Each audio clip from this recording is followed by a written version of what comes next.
追剧追成兄弟。申办 Hi Netflix 方案 ，Hi Net 招待你看1年 Netflix， 一家多装置追剧，就算生活不同步，心也能同步。Hi Netflix。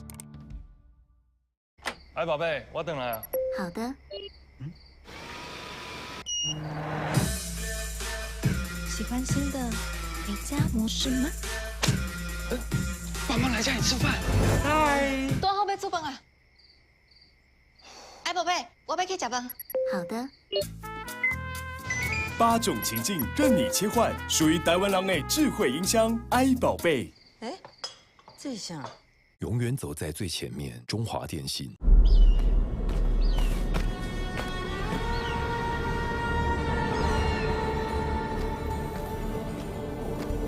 I hope I haven't kept you waiting, my friend.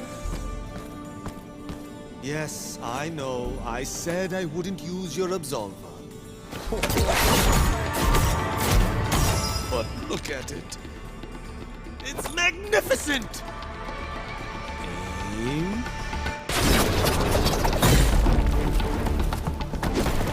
Here we go. Get in, avenge fallen ally, get out.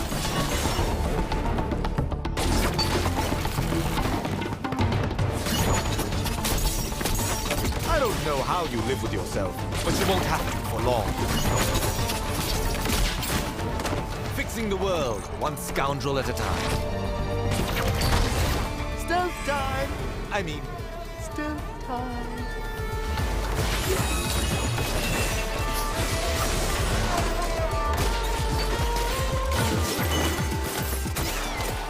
Now for my grand escape, grappling hook!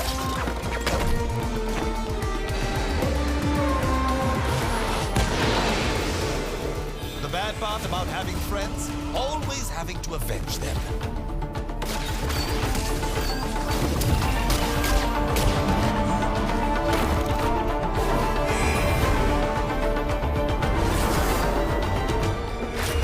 There you are. We live to fight another day.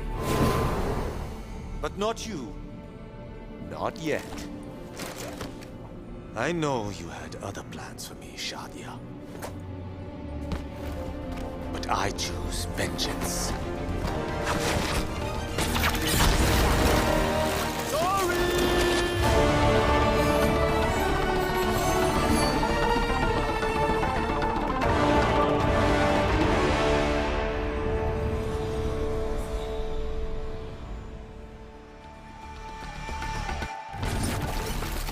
I daunt with my grappling hook. See how it daunts you?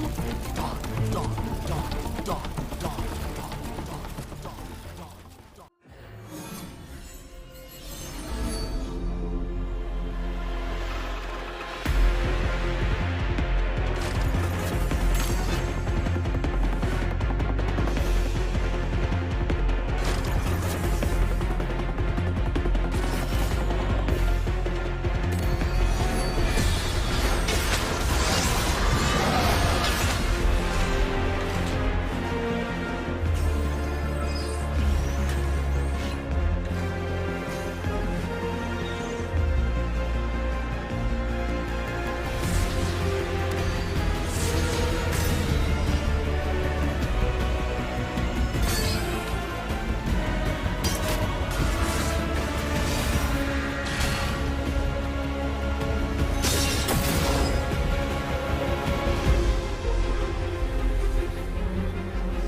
CDBC Bank is Taiwan's top financial institution, but we're not stopping there.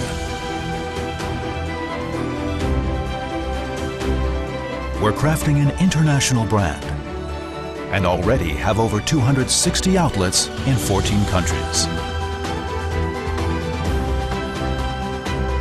We are by your side, ready to embrace the future.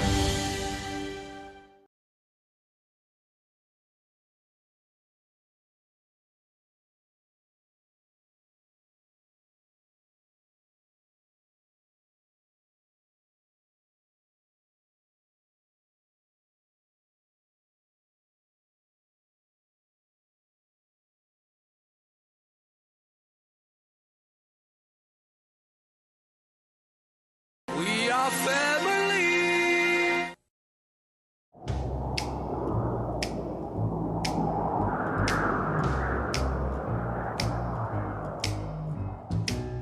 Can't you see my heart is lost without you? And your kisses make me love you more. And your kisses make me love you more. Can't you hear the sound of love and desire? Kiss me,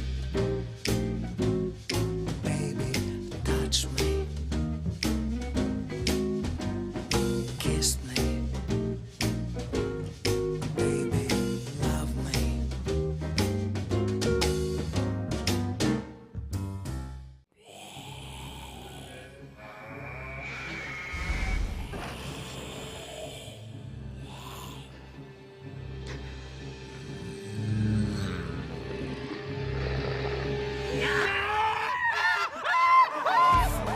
追剧追成兄弟，申办 High Netflix 方案 ，HiNet 招待你看1年 Netflix，一家多装置追剧，就算生活不同步，心也能同步。High Netflix。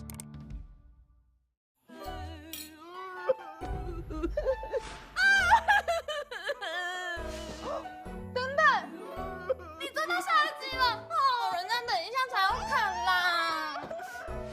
不会了，这集好好看哦。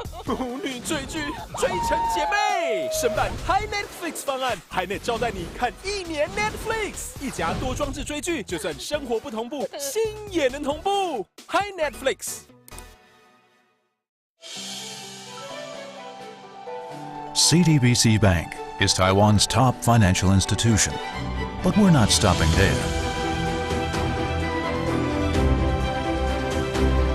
We're crafting an international brand and already have over 260 outlets in 14 countries. We are by your side, ready to embrace the future.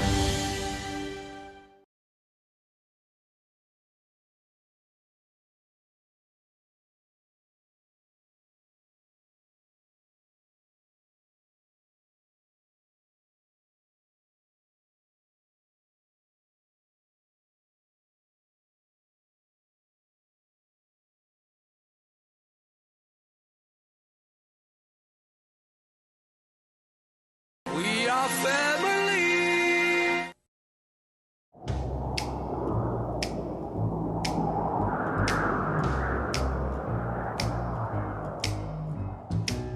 Can't you see my heart is lost without you? And your kisses make me love you more. And your kisses make me love you more. Can't you hear the sound of love and desire? Kiss me, baby, touch me. Kiss me, baby, love me.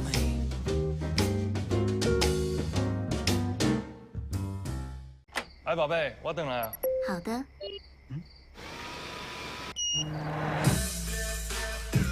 欢新的回家模式吗？妈妈来家里吃饭。端好杯煮饭啊！哎，宝贝，我要去吃饭。好的。 8种情境任你切换，属于台湾人的智慧音箱，i 宝贝。哎，这下永远走在最前面，中华电信。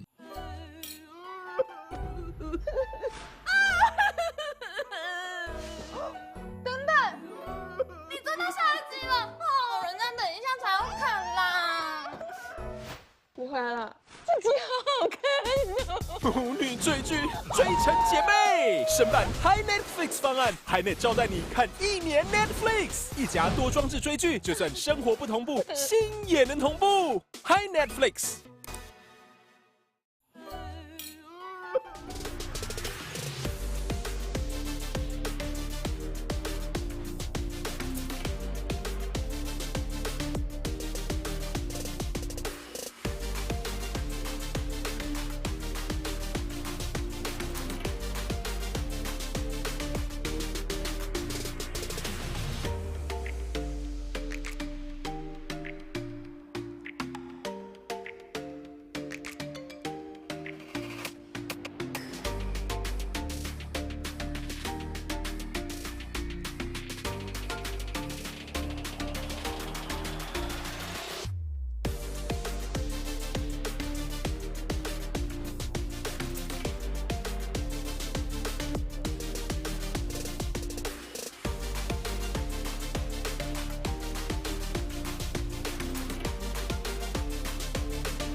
And what is up, esports fans? Welcome back to another day of the PCS Summer 2021. I am Pyrotechnics, he is Clement Chu, and we have got a fantastic set of games on the docket for you today. But before we get into the action, I'd like to take a moment to thank our wonderful sponsors for helping make the PCS possible. They are CTBC Bank, China Airlines, and Chunghwa Telecom.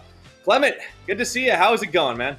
I'm feeling great. I've survived the typhoon. Everything is doing swell, and we have took our first foray onto 11.14. It seems like the PCS has caught up with the LEC, the LCK, most of these other leagues that are on the newest patch as well.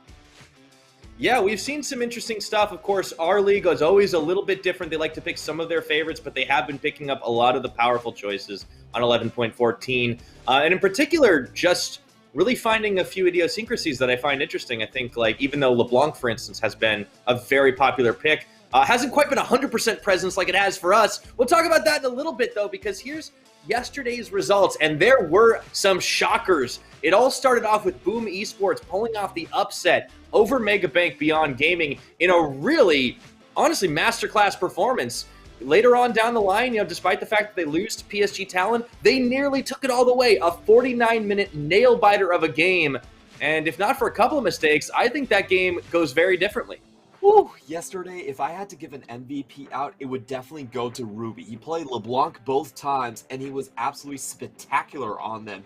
Weaving and popping, diving out on these all different sort of engages from PSG, still finding the kills. And honestly, Boom Esports should have ended the day with a 2-0 against the two best teams in the PCS. Unfortunately, they're not able to quite pull it out in the last one, but color me impressed. Boom Esports definitely deserve to be in the top 4, in my mind, even over J-Team.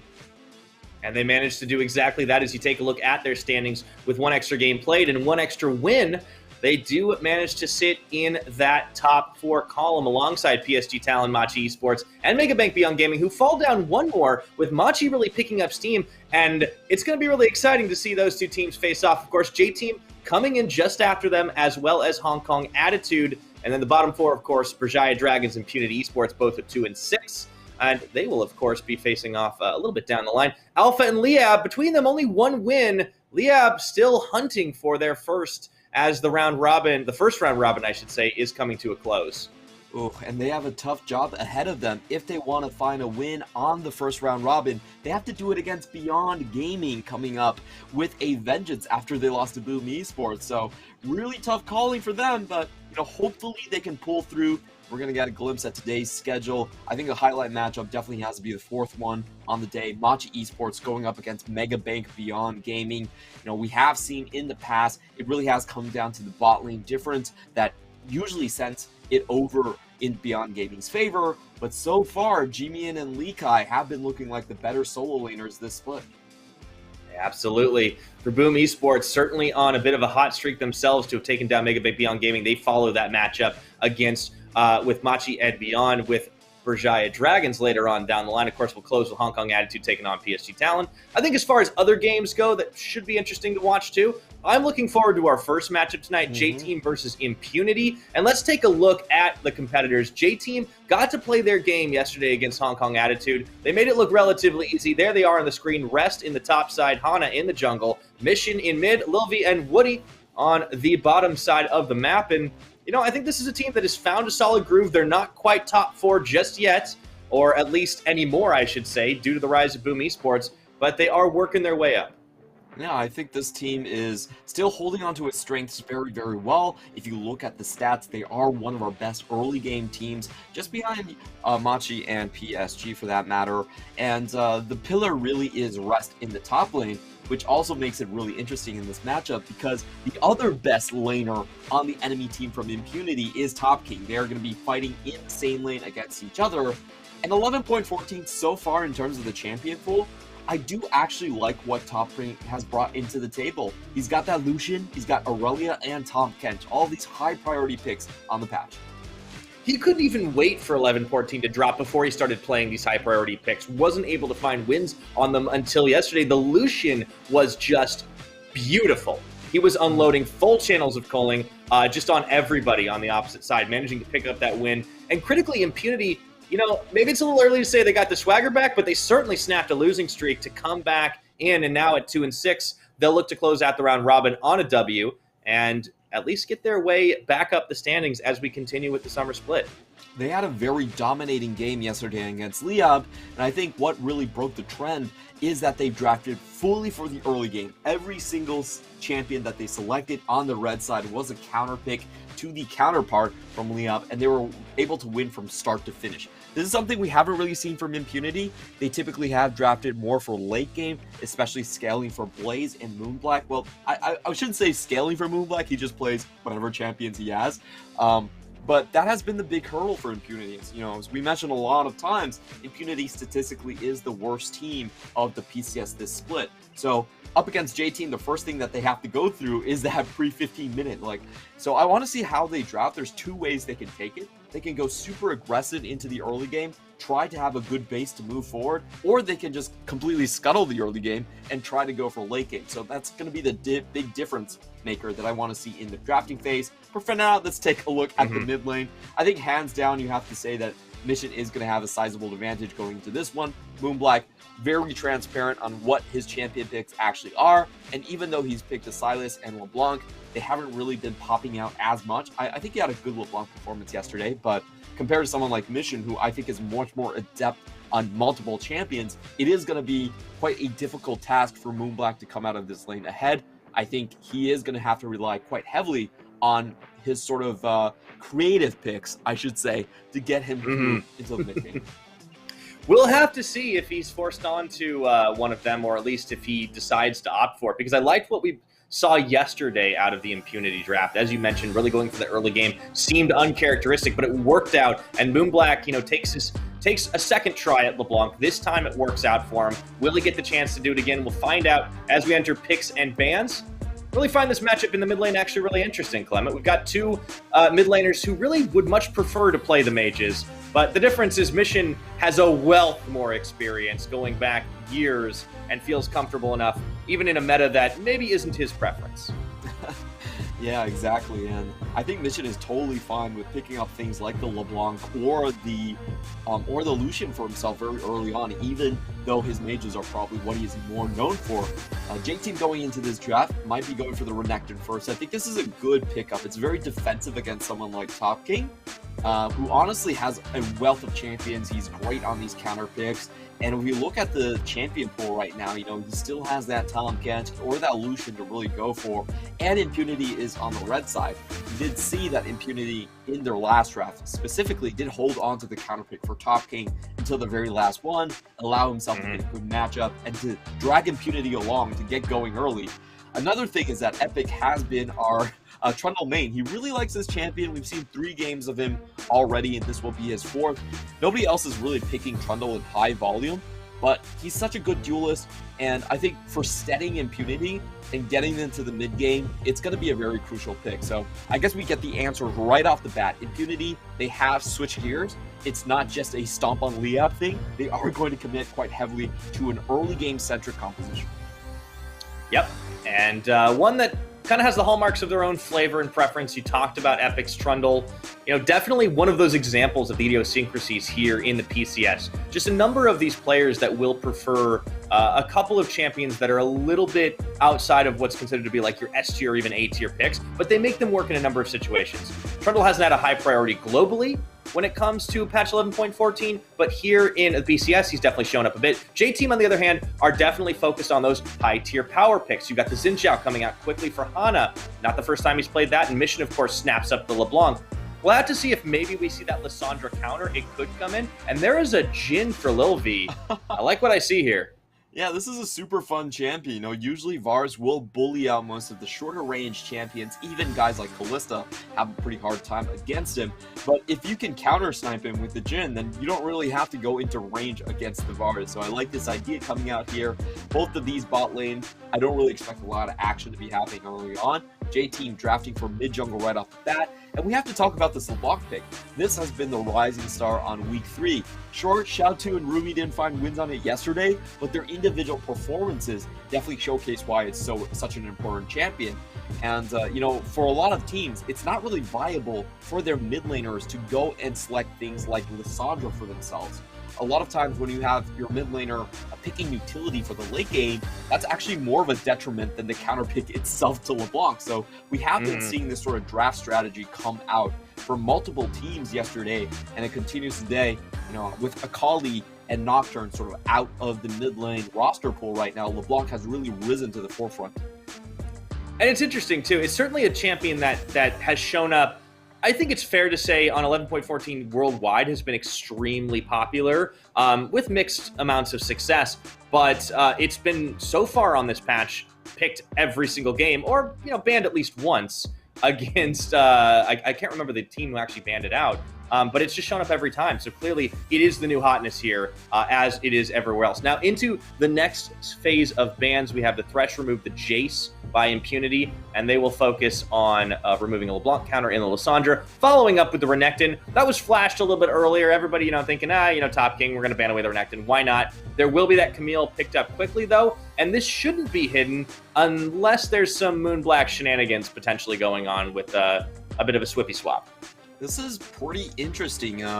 Impunity do have a chance to actually counterpick for Top King, but they're saying with the Renekton off the table, we're pretty sure that there isn't going to be a counterpick coming out on the side of Rest. I don't think Rest is a big Fiora player.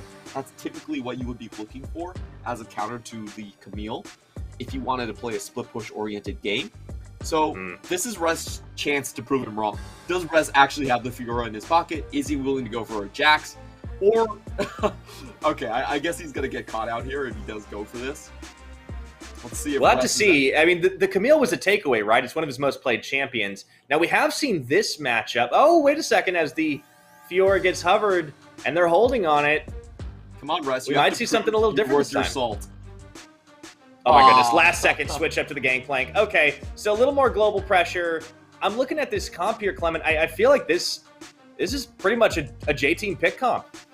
Yeah, it's a really nice one, and it has that old timer combo between the Cannon Barrage and the Curtain. Moonblack. What is it called? I can't remember Jin's ultimate.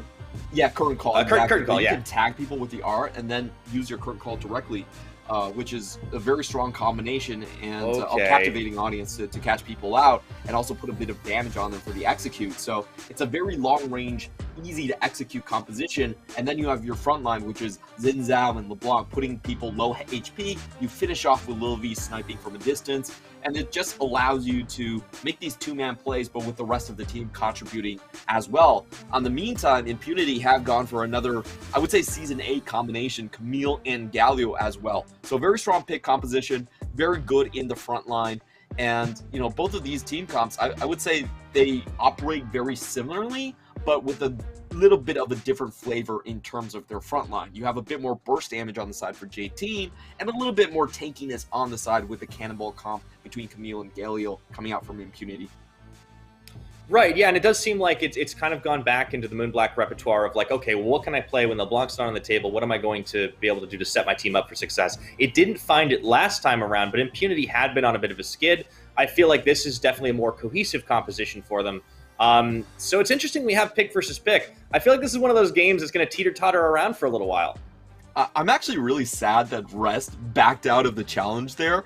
I like Top King was like, I could counterpick you, but I know you're not going to... You don't play Fiora, so I'm just going to snap up the Camille. And Rest hovered the Fiora. He was like, actually, I do play Fiora. I might pick it. And then he backs out and plays Gangplank. Which I'm like,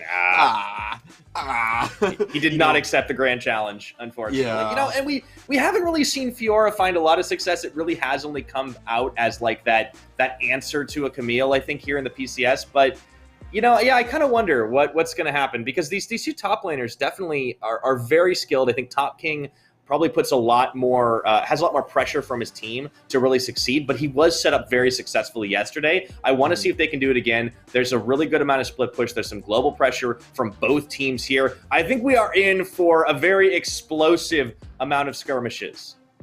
Yeah, and I think the big point that we have to pay attention to is whether if Moonblack and Epic, technically they should have a lead here, but can they actually control Mishit and Hana's movements across the map? That's going to be the most important viewing point for me. I think neither of these side lanes are going to be particularly explosive. There will be some trades back and forth, but they're not going to be particularly lethal. So it's mainly going to be about mid-jungle control from these two teams. And, you know, I actually think that Impunity have a fair shot here. Galio plus Trundle is a very powerful combination, and it can focus down Xin Zhao quite easily because Xin Zhao doesn't really have an escape. You can just block him with Trundle, Galio can catch up, you just focus him, ignore the LeBlanc, and just open up on the Xin. So, you know, Impunity have a decent shot at the 2v2, but if Mission and Hana are able to get on the map first, I do like their mobility, their burst damage. That's going to be the main impact and the main decider on the game for me, or else the side lanes, for the most part, they're going to be rather peaceful. I'll have to keep an eye on the junglers and the mid for both sides this game. Impunity looking to try and add to a win streak rather than suffer another loss at the end of their round robin. J-Team looking to crawl back into that top 4. We'll have to see who is able to take it when we get loaded up into this game. I feel like there's a bit of a chip on Impunity's shoulder. You know, there's been pressure for this team. I think they were one of the... They were probably the team that I think most underwhelmed so far in this split. It's a harsh thing to say, but they lost a number of games that they weren't really expected to. They finally got their win. We'll see if they get some swagger back. I like what they're bringing out here. They're making it work with Moonblack's champion pool, it seems. But I guess you have to deliver a W before you're gonna convince enough people to be believers, right? Yeah, I definitely have to agree with you. I personally thought that Epic and Moonblack would be a sizable upgrade over what we had in the last bit between CYH coming in. But unfortunately, like, Moonblack is rather inconsistent depending on his champion pool. We'll have to see if his Galio fares even better. I will say one other point about Impunity's composition as we go on to the riff right here is that they have a very strong early Drake team fighting core, even though Camille might be more of a split pushing champion because she synergizes so well with Galio on just going on targets. It's actually very easy to start a crowd control chain on that Drake where you have the Chains of Corruption coming in and the Glacial Fissure coming in on the backside of it as well. So, you know, Impunity, even if they do let the mid jungle slide, they still have something to look for around the 6-minute mark when Drake contests are a big thing. And I also like what they're doing right here, setting up a trap for Hana potentially to poke in, and Hana respects the Braum and keeps his distance. So we'll touch on that later, but for now, let's take a look at the runes coming in. Pretty standard across the board. The only thing I'd really point out here is Moonblack going for the Aftershock rune instead of the Predator rune. So it does mean that this is more of a teamfight focused rune. It's not trying to use Predator to outroam the LeBlanc. It's actually looking for more of that Drake fight that we were talking about, where it's a 5v5 scenario. Right, so definitely seems like he'll be maybe at least a little more defensive in the early stages of the game, but any chance of shenanigans is going to get snuffed. Hana does respect, as you mentioned, the Braum up towards the top side rather than going for the invade, just heads down to get on his red start. We matched by Epic in this one, and you know, definitely keeping an eye on Epic. He is our resident Trundle player, and it's always an interesting champion, right? Because his ultimate does change a lot of the calculus of how you really want to play that game. And he's got a lot of good sustain. He doesn't... I mean, the hard CC is the pillar, right? It's an interesting piece of CC because it really is just terrain focused. But there's a lot you can do with it that people don't always think about. Yeah, and it actually has really good synergy with Camille. Part of the reason that you see Trundle and Camille so much is because it's actually very easy to chase down targets past the midway point. Usually you don't have terrain in the midway point of the top lane, so Camille can't really use her hook shot. But with Trundle, you can actually drop the pillar and still have Camille use the hook shot on the pillar to catch up. So that gank is something that we can look forward to. However, I have to say I'm not a huge fan of the Trundle. The big problem with Trundle is that he has a very, very slow clear. So if you don't use his dueling power to make sure the enemy jungle falls behind, you actually automatically fall behind. So it's kind of funny, but essentially Trundle is a champion where if you just farm out with the other jungler, then you have put yourself in a ditch, and it's actually really hard to climb out of. So we'll see if Impunity utilizes Epic and gets him that fight with Hana where he can really shine. Yeah, bit of a risky choice, and that's probably one of the reasons we don't see it quite as often outside of Epic or outside of this league as much. Hana will be the one who's making moves towards the river, though. As you mentioned, we do want to keep an eye always on these junglers. Even if it's just to secure scuttle vision, something could happen at some point. It's definitely what we were looking for, but I really like the pathing here from Hana. It's a standard path with the leash. He's going to avoid Epic completely, which I think is quite beneficial on the side for J-Team. As we did talk about, I still give Xin Zhao a little bit more leeway when it comes to scaling up into the late game and getting more done for his team in general. So having that first clear where he doesn't run into Trundle, he secures both of his scuttle, and Rest still stays safe at the same time. I definitely think it's a small win for J-Team early on. Yeah, and speaking of Rest, Rest is having such a great time just bullying Top King on this game plank right now, keeping the Camille locked up under tower. We saw a little bit of trading early on where it was just excellent barrel placement and timing. And this is one of those things Gangplank can do. He's just really annoying to deal with, especially if you're a melee champion. Yeah, early on, especially when you know your own jungler is clearing towards the bottom side, there isn't much that Camille can do. She has to go up close and personal, up against the GP to get any damage down. And she knows that Xin Zhao is around this area, so we expect Top King to play incredibly safe. But later on, Camille still has a lot of good chances against the Gangplank. You know, GP can't really cleanse away the Hextech ultimatum. You can still force duels onto him. And later on, you're going to be a split push threat regardless, just because of the scaling aspect. Now we finally do have Epic heading towards the top side, but I really love what J-Team has done here. We saw Hana invade into the jungle and drop a ward down. So, you know, Rest is going to be incredibly safe here. There should be no scenario where he dies. As I say that, I'm getting a little bit worried. He runs a little slower, and that means Top King can start to cut him off. There's the pillar. He might be forced to use a flash here. Actually, it's going to be Top King that has to flash. Rest just straight up takes the 1v2. That was such a good bait coming out. He read Top King like a book. He knew that Top King would continue to chase after the hook shot missed. So I love what Rest did right there. He really sold it so incredibly well. Acted like he didn't know Epic was coming, and then wasted maximum resources away from Impunity, which then allows JT to get this objective completely free on the bottom side. Yeah, he even got us, man. What a great bit of acting right there. And to top it off, Rest doesn't even have to burn his flash in the engagement. Nerves of Steel holding on. Yeah, that was great play. Knew how to play it on the nice edge, kept himself incredibly safe, got the resources, and now Epic is in he's in a very awkward situation where I feel like as a Trundle, you know, you don't get any skirmishes going pre-6. That's always a feel bad. You don't get any ganks with the Camille hook shot, and this is where the phase where I feel like J-Team getting a free Drake, it also really hurts Impunity, because it means that there's one less opportunity for Impunity to get that big team fight that we were talking about with the Cannonball combo, with the Chains of Corruption on that as well. So they miss out on a chance to utilize that Wombo combo and the crowd control chain.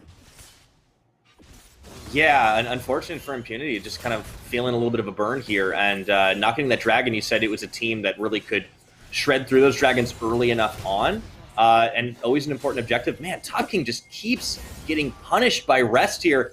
Moonblack even getting chunked out by Mission. Didn't see how that one happened. And it just starts to feel like a J-Team game where they just get these little advantages. They're not going to go for the throat. They're not going to get the lethal necessarily, but what they will do is they will just slowly get more resources than you and deny you objectives. And once again, Mission, you know, he plays on the edge. He knew Epic was around, and he didn't care. I think the problem here from J-Team is that, for Impunity, is that they don't really have a bottom half of the map or the mid lane 2v2 that can trade back effectively against J-Team. So whenever the jungle leaves the top side, Top King is on an island. He can't really trade anything, but we have a big bot skirmish coming in. Oh, never mind. I'll continue. Yeah, Woody was in, Woody was out. Hana has done a really good job at just going into the top and tracking Rest. Just as I say that, there we go. You have the TP. Yeah, that's going to be the Cannon Barrage after the Camille ultimate as well. Ooh. And Top King is going to get away with it. So is Rest. I can't believe we didn't get first blood out of that. Oh my god, this is so well played from Rest. If you watch when he uses his W, he actually holds it to the very last second to get maximum HP from it, and also baits the rest of Camille and Galio to stay on him inside the Cannon Barrage for the maximum amount of time. That was incredibly well played. and it looks so controlled. Even though he went down to, I think it was below 50 HP, which is 1 auto attack range from dying, he still had that completely unfazed. Meanwhile, Hana messes up a blue handoff. So kind of a stark contrast here, but man, I cannot heap up enough praise for Rest. Yeah. This is your PSA, everybody. Make sure you eat your oranges. It's very good for you, especially if you are an inch from death, it turns out. True. Gotta get that vitamin C. Catch scurvy here.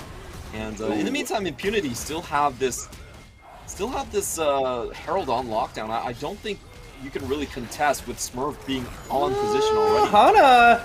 Hana's forced to ult just to stop that. Now Rest is going to try to set something up. Something a little sneaky is happening here, I should say. That's going to be the smite steal from Hana. And now it's going to be Impunity that are forced away. What just happened? That's highway robbery. Oh, that was so painful to watch from Impunity's side. They actually made the extra rotation. Smurf was in, so that was a 4v3, and they also forced out Hana so early. They got his ultimate, and when if you look at Rest coming in from the top side, he missed everything. He tried his barrel chain, didn't land, and that was a perfect situation for Impunity to just walk away with the objective, and they lose the smite fight. So, oh, that's gotta hurt. They actually sunk a lot of resources into that one. Yeah, they did. J-Team just walking away with everything in this early game right now. The gold lead is not massive. There are no kills that have happened at all in the 10 minutes of this game, but it has just been J-Team, for the most part, just outplaying on objective play. And I think Rest, again, just feeling himself a little bit here. He's confident. That barrel chain, now he's on the 1v1 up against Top King. And this is where Gangplank starts to take off here. It's a huge CS advantage as he just forced Top King away from so many minions. This Camille is going to have a really hard time getting into the split push or even the team fight phase of the game, it seems. And I also want to point out the CS discrepancy between Trundle and Xin Zhao. Xin Zhao, ever since the rework, he actually clears quite well. And compare that to Epic, who had a failed gank top, who then had a failed Herald, and is basically relegated out of this game. Like, he is so far behind at this point. He's 6 camps behind compared to someone like Hana, a level down. And despite Trundle being a great duelist, he's not coming back from that sort of a deficit. And this is what I mean about the early clear path from Hana being so smart, because he avoided Trundle completely. He actually had completely different trade routes. And right now, Hana is willing to open up on Epic, which is probably still bad for his health. Ooh, okay, maybe just a little bit, and we're finally going to get ourselves first blood as the burn came away from Hana there. Meanwhile, Hana tries to go in and get another deletion, takes down Blaze before Impunity can respond. We got ourselves a big old brawl in the river, spilling over into bottom lane. Lil V forced to flash back under his own tower and tries to turn some damage. Top King was thinking about going in once more. That's going to be Woody, in and out, just barely avoiding the winds of war, and Top King tanking a lot of damage from turret shots. It is just a really messy skirmish, but J-Team walk away with the 2-for-1. And I want to point out that in that fight itself, it actually was a 5v4. We had the TP being used from the top lane, and J-Team still get the better trade, which I just find absolutely ridiculous. There's no way that Hana should have gotten 2 kills there, but he did. So congratulations to the Xin Zhao. And I think we could say for sure now that the Trundle versus Xin Zhao sort of counterpick, quotes, did not work out. This is what happened to start things off. We saw what happened with Hana earlier, but it was 2 different fights. And then Hana is like, all right, you know, I'm going to die, but at least I can take one of you with me. Top King flashes. Woody somehow lives through all of this. I honestly don't understand how that Rakan can be so slippery. But you know what? It does happen every once in a while. Woody even goes in for seconds, still gets out with the shield and the battle dance, and they nearly get Top King for all of that. Yeah, that's now they're going to be able to secure Dragon. Unfortunately, Blaze actually did not use any of his summoners. He had his heal up, just didn't think that Hana would be able to kill him in an instant. So, really good on Hana holding on. I think he probably did hold on to his Iron Spike Wit, and that's what got him the extra kill. But congratulations to him. He gets a 2v1 in a 4v5, and not much more you can ask for in that situation. And J-Team really getting away with murder so many times and getting away with full objective control. And if you look at this game, it just feels really bad because you have a Trundle that is just falling off a cliff, and Impunity have not been able to get into that 5v5 and make use of their layered crowd control at all. Yeah, Impunity just haven't been able to really execute on the conditions they wanted to set up for themselves. And it's good on J-Team to really deny a lot. I think this is something that this team does really well, is I think they identify enemy teams and play very well to try and counter them. It's just when they get kind of thrown for a loop and, you know, that counter strategy doesn't work out so well, they seem to be a little bit lost. But when they're in control of a game, they're very happy. And right now, Rest very much in control of this top lane. Top King is in danger of losing his tower imminently, I would say. All of the plates are going to go for Rest as he was soloing on it. Look at the damage there. They're setting up for the Hana dive. Top King just trying to dance around and stay alive. Hextech ultimatum into the Galio ultimate. Rest is not getting away, but I don't know if he wants to right now. As Hana tags in, mission goes for the cleanup. And now they've even got Moonblack locked under tower. This is going from bad to worse for Impunity. Yeah, and on the other side, Epic isn't really getting much done on the bottom. Their trade's a lot slower. Let's see if they can get a kill. Looking for Lil V. They might be able to get that stun. The Braum proc will come in, and Blaze will get a kill. Exhaust gets slammed down, but Smurf takes way too many tower shots, and he's forced to stopwatch. Woody was trying for the cheeky feather to get him. But yeah, definitely a lot less bang for the Impunity buck. Yeah, because Impunity had to play a 3v2, and usually 3v2 is defendable for most bottom sides. So we did see the earlier tower going down from J-Team in that instance. It's still a winning trade for J-Team, but you could probably nitpick that, you know, in that case, Lil V should have stayed alive. You kind of know that Impunity only has one out in that situation, and that's the all-in-you on the bottom side. So if I'm nitpicking, I would say that J-Team could have played this a little bit better, but overall, still a favorable trade for them. Yeah. Chains of Corruption don't even land. I think this maybe gives them a little bit of confidence as you now see Woody just going for the two-man quickness. Yeah, they step back up again. Not 100% sure what they were thinking. Maybe they thought they could full defend turret because it's so healthy, but either way, despite maybe a handful of mistakes, yeah, there's the counter engage. Lil V not really going anywhere. Cleanse maybe would have probably helped him right about now. He got taken very low. I don't know. Yeah, they definitely should have backed out when the wave was coming in, and they needed to respect the double flashes still up on Trundle and Braum. However, as we said, J-Team still get the better end of the trade. They surge ahead from a 3k gold advantage now to a 6,000 gold advantage. And I think this is where we need to see Impunity actually be very forceful in this situation. You can't really sit back and wait for Camille to scale. She's never going to get ahead of this Gameplank. From this point, if you look at the gold lead right now, Gameplank is 2,000 gold ahead of Camille. So the split push Camille strategy is out the window. What you need to do is you need to find that Hail Mary 5-man into maybe a 4-man or a 3-man on J-Team's side. So you need to be super forceful and super aggressive when it comes to finding these team fights. Make sure you use that Galio, that heroic entrance for some sort of a catch in order to get back into the game. Yeah. So far, J-Team pushing way into the jungle. A little bit of a suboptimal Rift Herald use by them, though. They just kind of slam Shelly down, and she just stands there like, where tower? But J-Team's still managing to keep the pressure on this game. Lil V, we haven't really talked about him as much outside of, him dying. This Jin's certainly been serviceable. The 2v2 stayed pretty even most of the game. I love to see those big curtain calls, but that's not necessarily what he's here for, right? He's just trying to provide extra fire. I think the most important thing about Lil V's play so far is actually his setup. He did go for the cleanse, and that just meant that Impunity, we saw multiple times where Epic was on the bottom side, and J-Team was actually just bullying out Top King, and there was nothing Epic could do. He really couldn't tower dive, and even if the Chains of Corruption did land, Lil V could just get out of it scot-free. So the most important thing is J-Team understanding that they can just focus down on one side of the map and then deny everything on the other side to keep ahead. Tower will get taken by J-Team down bottom finally, so that does crack all of the outers. And once again, with the Dragon coming up, Hana in prime position to do this, and Hana's just honestly shown us a masterclass of how to play against something like a Trundle. As you mentioned in the early stages, just fully avoiding him. And then basically being able to duel it out. Looking very good on the Xin, showing why it is such a powerful champion still here on 11.14, and why it deserves so much high priority. That will be Cloud Soul point coming in for J-Team as they continue their stretch of getting all the objectives. I've got to say, I've also been a Trundle main myself. I loved playing him when the build was actually rushing for Titanic Hydra because you had that AoE to clear. Did you play him top lane, though? No, I didn't play him top lane. I think top lane. Okay, I'm thinking way back in the day, like season 4. It used to be. Do you remember when it was all like Trundle, Shyvana, like Rush Blade of the Ruined King? Yeah, and then that would determine who would win. That was when I started casting League. That was a while ago.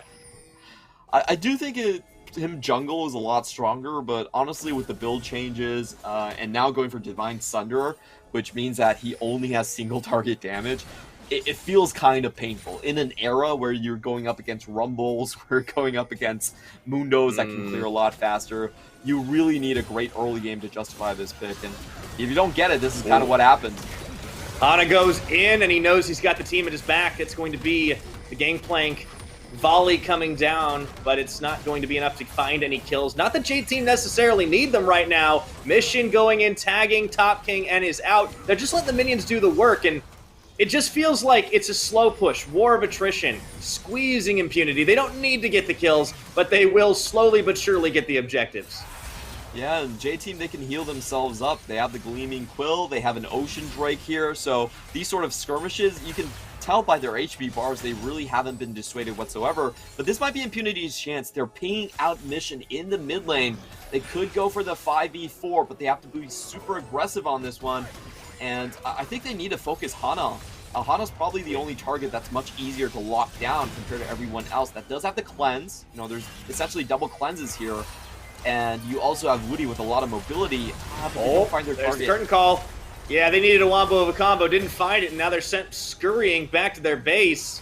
Lil V just opens up the curtain call for, honestly, just dispersing all of Impunity. And, you know, we talked about in the pick and ban how this could very much be a pick composition. J-Team have played it like a poke composition. Hana goes in just to scare them away. And they don't even go on him. They're kind of afraid of those plays. All I'm asking for Impunity this game is just to get one Hail Mary play down. I feel like J-Team is actually one of those teams that you can sort of surprise with ultra-aggressive play. We have seen Machi do this to them before and get wins back despite very large deficits. So, you know, if Impunity, they want to pull the trigger, they have to pull it fast. And another thing about J-Team is, if I look down their composition, it's actually pretty hard to get a single pick. Because you have a cleanse coming down from Lil V, you have Crescent Guard that denies a lot of engage, and the rest of the members are actually ultra mobile. So I think their best bet is actually to open up with Hextech Ultimatum on Lil V, something he can't cleanse away from, and maybe start from there. Yeah, that makes sense. You know, it does delete a lot of the damage. It's a little harder to catch somebody like a Mission, even though, oh, hello, speaking of catch. Epic didn't expect to see Woody and Mission hanging out in his jungle right now, and they're even going to set up with the Jhin. That's going to be the hero's entrance coming in to try and save it, but I don't think that's going to be enough. Mission opens up with the finisher, and now Blaze should fall as well. Hana just keeping Smurf and Top King locked up as Moonblack is chased away by Rest. Rest flashes to follow him. Are they just going to ace Impunity? I think they will. Yeah, very clean ace coming out from J-Team. You know, Impunity just caught in a bad position, and they actually spent the heroic entrance to safeguard Epic. Oh my. In that sort of a situation, I actually think the correct play was to let Epic die and save your ultimates for an engage. You don't really want to use your wombo combo defensively, and Rest even does the cheeky play, goes in the base to cut the wave so that Mission has more alone time on the bottom side. That's just now you know that they're just styling. Like that. This is what's happening right now. Woody and Mission catch Epic. You know, the defensive Galio ultimate, the hero's entrance to try and tag in. I like what they're going for. They're just so far behind in Blaze. He gets cut off by Hana, and then there's nothing that Impunity can do. They go scurrying. Yeah, I think this was incorrect from Impunity in terms of a team King failed his flash. They expended double summoners from Top King, which means most of his engage and flanking potential is already gone, and that's your comeback mechanic. So they threw everything at J-Team in a moment where I felt like J-Team decidedly had the lead already. It didn't work, and now they have no tools to actually fight off J-Team. J-Team can do whatever they want on the map, honestly, because there is no answer coming from Impunity. Yep. They find Epic very close to where they killed him last time. Send him flashing over the wall, and now Dragon Soul there for the taking if they want it. And they're just going to be very leisurely. This is like an all-you-can-eat J-Team buffet right now. It's just, a little bit of everything is coming down from the kitchen, and they're just grabbing a little bit of what they want here, a little bit of what they want there, and they're doing it at their own pace. This is very much J-Team in full control and not rushing it. Yeah, definitely is the case here. And I think a very important concept for when you are actually behind in the game is to know what your win conditions are. You have to look for a big 5v5 where you pick off targets. Top King trying to bait, but Rest is like, I'll take 1v2. Fine, I'm totally okay with this. I'll kill Smurf too if I have to. He's still chasing. This is what the game has turned into. Rest is like, that's fine. I got this. Now you guys keep going. He's got a 2-level advantage on Top King and a 5-level advantage on Smurf. Yeah, he doesn't care whatsoever, so I think Impunity, they have to think to themselves, what are our actual win conditions in this spot and how do I play towards it? So a lot of times in those situations, you have to recognize that your jungle and your support, when you're this far behind, they are going to die because they need to get vision on the map. And when they die, what is your response? A lot of times the correct answer is actually to conserve your energy, keep your summoners to yourself, and then look for a winning play later on. I feel like Impunity, they didn't go for that. They still wanted to try in a bad situation. And frankly, if you don't get rewarded directly after, you make the situation a lot worse. I feel like this game is pretty much in the bag at this point. Yeah, so the win condition for Impunity becomes go next fast. Oh boy. I'm not sure in go next fast really matters. I think slow is okay as well. Like, that's fair. Yeah, you can take the time if you want. J-Team aren't looking to close it just yet. They are looking to get that Baron. Woody, he throws down the quickness. We have seen some steal these days. We have seen a couple. J-Team, I think they're wise to that. They realize maybe they're not shredding it fast enough. In goes Mission. They wanted the fight after all, and they look for a pincer. Hana opens up the 1 kill. Smurf is going to not be able to walk away from that one. Meanwhile, Top King gets into the back to pick off Woody, but it is just a consolation prize. Hana did die in all of that, so they actually got a little bit more than it looked at first glance. But now it looks like Impunity's fight is out of steam, and Epic is going to fall to Lil V. It ends up being a 4-for-2 Clement, and that, honestly, one of the better fights we've seen from Impunity. That was a disgusting layering of crowd control coming in from J-Team. They tagged everyone down with Woody, and then they layer it on top with Cannon Barrage. So very beautiful team fight on the side for J-Team. I felt like they could wait a little while longer here, but, the battle dance from Woody still does his job, even though he definitely misplays on the ultimate side. Let's watch this again. Mission comes in with the Distort, gets a 2-man, and then you have the Cannon Barrage on the backside with just Rakan going in and dealing a lot of damage. They only lose the support in this. Okay, so the jungle does go down as well, which does mean that it takes J-Team a little bit more to turn back onto the Baron. They're not going to get it on that first attempt. They only get the inhibitor towers and the kill. So Impunity, at the very least, they still preserve their chances at getting a good Baron steal going down. It's kind of a funny moment as we see the prevalence of zombie ward after the buffs right here. A lot of zombies being placed around. So many. And yeah, all jokes aside, Impunity, they have a chance to come back into this if they can get that steal. They have a chance if they can find those fights. The problem is, they're not the ones that are dictating the action here. It's Moonblack that gets caught, does get the taunt. Here's the counter engage coming in, and this is maybe the chance for them to shine. If they can find something, Hana, though, turns in onto Moonblack. Cannon Barrage still firing down. Woody goes in, tries to land onto the quickness, get the first kill. But Blaze will take him down. Can Impunity turn this right now? They're looking for it. That's going to be Lil V going golden, but Impunity have run out of steam, and Top King is running away from his base. Ooh, that was pretty close for them. Now Top King is on 1 sliver of HP. Can he make it? Lil V looking for the shot, and that's going to be it. You hate to see it. J-Team are just too far ahead. I like what Impunity brought there. The counter engage, it looked like they might have had it, didn't quite connect on the CC they needed. And unfortunately, this is just where the gold differential, the item differential, the everything differential comes into play. Yeah, Impunity actually had a pretty good start on that fight, but unfortunately, they weren't able to land most of their crowd control, so J-Team was able to back out and then regroup and reset the entire fight. We saw that Lil V really wasn't touched throughout the entire ordeal, was able to chase forward and just get all the targets down, and this is your rest special. whenever the game feels like it's over, Rest will actually challenge your team to a 1v4, and he honestly doesn't care if he dies or not. I will say I want to see Rest get punished for this, but I'm not sure it's going to happen this game. I didn't see who got the shutdown gold for it, but everyone else on J-Team will at least get the Baron buff. Teleport in here from Mission down to the bottom side, try and keep the push going. Inhibitors on 2 lanes are destroyed, but Impunity are hanging on here, and we have seen that they at least have an ability to fight. It keeps getting harder and harder to pull off. For a split second there, I actually thought that was Rest coming back for seconds.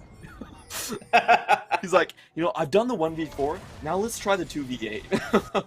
But that was just Mission trying to preserve the wave right here. We're going to get another glimpse at this team fight. I felt like J-Team actually did not get a very good start to this fight, so Impunity had a good chance, but unfortunately when they came in, they weren't able to get a lockdown onto the backline, and most critically, Lil V actually stays alive this entire time. Nothing touches him in this entire phase. We didn't really see the Chains of Corruption. We do get Top King coming out, but Lil V actually cancels out the Hextech Ultimatum with the stopwatch.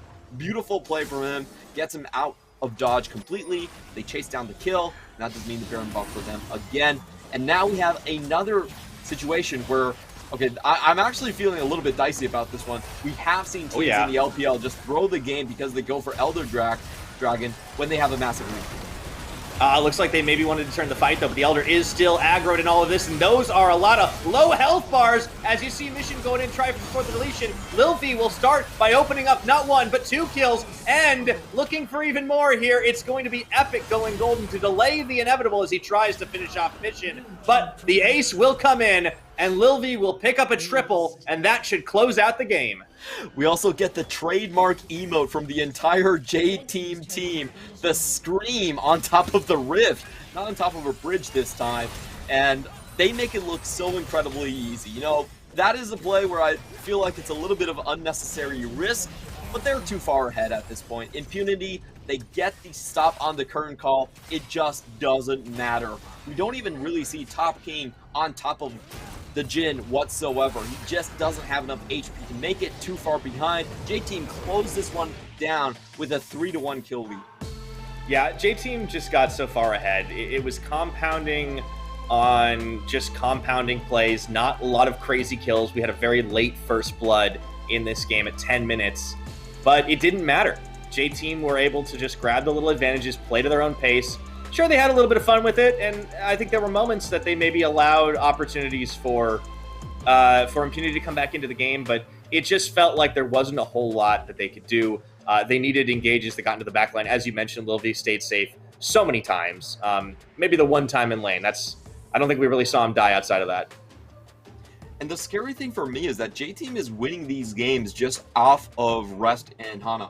Like, Mission, we didn't get to see Mission at all this game. Like, he was basically non-existent for the first 20 minutes, and Mission might still, in my estimation, is probably still the best player. So, J-Team is able to just dust off the lower part of the bracket right here with such relative ease. This was honestly much more of a macro game from my perspective. They had great jungle pathing earlier on. They forced a lot of bad situations for Top King. I don't think Top King lost his lane because he's mechanically that much inferior to Rest, but because he knew that the jungle wasn't there. And J-Team did a very good job tracking Epic throughout his entire pathing. We saw that Krug ward on the top lane, making sure he was on the other side of the map, and then when he came back, Rest played it to AT. That was so beautiful to watch. He actually tricked out the flash coming in from Top King's It was some great acting. It was incredible to watch, and on the second attempt where Epic tried to snowball a Camille once more, he got out again on less than 50 HP, which is just mind-boggling that he's able to play these matchups on such a razor's edge. Yeah, he knew the limits extremely well, and I think J-Team really identified that that was going to be the lane they wanted to play through early on, right? Because they knew that the mid lane, as you mentioned, it was a LeBlanc facing into a Gallia that probably wasn't going to have as much interaction as you would have liked. The bottom lane, they just matched range with the Jhin. And I think when J-Team gets the lane setups that they want, they feel very comfortable. Like, watching this game, it seemed like they just kind of slow cruised in a lot of ways. And then when they finally started turning up the gas, it was very much like, okay, we can have some fun with it. You talked about the Rest special where he decides to make things a little spicier. and maybe give an opportunity, but it was all just a bait at the end of the day. And J-Team just made it look relatively easy. Unfortunately for Impunity, they fall down. They lose another game here at the end of their first round robin, and will only be 2-7. That being said, I think this team does look better than they did a couple of weeks ago. Not just from the win yesterday, but just because, honestly, they just seem to have more of a coherent game plan. This time they couldn't execute on it, but J-Team I think that's because J-Team had a better sense of the map. Yeah, I think what I've seen from Impunity so far is that they have one style on how to play the game. They know how to do a pretty good 4-1 in the later phases and rely on Blaze to carry them through with things like Kaisa and the Aphelios. But in terms of an early game aggressive strategy, I'm not yet convinced that Impunity can pull through. I feel like they were a little bit timid in finding engages when they had a small deficit and they didn't really know when to pull the trigger, judging by how they basically threw everything in when Epic got caught out, when they really should have just let Epic die. Like, losing a 0-4, 0-3 Trundle isn't that much of a loss, to be absolutely honest. So I have yet to be confident in Impunity running this composition, but we'll see in the future if they can improve on their early tempo comps. And to no surprise, Rest is going to be your MVP. 6,000 gold ahead of his opposition. That's 2 completed items, and he just carried this game with his own mechanics and his acting, with his sense of where everyone else was on the map. And good guy Rest making it a little easier for the statisticians so that you can actually calculate the KDA properly by donating that one death when he decided to dive very deep into the backline, but well earned. I think Rest was definitely the highlight of this game, and I'm excited to see what comes next for J-Team. We'll be going on a quick break, and we will return with more of the PCS after this, so don't go anywhere. CTBC Bank is Taiwan's top financial institution, but we're not stopping there. We're crafting an international brand and already have over 260 outlets in 14 countries. We are by your side, ready to embrace the future.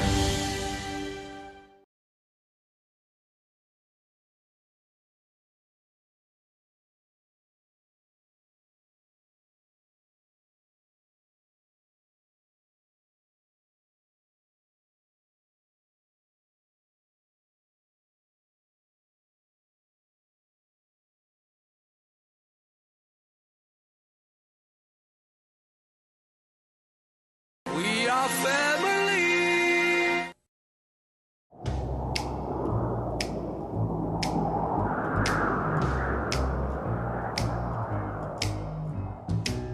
Can't you see my heart is lost without you? And your kisses make me love you more.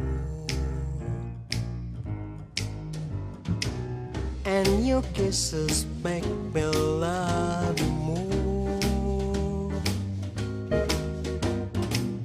Can't you hear the sound of love and desire? Kiss me, baby, touch me. Kiss me, baby, love me.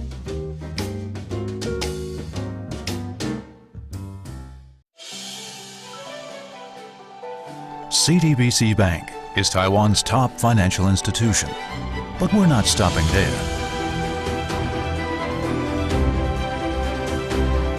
We're crafting an international brand and already have over 260 outlets in 14 countries. We are by your side, ready to embrace the future.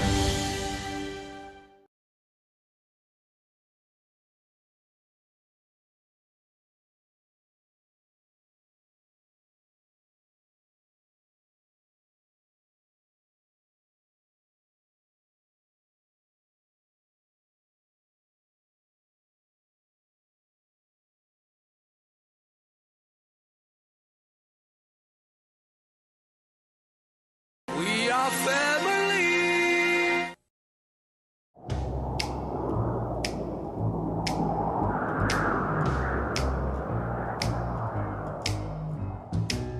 Can't you see my heart is lost without you? And your kisses make me love you more. And your kisses make me love you more. Can't you hear the sound of love and desire? Kiss me, baby, touch me. Kiss me, baby, love me.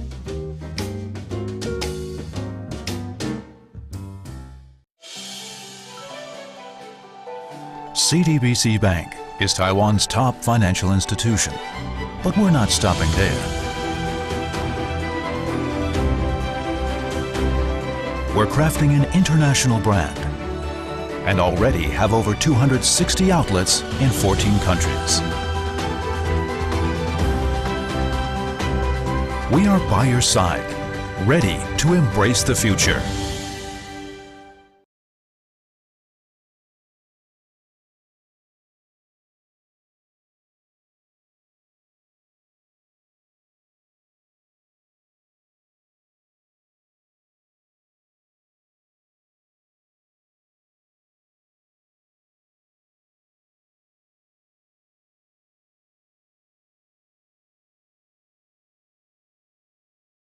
We are family.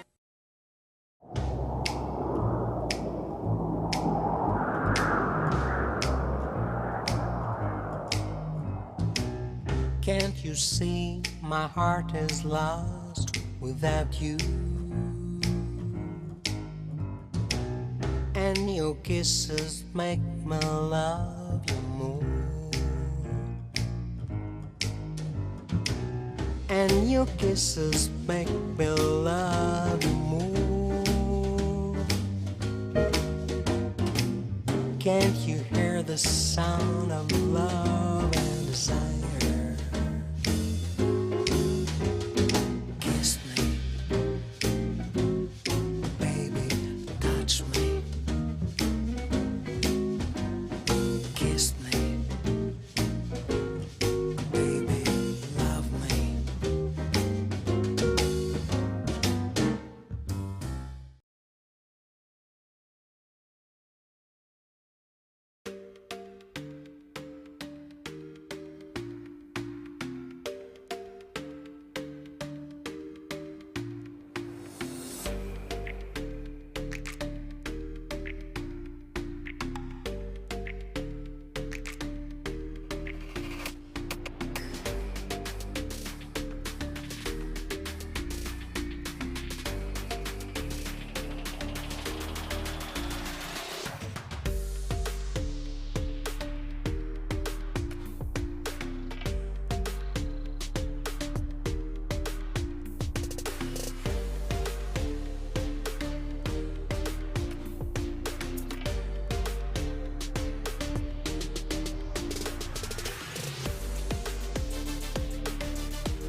And welcome back, everybody, once again to the PCS Summer 2021. I am still Pyrotechnics. He is still Clement.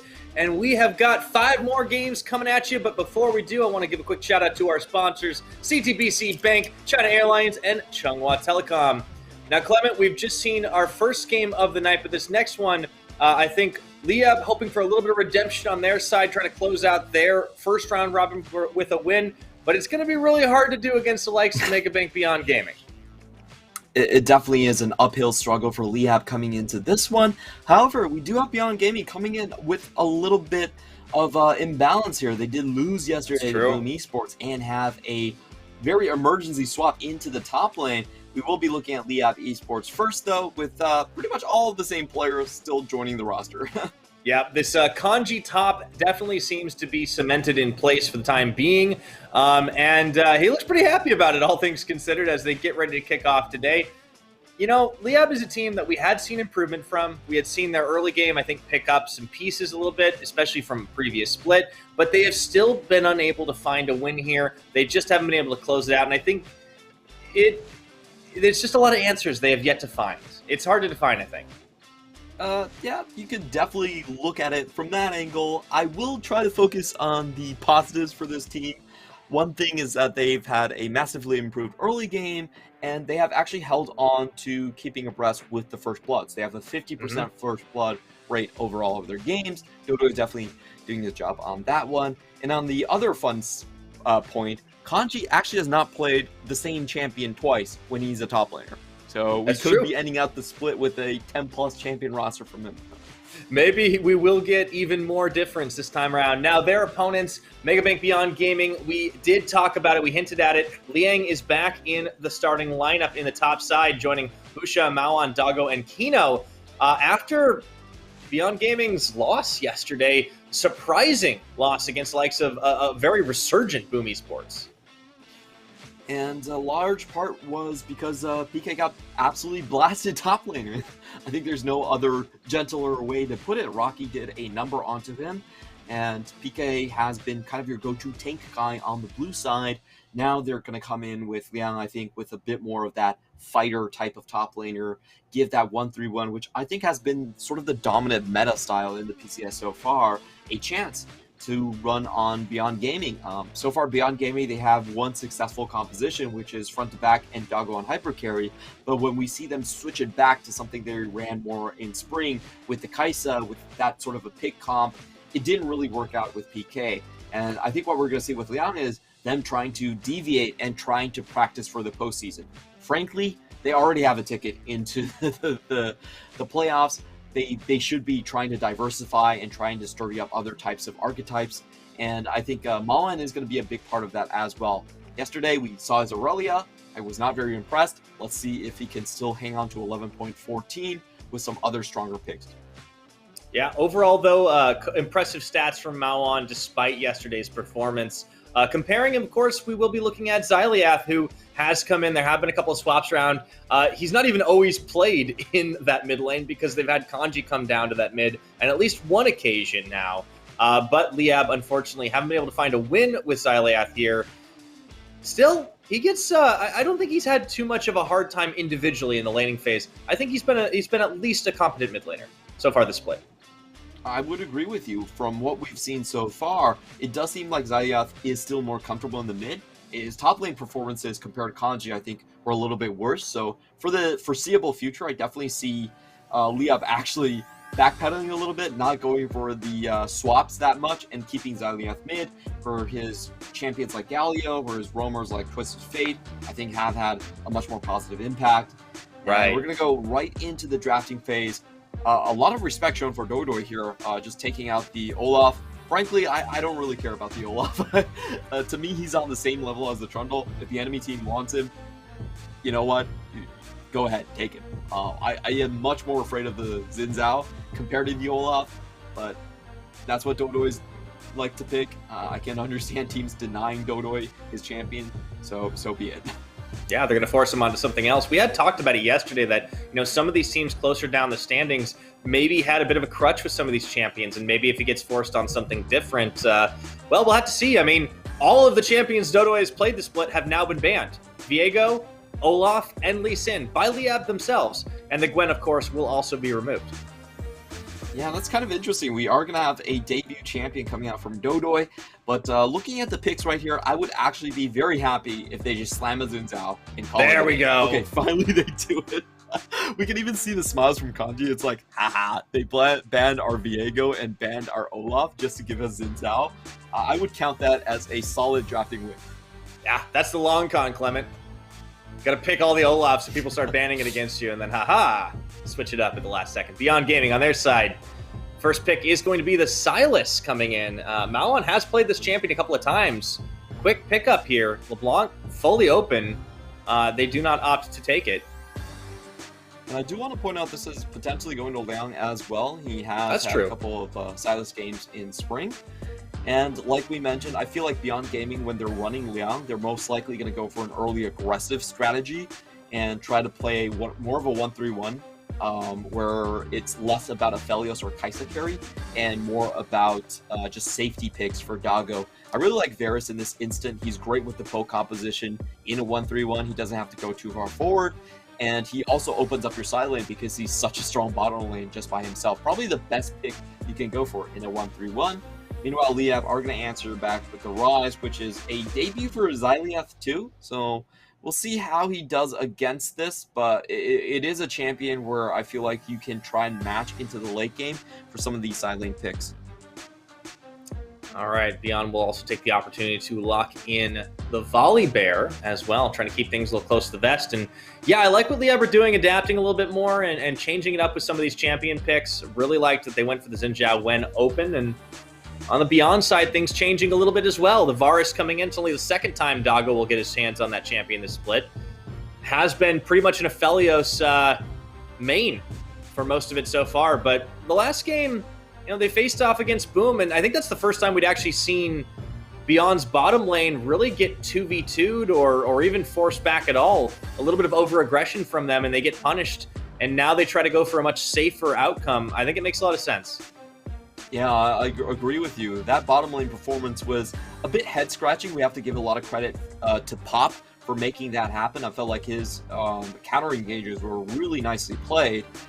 But for Beyond Gaming, that is a big question. Can they resume this sort of bot lane dominance here? They are being really respectful, taking out a lot of Dawn's champions. And I think for Liab, they should probably take away something like the Alistar. Usually when you know the enemy team is playing like a 1-3-1, Alistar is kind of your go-to. The Beyond Gaming could pick up something like the Leona, but frankly, I think in this archetype setup, Alistar is a little bit more dangerous. We'll see if they go for that one. They could also go for the Rakan. Kino can play something like that, or the Set for that matter. But there's a lot of options. Yeah. What I think Mega Bank Beyond Gaming should do right here is still definitely save Liang, give him a great counter pick. They can still wait and see where Liab's lanes are going to go at the very end. Frankly, I'm not sure if Kanji is ever going to play Aurelia. And there is the Alistar. Frankly, I felt like Alistar should have been the ban instead of the Leona. But this is what Liab is going to go for. All right, getting that one locked in. Liab have their final picks to go. Dawn able to go for maybe something a little safe. And Dawn is somebody who's played a lot of champions himself this split. Honestly, full 7 out of 8 games so far. Kanji, don't do it. No! Oh, Kanji locks in the Renekton. The pick your flavor train has ended. Kanji has now selected the same champion twice in the top lane. Oh, what does it mean, Clement? Is it an omen? No, it actually doesn't mean anything. I think Renekton's a perfectly fine pick, but for my own selfish purposes, I really wanted Kanji to just pick a different champion every single time. Which is, it's not really a it would have been pretty cool to see. But yeah, a little epic. All right, so now we get the answer. What Beyond will be going for here is they have been really hovering this Aurelia a number of times throughout pick ban as it has made it all the way through to the end here. I think that could slot into the comp, and it gives them a lot of opportunities, putting the Silas in the mid lane, having Liang on this carry. But it ends up being the Camille at the end of the day, and man, there's some serious mobility here, as well as a little bit of range in the back from that Varus. Yeah, we did have Mega Bank Beyond Gaming just thinking about whether or not they wanted the Aurelia versus Ryze matchup, that one is a matchup where it is very Aurelia favored. Ryze has a hard time getting away from Flawless Duet, but at the very end, they thought about it, and they were just going like, okay, we're not going to destroy the Sylas matchup. Sylas does not have a good time against Renekton, so they go with a much more muted counter pick. I don't think either the Sylas or the Camille really has that good of a time in lane against these blue side power picks from Liam. But, you know, from Megabank Beyond Gaming side, they have scaling on their favor, so they are willing to play more of a long con game, go for a 1-3-1. I do expect this to be a relatively slow early game from all of these lanes, and I would not be surprised if Liam actually come out ahead in the early game. I think this is definitely the drafts to do so when you have the Renekton, when you're going against a Sylas mid that is another scaling champion, and it's really about how much Liab can run away with the early game topside.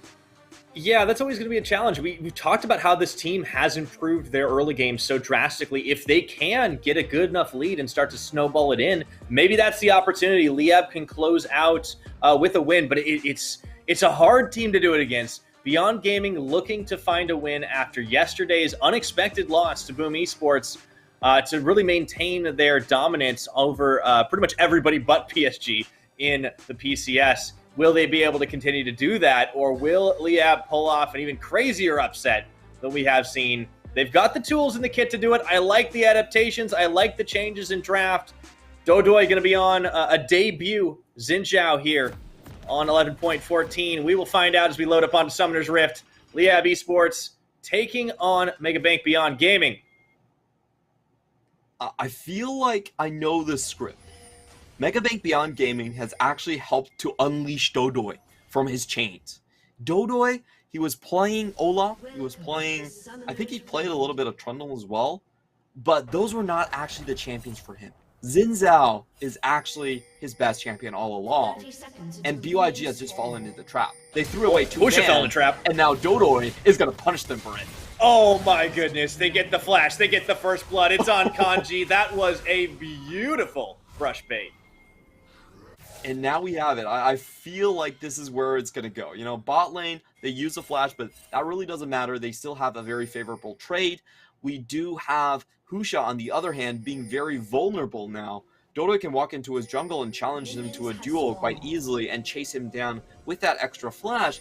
And we do have to remember that Liab's strategy is to play more towards the 2v2 topside early game. So that's going to be very detrimental to Liang, who also isn't running a flash. Yeah, Liang going for a very aggressive summoner choice with the Ignite TP. But all of a sudden, Kanji has a little bit more swagger in his step, I would think, to start things off. So this is a good start for Liab. We'll see if they can keep it rolling right here in this early game as Dodoy gets a nice little leash onto his red buff. And we'll have to keep tracking Husha throughout this game, see what he does to adapt to the fact that he gets first blooded quickly there. And we do have to talk a little bit about the Camille Ignite. We saw this as Worlds, and the reason that players are bringing it is to make the trades a bit more even against the Renekton. You cut down on his healing, you get a bit more damage in, but the flip side is you do make yourself a little bit more vulnerable to ganks. So it is kind of a double-edged sword where I feel like Liang in this particular setup where Renekton is coming in with an extra long sword, it's almost pure downside at this point, to be honest, just because of that early game start. So we'll have to pay close attention to how Liang actually plays this out. Can he actually stay safe in this setting, especially with Xylia being able to leave lane quite early on, which is to be expected in this matchup. Where Sylas does have a hard time against range matchups, can't really push out early on, and there is a lot of pressure on Leon, to be honest. Yeah, it comes back into the roster, and all of a sudden this. Have to keep an eye on that one as well. As you mentioned, summoners in the bottom lane burn for Aiden. Not going to be too worried about it this early in the game. We do know that Dagu and Kino are one of those rare bottom lanes that really do like to get super aggressive, but it kind of bit them in the behind last time around. Oh, here comes Dodoy in the lane. He's not going to find Husha on the red buff. In fact, he just sort of like ships passing in the night. Doesn't see him. But he does head towards the top side. I think we might get ourselves a little early dive action going on. Xylia taking a lot of damage from Mawon in that early trade. Does turn it back, but he's playing a dangerous game. Yeah, I wonder the big question now is, do they know which direction Husha can potentially come in from? It does look like Xylath is just going to leave his lane. And this is a very successful trade for Dodoy because he still has one quadrant of the map to farm while he's already taken everything on the bottom side for himself. So Husha actually finishes Raptors and Red went bottom, and there's absolutely nothing for him. He's basically just sitting around waiting for a gank that I don't think should happen from Liam's side. I feel like Liam, without their summoners on Aiden, should be disciplined enough to avoid this. Yeah, Aiden got that hook, but it was just trading out a little bit. Dodoy, so far, really helping his team to some early leads, and they're trying to get Kanji really far ahead here as he is pushing Liang far back into the tower. Of course, stealing out some of that jungle camp's topside. We'll see if there's any counter pressure here coming in for Husha, as he did go bottom a little earlier. They got a couple of wards slammed down in the river brush, but not a whole lot else as Kino, I think he was spotted on that roam by Xylath. And it does look like what Mega Bank Beyond Gaming want to do this game is to split the map in half. They're basically giving up on Liang and saying, well, if Dodo is going to be top most of the time, we're going to have to make sure we get a trade into the bottom side, and this is what they're playing for. They do have most of the bottom side path from mid to bottom lane already warded up, so they will be able to just move across this terrain without any interruption, and it looks like this is their game plan. They're basically scuttling Camille and making sure that their bot gets ahead. But if Dawn and Aiden play this correctly, as it looks like they are just waiting for Xin Zhao to join them here, then Beyond Gaming has effectively wasted a lot of resources. Yeah, Husha spent a lot of time sitting around in that brush, and Aiden doesn't spot him on the way out there, but he's not getting his camps done, and it's allowing Dodoy to just start moving further and further ahead as he's just power leveling through the lanes. They should have eyes on him, I think, from that one deep ward that was placed, but it doesn't really matter a whole lot if Husha's not really able to get any counter pressure anywhere. So Liab really starting well in this early game, built themselves just shy of 1,000 gold lead.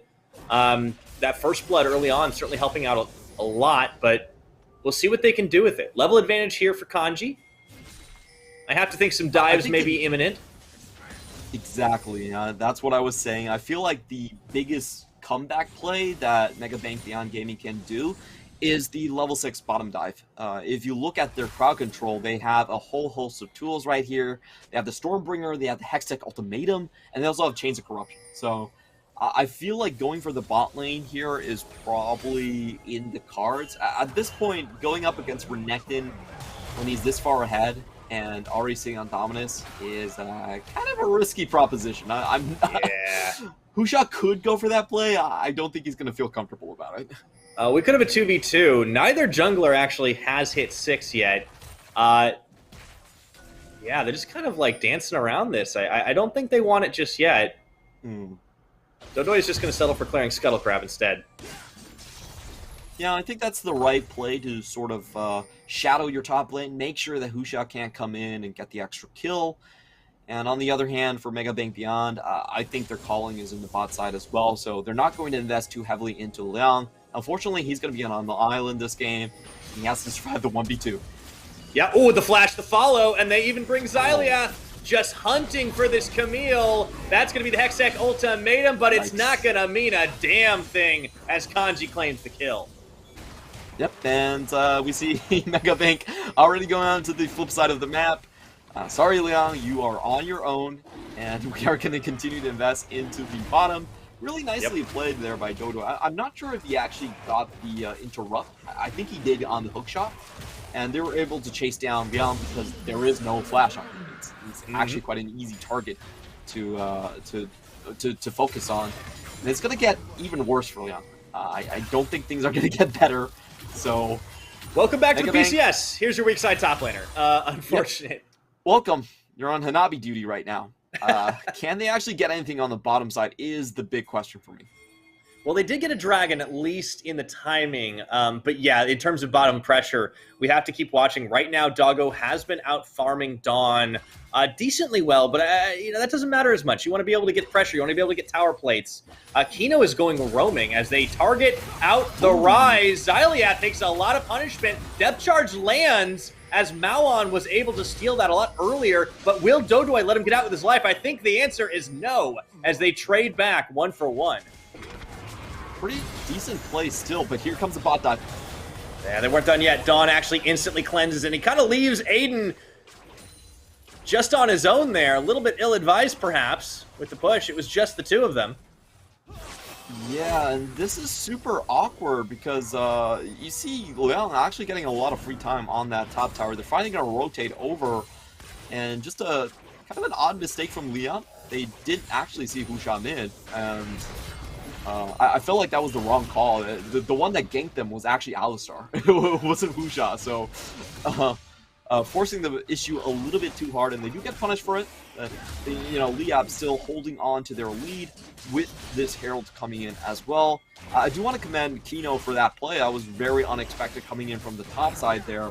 And Xylioth was well underneath his own tower, but still falls down to the engage coming in with the help of Depth Charge. Yeah, Xylioth actually up to the top, pushing it. Looks like he will be... 1v2? Should be able to deal with this as the Hextech Ultimatum comes in, and the party portal, he cannot make the escape. Dodoi and Kanji were too late to the party, so all of a sudden Megabank Beyond Gaming are the ones that find the tempo play. Once again here. Yeah, he just went a little bit too far forward. Could have waited for the rest of the team to rotate up, but Beyond Gaming are able to take him down with the burst damage, so... We had Liab starting this game with a 2,000 gold lead, but that has all but evaporated at this point. Just a number of missteps coming in from Xylioth. I don't really blame him because of how strong Beyond Gaming's pick combo is, but he definitely could have waited a little bit longer. You know, the play definitely wasn't worth his death right there. And now we find Mega Big Beyond just actually overtaking the gold lead. Yep. It's started to tilt back in their favor. They have the extra Infernal Dragon in the mix as well. And, you know, Liab are going to have to find some answers. I think they tried to get a little fancy by swapping Xylioth around and, you know, going a little hyphy in the bottom side. But just a couple mistakes, string them together, and Beyond are going to be able to get right back in. And this is exactly what they did. So the key point for BYG is to get one of their side lanes to the point where they can split push. And in that regards, I feel like they're still a ways off to making 1-3-1 happen. However, at this point, their pick composition is incredibly strong, and they can start moving Doggo out of lane against Ezreal. As we can see here, Ezreal is running more defensive runes. He is going to get pushed in, and we have another collapse. Yeah, that's going to be Husha coming in with the Stormbringer. Goodbye. And on top of him and Mauon, it is Xylioth open season right now. Oof, that crowd control combo is just so deadly. You chain the guaranteed stun into the abduct there. There's nothing Xylioth can do. He was sitting well underneath his own tower. Like, you're supposed to be safe. Your tower is your safe haven. It is your port of calling, but unfortunately not for Xylioth and not against a Silas plus Volibear combo. And this is something that I feel like Beyond Gaming do better than any other team out there, is utilizing Husha and his tower dive potential. We've seen this especially against the J-Team game, where they kill Lucian twice underneath his own tower, underneath his own second tower by that, by the way. And this is something I feel like a lot of teams have to be more careful of when they're going up against Husha, is making sure that they actually have the left side of the mid lane brush actually warded. Liab are going to try and make use of their Rift Herald to secure themselves first brick in the top. They will be able to do it. So Dodoi and Kanji continue to kind of work their way through some objectives, but they're going to have to contend with Mauon and Kino if they wanted to go a little further. They do get the second charge off on Shelly, so not a bad series of moves there. I like the way that Liab actually played that. None of them went into tower range. Most critically, they had a good inkling that Malan and Kino are roaming around, so they just get the free Herald charge, they make sure the Herald goes in, and then they back out very respectfully. They still have time to reset and join this Drake fight. Probably a little bit slow, actually. Yeah, they're not going to be there on time, so my mistake, they're not going to be able to contest. But I like the way they played it. They kept it really safe and made sure that Kanji is going to hold on to his lead. And this is the sort of second big question I have for Liab is, can they actually play with split pushing Kanji?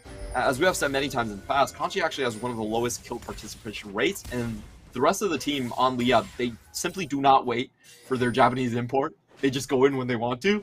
And it's been really disjointed between the 4-man and the 1-man on Kanji. Even when Kanji has had sizable leads, they have not been able to transfer it into a teamfight scenario. Yeah, it's going to be a big test for Liab if they choose to opt into the strategy, see if they can improve their communication issues somewhat. Looks like trying to set up a play towards the bottom side. They do ping. Dodoy really wants to get this dive going. But Dodoy going into the jungle, I think he might have spotted the edge of Maoan there. Maoan's just been, like, consistently stealing the depth charge this game. He's got some fun ultimates to play with on that Sylas. Yeah, depth charge is definitely your go-to. It has such a good AP ratio. I think it's like 0.8 or even maybe 1.0, but it's absolutely ridiculous and something that you're never going to think about when you're actually playing Nautilus himself. It's more of a Sylas thing. Yeah. And the burst damage we've seen has been so critical in just getting tower dives. I feel like that's the main go-to play that Beyond Gaming are relying on this point, just constantly just going for Xyliath, even though he's not even worth 200 gold at this point. But, you know, when that's the only play on the map, you just hit it over and over again. This turret plates really tell the story of how the early game shaked out. Liab getting all of them, almost all of them, towards the top side. Meanwhile, Beyond Gaming managing to kind of have a nice little bit more even spread after some dives, after some counter engagements. Here comes Maoan up to the top. It looks like he'll be the one duking it out with Kanji. I'm just going to hand wave at each other. I really like how Kanji has played this so far. You know, he actually had a ward in the river and saw Liang just circling around him. And I feel like he has a pretty good premonition of what's going to happen if he goes too far forward. So he just stays here and allows the play to develop for him. Kanji, for me, even though he's been traditionally a mid laner, has actually done very, very well in the top. And now Xyliath. Ooh. Gotta hate life. Yeah, this time it's a 1v1. That was ill-advised. He flashes, and he is already a dead man. Dodoy turns on, counter-engage, looking for Husha. In goes Keynote into the bear. That is a huge combo. Husha manages to open up with that first kill, and Aiden flashes out, but Liang will follow in, and Beyond Gaming just said it's go time. They're going to go ahead and get not one, not two, not three, but 4 kills for themselves. Yeah, that was pretty ill-advised coming in from Liab. I think they forgot the fact that Liang still had his TP. So even though Liang was on the bottom side, it was still a 5v4 on the top lane. And Beyond Gaming had a much better start of the fight, throwing down the chains of corruption, forcing everyone away, and Dodoy had to escape past his own team. However, this might be the comeback for Liab. Xyliath wants to make a play. Doggo and Kino very low. Here comes Husha in for some relief. They just don't connect with enough of the damage that they need. Dawn looking for the chase. Ping's flying. And Liang would be the cavalry to arrive, so they'll get away with it. And Beyond, I think it is safe to say firmly in the driver's seat now. They got so much out of that sequence of play. The kill in the bot side, the team fight in the top, which, let's be honest, Liab actually started themselves. They thought they had a numbers advantage, but Liang was very happy to just TP behind them and make this a 5v4 anyway. So Liab, essentially, they shook hands on a pretty terrible play for them. Kanji, he gets the backline, but there is no follow-up already. His team is scattered in the wind or dead. And then, on top of that, they lose 2 towers. So, a really bad trade coming in. Kino might die here. He does go down. And at least they do stop the bleeding. They claw back with the play of themselves on Liab's end. Yeah, Liab managing to get something to arrest a little bit of the momentum. You can see the gold graph starting to go well against them in this game. I do like that Beyond have taken some notes from their loss against Boom. They've certainly well adapted the Alistar, Volibear, come on and slam combo. Yeah, it's always fun to see that one just go down. And the fact that you can't hide underneath your towers just means that Beyond Gaming can close out games where they have a lead very, very firmly. There's almost nothing that the enemy team can do. And I think Volibear's potential at countering out map trades has been criminally underrated. The thing about Volibear is that if you overload one side of the map, you can always continue because towers don't even matter and the enemy can't play defense whatsoever. We're going to be taking another look at this. It's just a Kino going in a little bit too early. Bit of a mad cow disease for him. He loses his life, doesn't get the tower defend. And, you know, small hiccups for sure, but not going to stop Beyond Gaming from just snowballing this third trade. Oh, they'll be able to secure it. That is going to put them on sole point for the Mountain. And with so much vision, very difficult for Liab to go anywhere and contest, even if they were in the area. And it does seem like the game plan for Liab now, maybe just try to 1-3-1 this, but they have 3 towards the top side looking to push down objectives. They seem a little, well, you know, not to overuse a pun or beat it to death, but a little cowed, I would say. For sure. I do like this Death Brush setup, but Beyond Gaming are coming in with numbers. They have anticipated a 3-man. Okay, Dodoy decides he wants to try and fight it out, but the rest of his team runs for the hills as he had nowhere to go. Liang will get the kill, and Liang's come right back into this one, into relevance. You're getting to that point where Kanji's not going to be nearly as effective on the map, and 3 kills into Camille's pocket certainly going to go a long way towards setting up that split push ability. For sure. This is absolutely amazing how Beyond Gaming has come back in this game, despite such a bad start. This was one of the worst starts Beyond Gaming I've ever seen, and Kanji might be strong outside of the tower. Don't think he really stands a chance inside. Dominus. Oh boy. Kanji could still come back from this. Oh, never mind. Yeah, it's a Dominus battle though. Malon wins that one. Yeah, even with the full rage and the Call of the Meek, he's not able to get much HP back whatsoever from Malan, and Malan just had a much better start to the fight, able to force a couple of tower shots onto Kanji. I just feel like Kanji was getting desperate there, trying to knock down the tower as soon as possible. Just gets picked off quite easily by a 4-1 Malan at this point. So Beyond Gaming, I really think that Husha deserves to have all of the credit for dragging his team back in, honestly. And there were a lot of uncharacteristic mistakes from Liap. Let's be absolutely honest. Their bot lane was kind of just a give me, and Husha is now again on the aggressive. Yep, and they get the combo. Once again, Kino following up with the aftershock hit there. Dodoy going down, and wow, knockups left, right, and center. Maoan borrowing Aiden's depth charge to get even more, and another Rift Herald charge in onto the tower, actually staying alive with 386 hit points. Oh, there's a chance here. Maybe we get that Dancing Rift Herald today. Well, it has to survive one more Herald charge, which I don't think it can do at this point. It's going to get the next turret. Oh, wait a minute. Oh, wait, no, still got 40 hit points. Oh, we might get it. 14. Come on, Shelly. You can do it, They got to let Shelly get that charge. Let's go. We got ourselves a Rift Herald 20-30, and Liab will fall. Good early game for them, but Beyond just plowed their way down the mid lane. Husha honestly just deserves all the credit in this one, just dragging his team back. He was able to tower dive Xylia twice and also defend the bot lane where we saw a little bit of over-aggression on Aiden's end.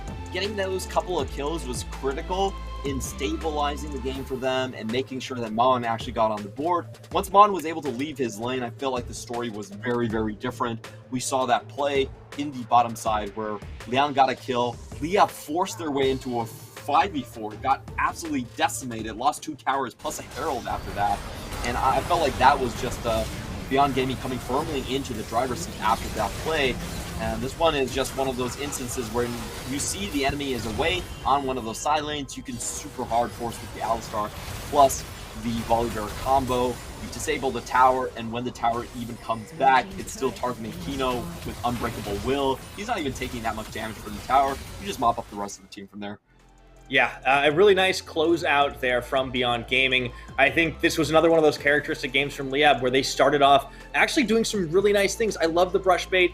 It just, gets an early kill onto the Renekton. They start to try and snowball that lane.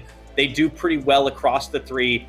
But then in the mid game, stumblings start happening. They make some mistakes. The collapse from Beyond multiple times onto Xyliath. And again, I mean, what do you do if you're even the Rise in that situation? As you mentioned, he's sitting under tower being as safe as possible, but they just started bullying him out. They started putting more kills into Liang's pocket, who comes back in, and despite the landing phase maybe not looking quite as good for him early on, becomes incredibly relevant and just starts hunting people. And Beyond kind of just come thundering back with, I think that might actually be our fastest win so far. It might have just beaten our previous record. I think the fastest win is still like 20 minutes and 17 seconds. So so maybe just a little bit after. Yeah, but it's it still was very though close. It's definitely in top 3. What a turnaround! And we got the Dancing Rift Herald, but you can see the exact moment at which, at which this game really started getting out of control there, as Liab just were unable to really stop some of the bleeding coming out as Husha dragged his team back into it. Maoan, Liang were getting a lot of kills. Honestly, Kino is roaming, set up so many of those plays, and you can see it in the number of assists he has just all over the map, setting his team up for success. Yeah, the main narrative of this story is Kino and Husha got to mid lane before Kanji with his massive lead could actually go to mid lane.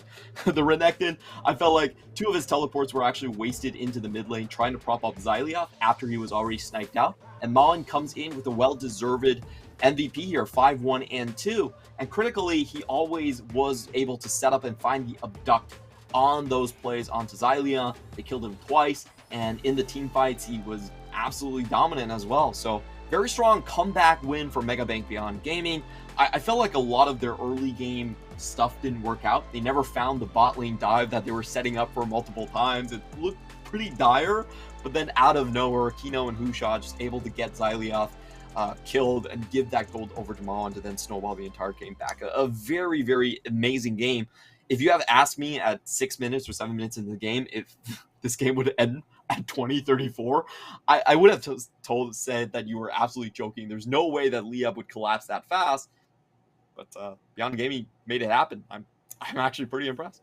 Yeah, I mean, they're really like flipping a switch to turn it around. They managed to get themselves that comeback win. But we are going to go ahead and take a bit of a cool down. When we return, more of the PCS summer. Don't go anywhere. CTBC Bank is Taiwan's top financial institution. But we're not stopping there. We're crafting an international brand and already have over 260 outlets in 14 countries. We are by your side, ready to embrace the future.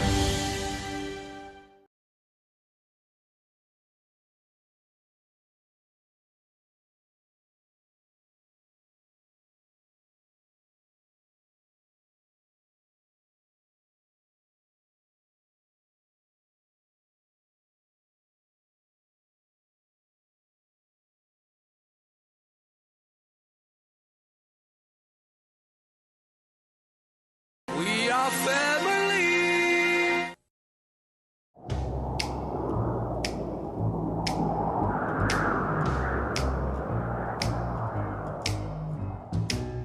Can't you see my heart is lost without you?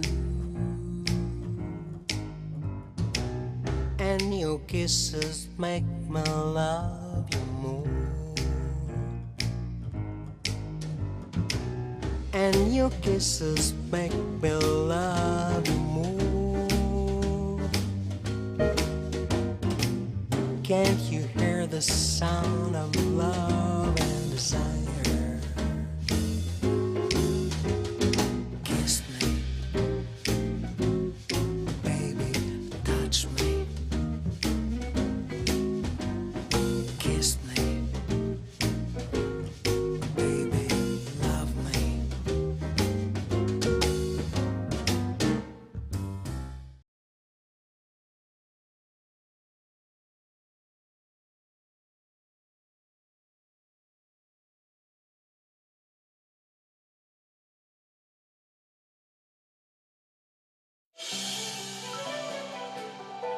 CTBC Bank is Taiwan's top financial institution.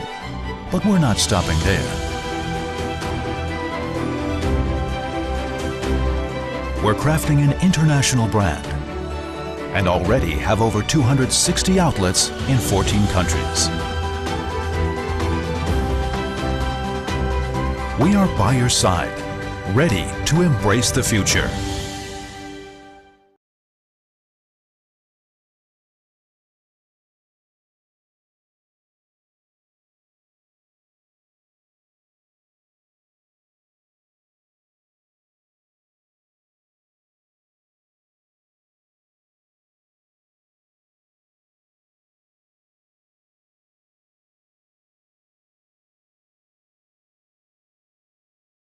We are family.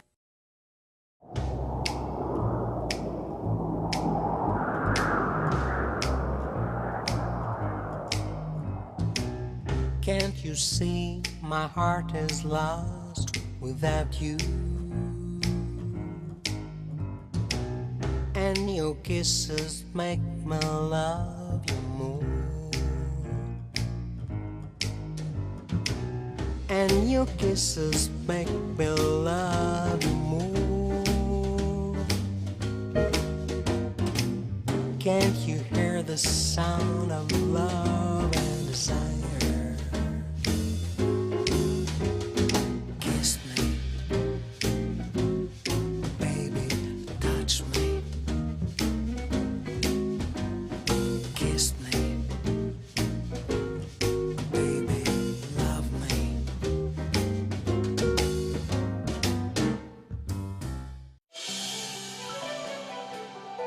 CTBC Bank is Taiwan's top financial institution, but we're not stopping there.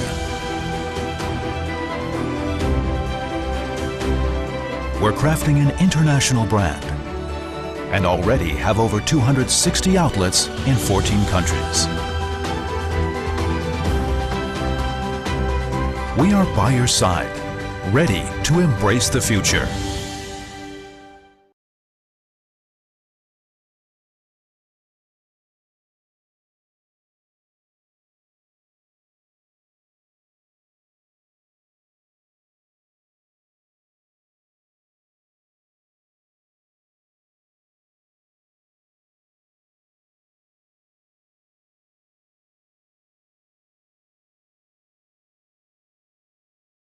We are family.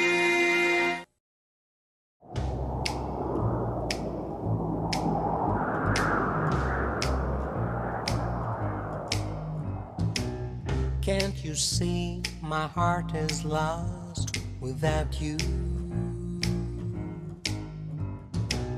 And your kisses make me love you more. And your kisses make me love you more. Can't you hear the sound of love and desire? Kiss me, baby, touch me. Kiss me, baby, love me.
And welcome back once again to the PCS Summer. We have had 2 games in the books. One of them, not quite the record, but quite a fast one, with Beyond Gaming really turning up the heat in that last one, even getting ourselves a dancing Rift Herald. I am Pyrotechnics, he is Clement, and our wonderful sponsors you can see right down there at the bottom of the screen. CTBC Bank, China Airlines, and Chunghwa Telecom. Thank you for making the PCS possible. Now, Clement, this next game, I feel like this is going to be one that will definitely tell us quite a bit about where these two teams are. Berjaya Dragons taking on Alpha Esports.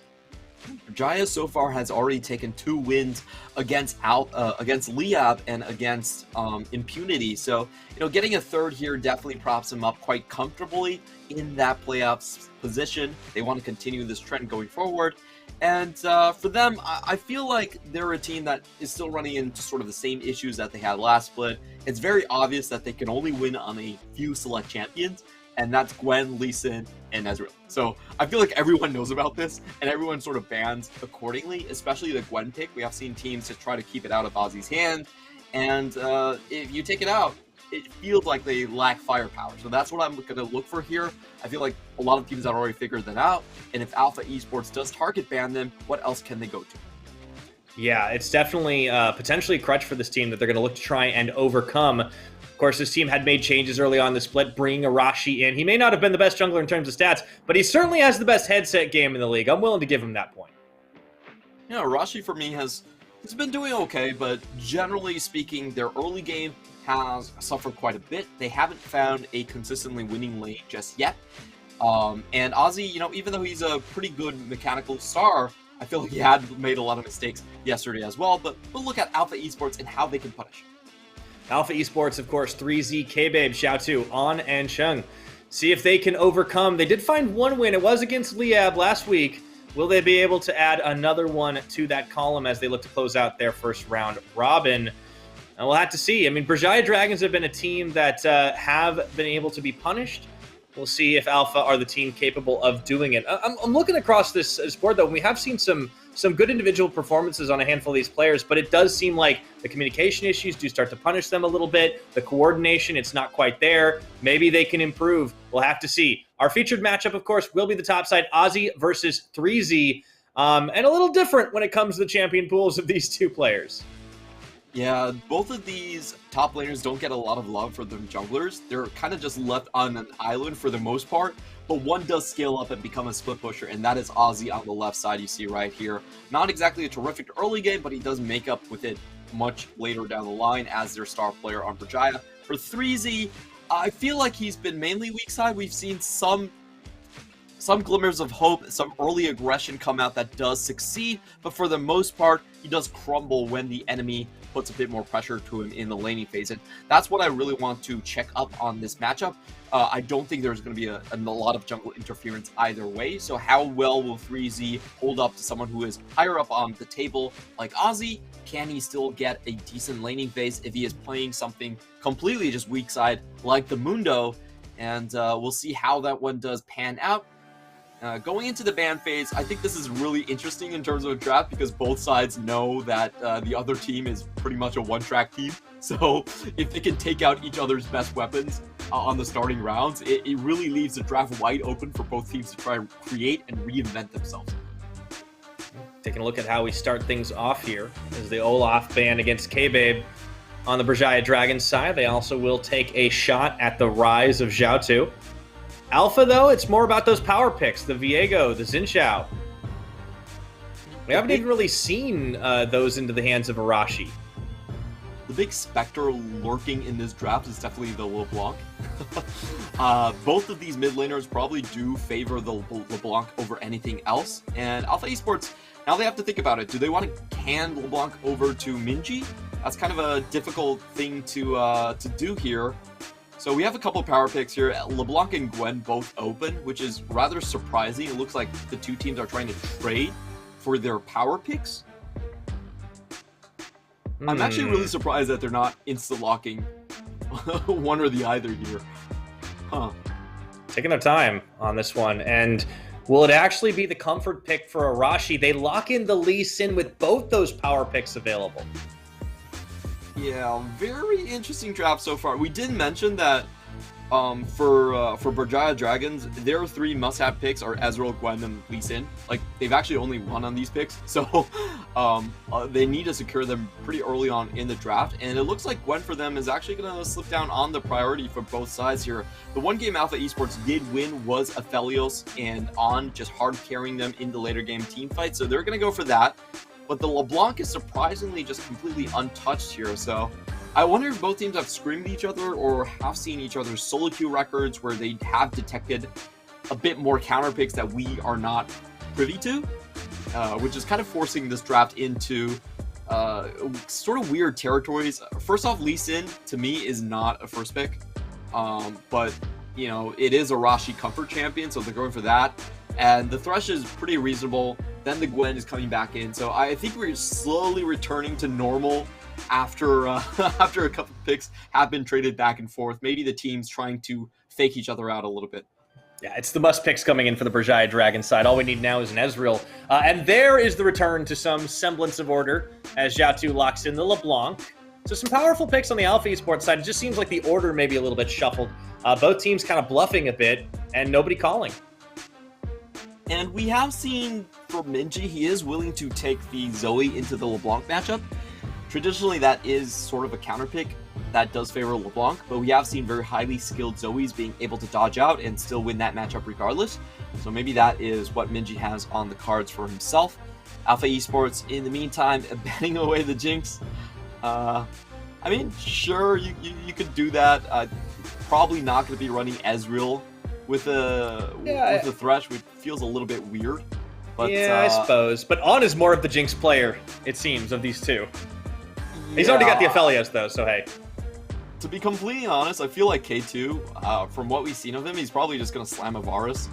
And I don't really see K2 going on the hyper carry train in this sort of a team environment, but we'll see what he does here. For Alpha Esports, ooh, that's likely going to be a top lane Tahm Kench. You know, even though Riot has specifically said they are nerfing Tahm Kench in the top lane to try and move him towards support, it really hasn't been the case.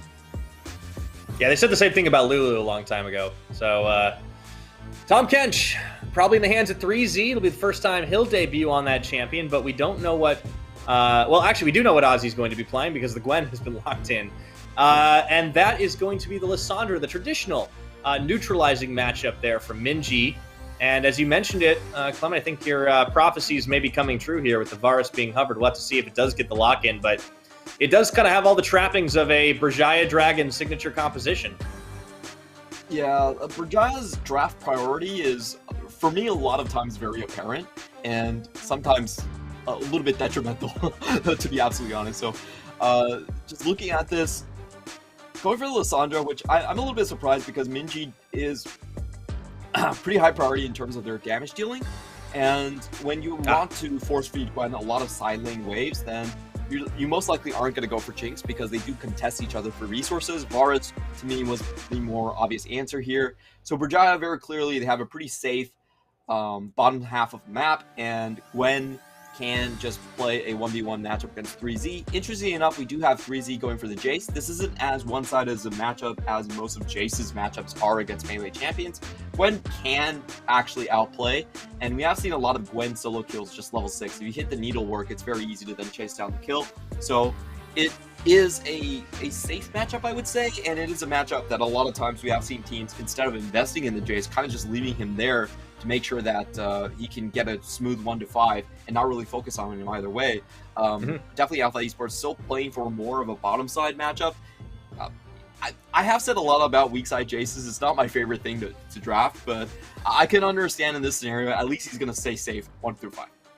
Yeah, and it's also a little bit more of the 3Z style. You know, we talked about how we expected both of these top laners to kind of just 1v1 on each other, not as much jungle attention as we would expect to see from different teams, because it just doesn't get prioritized as much with these two. So I'm curious to see how that Jace matchup ends up going for the Berjaya Dragons and for Alpha Esports. Of course, the Tahm Kench ends up getting swapped into the bottom, so we will get a support Kench to pair it with On's Aphelios in this one.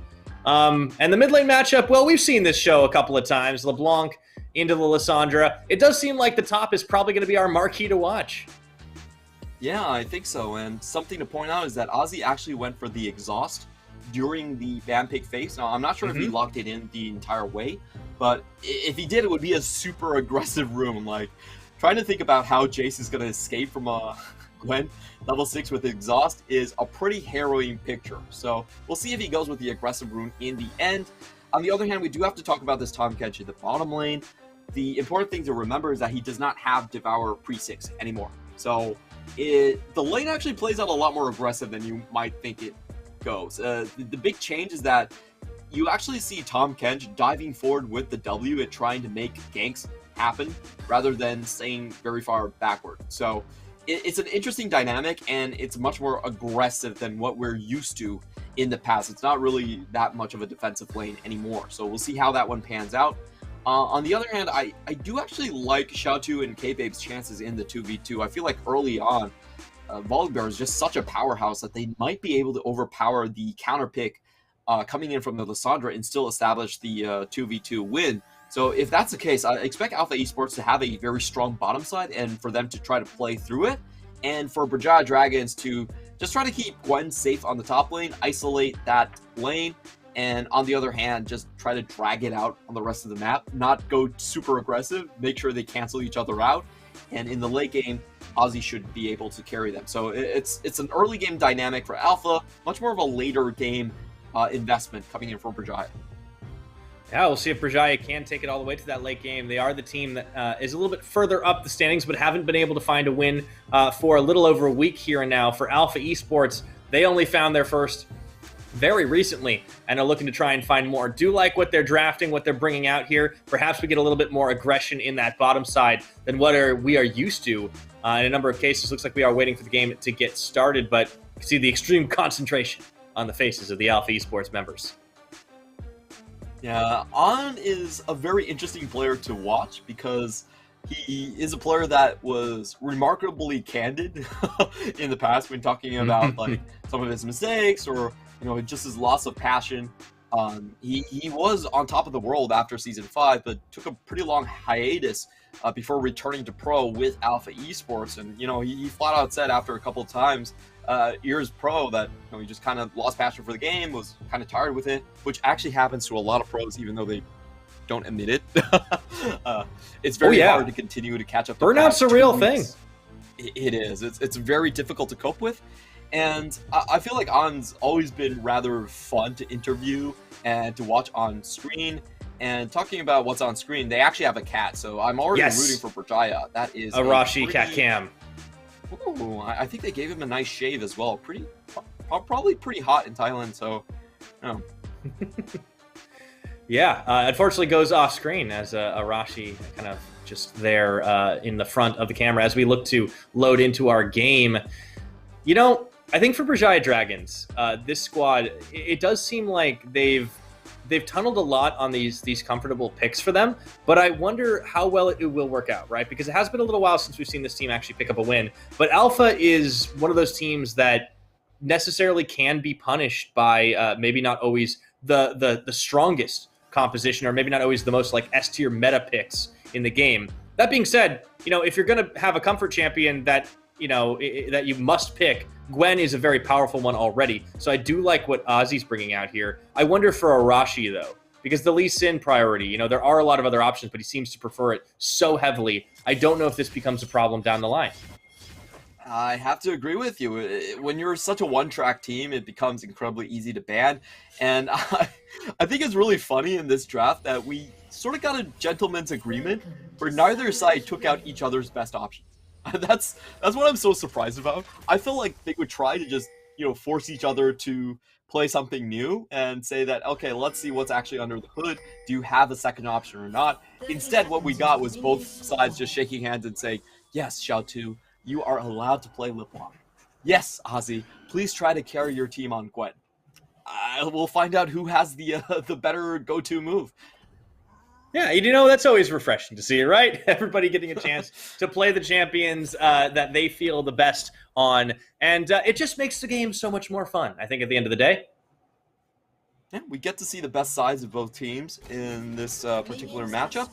And judging by the runes, we do actually have the exhaust coming out So very interesting here. It is going to make him somewhat vulnerable to ganks, and I do expect there to be quite a bit of top lane attention given this setup by both junglers. Does change things a bit, yeah. Yeah, just to keep Ozzy alive here. We do have the pathy from K-Babe out towards the top lane, so it does look like Ozzy is going to be playing rather passively coming in. We can even see Ozzy already starting up with a very late leash and kind of foregoing the first wave. Yeah, definitely going to keep himself back just a little bit. Ooh, Arashi double dip in there as he's able to get that finisher on the blue buff. And I think the Berjaya game plan certainly will swing a little bit on Arashi here, this jungler that they bring in to play with after a handful of games previously with Enzo. Of course, Enzo didn't leave the lineup. He just went down to support. And we still have yet to see Enzo really pop off on the support position. He's played a couple of Thresh games, but I think my criticism of Enzo so far is even though he has gone into support, he hasn't been able to become the main initiator for the team, and that's really what you're looking for in a position like the support. So we'll see if he can actually get a couple more fights going. So far, Berjaya, one of their biggest weaknesses in my mind is that they have a very difficult time pushing leads because they don't have a stable initiation. They have Arashi on Lee Sin, they have Enzo who's a new support, and it becomes a little bit difficult at times to extend their leads, even when sometimes if Ninji and Ozzy get off to a good start. Yeah, that's why we've seen this team not necessarily been able to follow up with as many wins. Enzo goes fishing for a hook very aggressively as he takes a lot of poke in exchange for it. K2 will dish some back onto On, but you know, I do think this 2v2, normally we talk about the 2v2 just being like, all right, it's going to be a farm fest. AD carries aren't as relevant anymore. We can probably ignore it for a little while. I think that might be a little different in this game, just because of the way these two teams play, and also because of the lane setup. I mean, seeing the Tahm Kench, I kind of expect some more aggression. Yeah, we could see the Tahm Kench actually be very close to one-shot range against Enzo, but I will say Enzo is willing to play this aggressive because he knows that the enemy opponent leashed for their jungler. He is very well aware that K-Babe did head towards the top side, and he's willing to trade HP to hopefully get some sort of a over-aggression from Alpha's bot lane. So far, Catfish not biting. I think they're very well aware that the Lee Sin is also around the area. They have the pings exactly on his spot. So good job by Alpha Esports so far, just be able to sense out where Arashi is on the map and playing safe accordingly.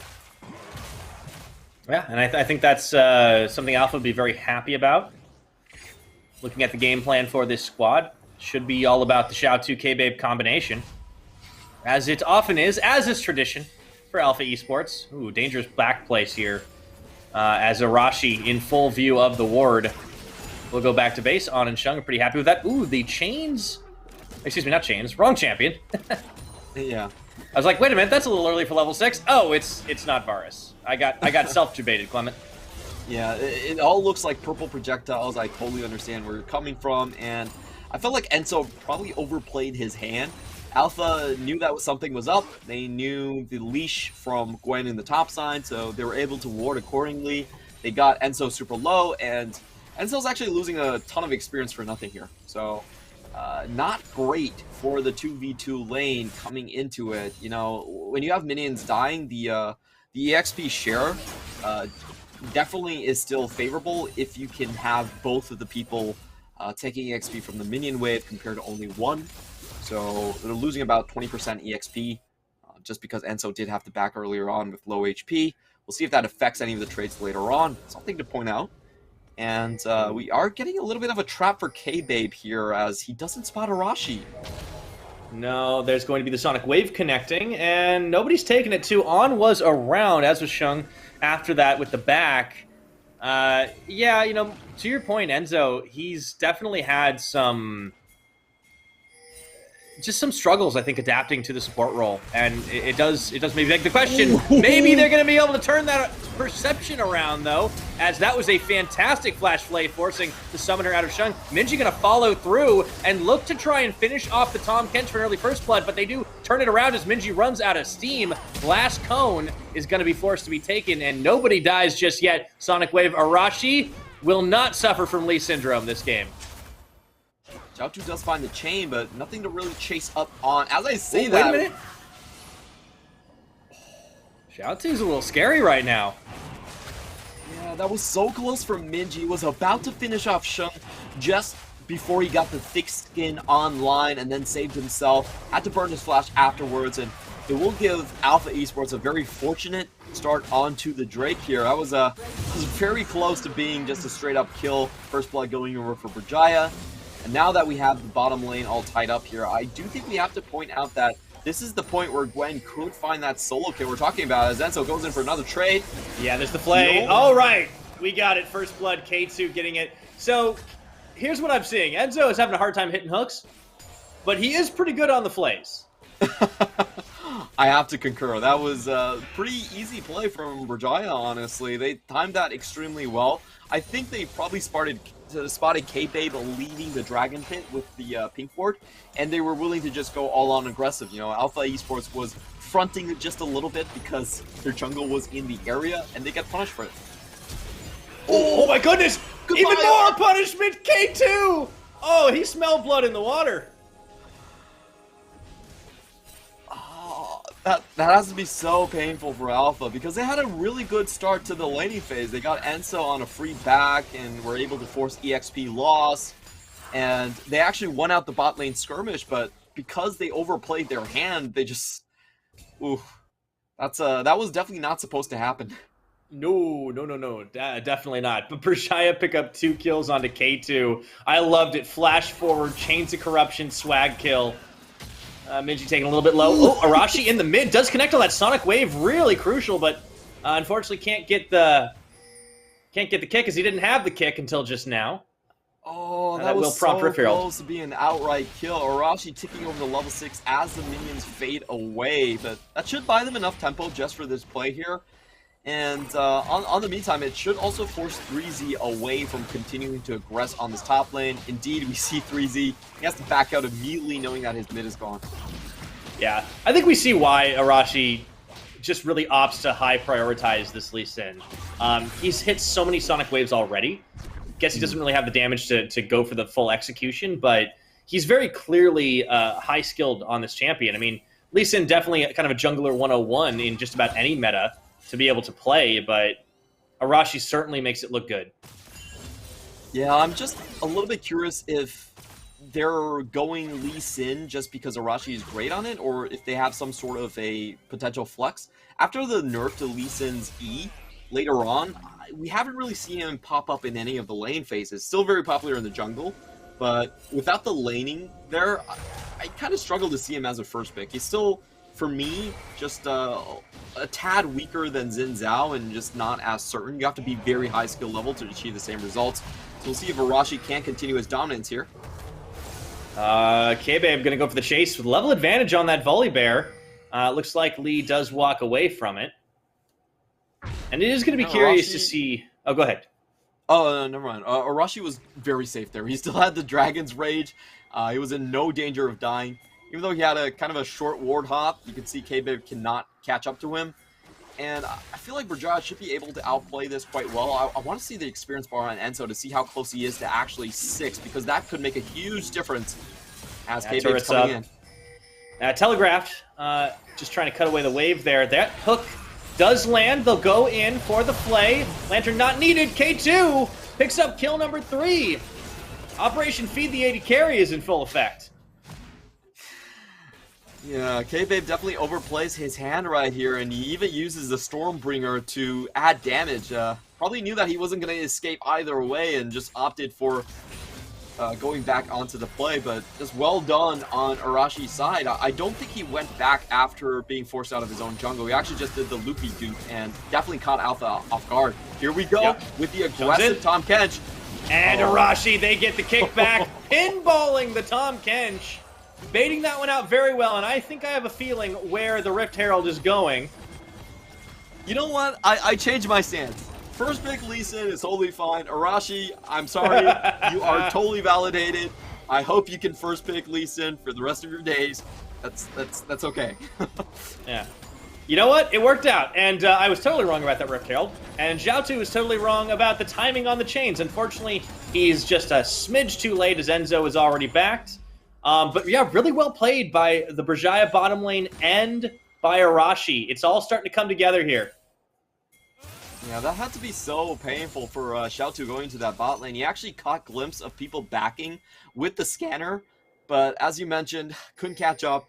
And that also is, I think he lost a minion wave in the mid lane as well. So Minji still in a fairly decent, comfortable spot, and Arashi just seems to be everywhere. He is. He's so mobile on this map. Can't get the execution, but he's just scaring him down. In comes the Tahm Kench again. Shung does not land, but K-Babe does. Will Arashi get away? The answer is no, as the teleport will finish. Ozzy looking to make something out of nothing here. Instantly exhausted, mist thrown down. The rest of Alpha Esports collapse as they throw Ozzy in, and Zhao takes him down. Alpha Esports on the board. Very valiant from Ozzy. Just that was kind of a weird TP and all-in coming in from him. I definitely did not pan out, and that's going to give Alpha another very easy Drake. You know, despite Brajaya having such a massively winning bottom lane, I'm kind of impressed that Alpha Esports has Drake control the entire time. Just as I say that.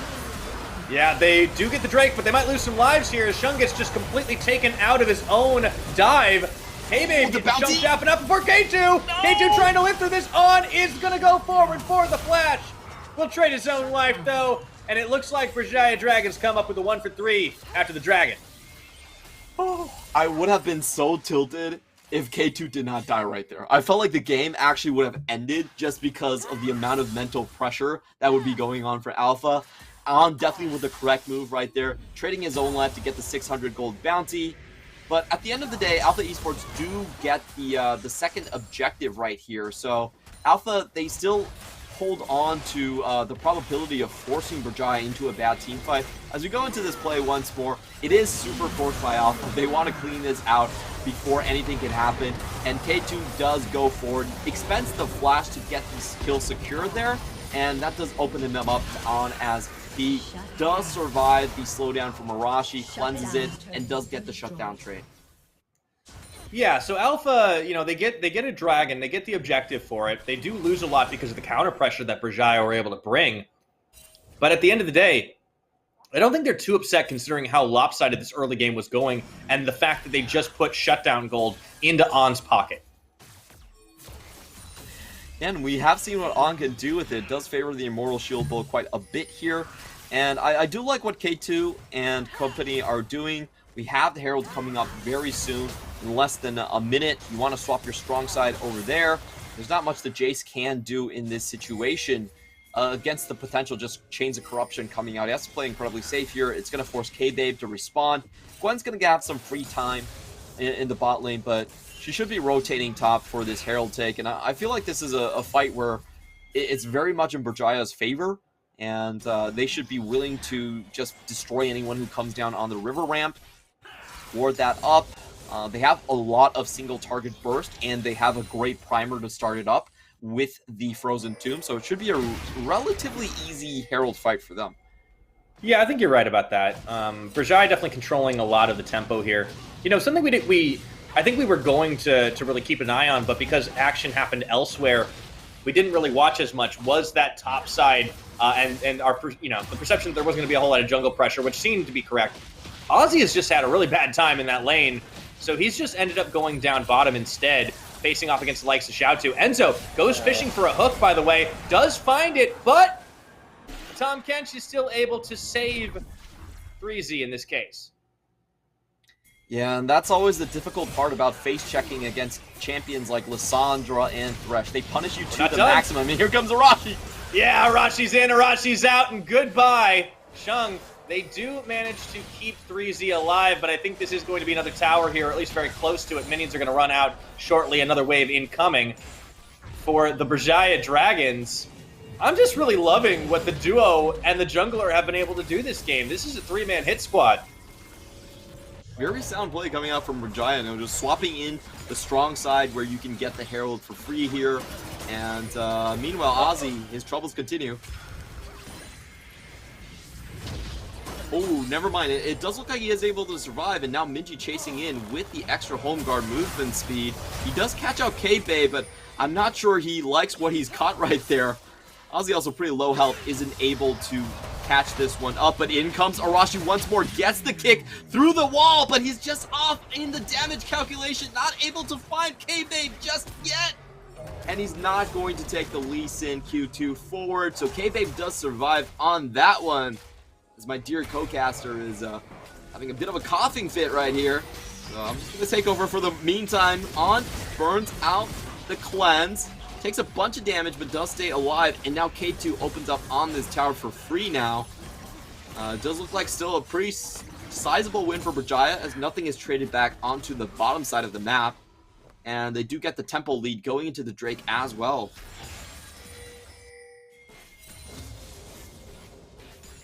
Oh, I'm just gonna take over until Pyro comes back. Sorry about this. You got this, Clement. I'm gonna probably need a minute. Thank you for covering. Yeah, no problem, man. No problem, man. You know, I love it when play-by-plays actually just drop out because, you know, as an analyst, I like saying everything by myself. I actually don't really like my own voice, but here we go as Ozzy does pop the miss, dodges out of the first chain, Exhaust pops down, no damage here. K-Babe still follows in on this play. They're going in super hard for it, but I'm not sure what it's going to cost them. Meanwhile, On just dies in the mid lane. That was definitely an overreach from Alpha. They show all their cards, and somehow On was not notified. That was a little bit weird to me. Usually if you're diving like that, On should be underneath his own tower. He was in the middle of no man's land, and Berjaya get everything. They get the mid lane, and they also get the Drake. That was probably the worst trade in the history of trades coming out from Alpha Esports there. I am inclined to agree, Clement, and I am officially back. Thank you for taking over the play-by-play duties. Welcome back, welcome back. I missed you. You know, this is what happens when you're a flex caster. You can seamlessly make the transition, but you're absolutely right. Berjaya just got everything they wanted and more. Yeah, that was kind of weird, but it definitely seemed like as K-Babe and Shatu went on their top lane adventure, On was not notified.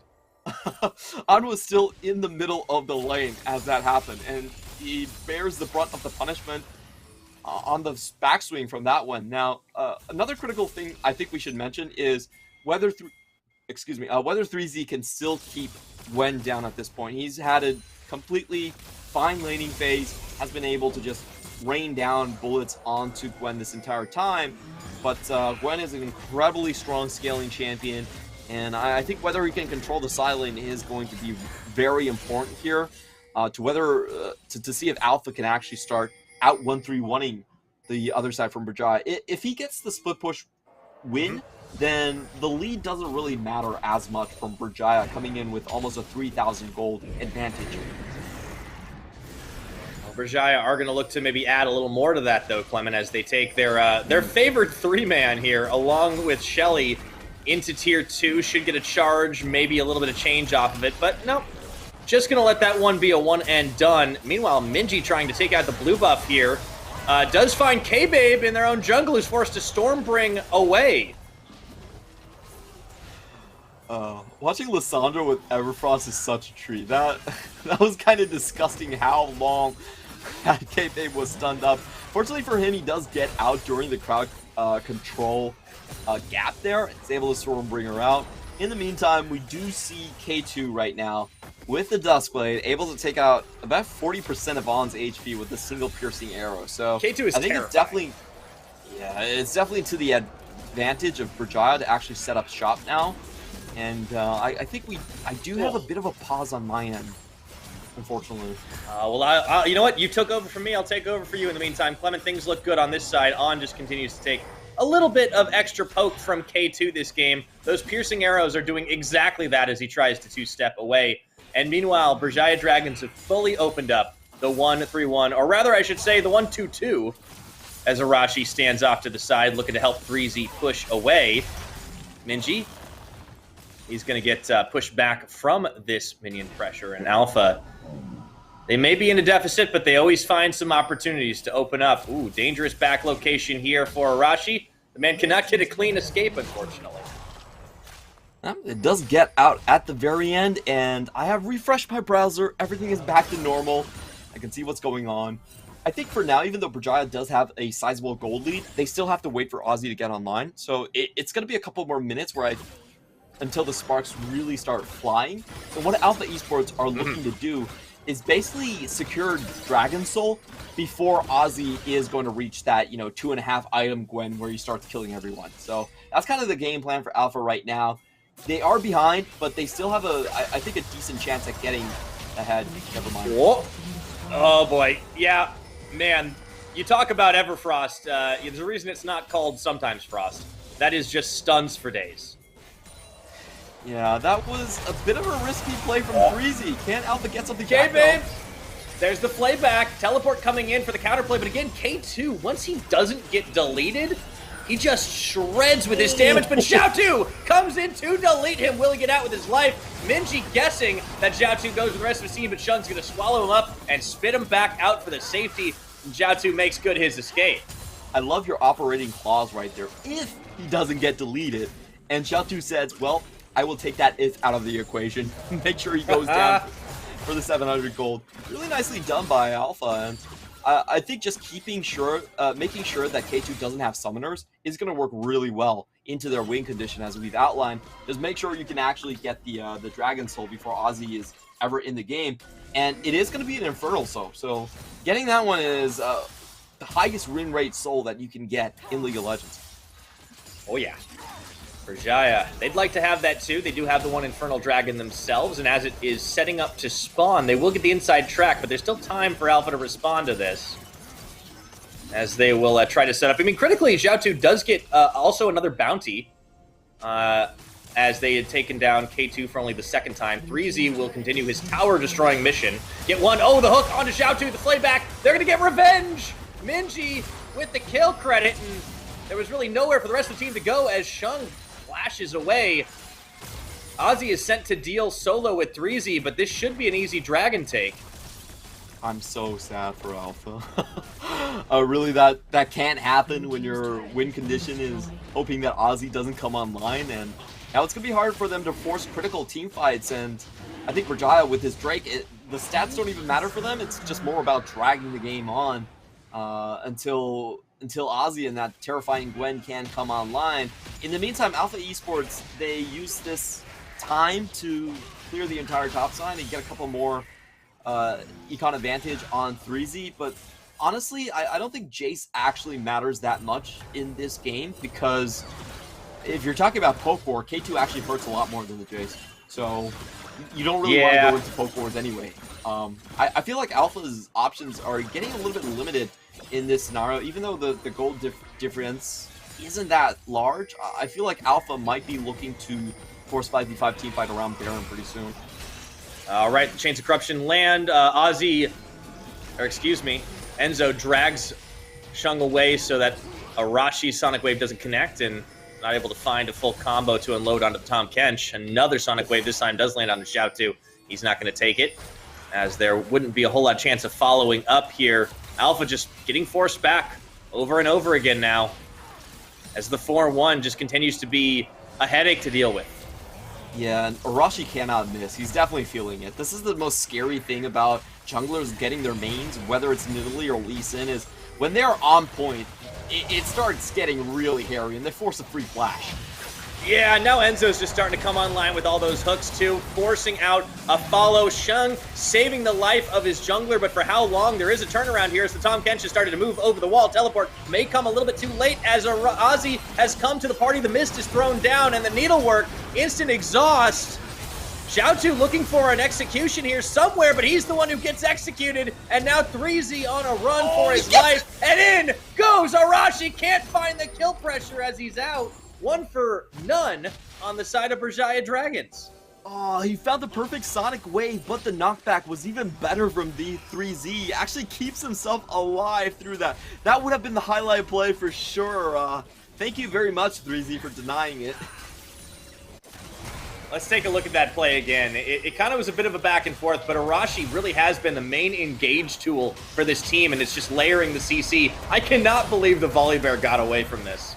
Yeah, it's pretty crazy. That's the 4th Sonic Wave he's hit in a row already, and it's getting kind of ridiculous. Okay, yeah, at least he misses that one. I can feel happier about that because he's actually human. We have identified that. And the key thing here is that Xiaotu actually goes in without the rest of the team being in any position to follow up damage. So he was on pretty much a suicide mission there, doesn't find the target with the distortion, and the rest of the team does pay for it. So unfortunately, with the amount of summoners that have gone from Alpha Esports, this is, I think, a very clear sign that Ozzy is going to come online. That's there's no question about that in this game for me anymore. And I feel like Alpha Esports, they have, we have to outline that, oh, maybe their game plan is the Infernal Soul, maybe their game plan is the Baron Bait, but I think now they have backed away until the very last bunker. This is the last line of defense, and that's Hyper Carry on. So yeah. we'll see if he can actually make it work. They can try. They certainly can try. I mean, and there are worse players to put your faith in than a veteran like On. So it's always a possibility for Alpha Esports, but things are looking a little rough right now, even if the gold game is not too far out of control. Berjaya are now in a position where they can start threatening on this Baron. I don't know if they want to take the 5v5 unless they're the ones engaging it, but they are going to set up vision around that side.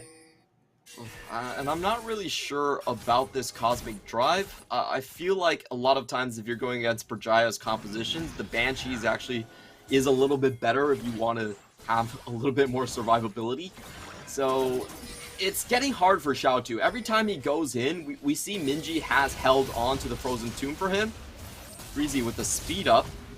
Oh, yeah, there's going to be a lot of damage dealt. Rashi again, just, it's not 100%, but man, he nails a lot of those Sonic Waves. Yeah, we could you can see K-Babe's gone for very fast. Oh, Quad Infernal. It's entirely possible. Here comes Sheng looking for Ozzy. He's got himself a... Well, he doesn't even actually need to take the Lantern. Look at that damage that's being dealt by the Berjaya Dragons here. Ozzy tanking it all before Xiaotu does finish the job, but he's going to try and distort his way away with the Mimic. Does manage to do just that. So it ends up being a trade 1-for-1 K-Babe for Ozzy, but I don't think we're done just yet. Dragon, this would be the 3rd Infernal for Berjaya Dragons. I gotta give Xiaotu his due. That was pretty slick play coming in from the LeBlanc. He has no spell shield that is still able to fool everyone and slink out of the screen on the right side during that team fight. Very critical 1-for-1 trade back there to get something in for Alpha Esports, but it's not really enough at this point. Triple Infernal with a Lethality Varus is one of the last things you want to see in the game, and this teamfight was a lot closer just because K2 did miss his starting ultimate. Ozzy, with the amount of damage at this point, he's only 2 items, is getting pretty ridiculous as he's able to basically kill 2 champions by himself, and then Xiaotu does get a pretty good trade back on the back end of it. Alpha is going to go for the high tempo Baron force, but this is risky.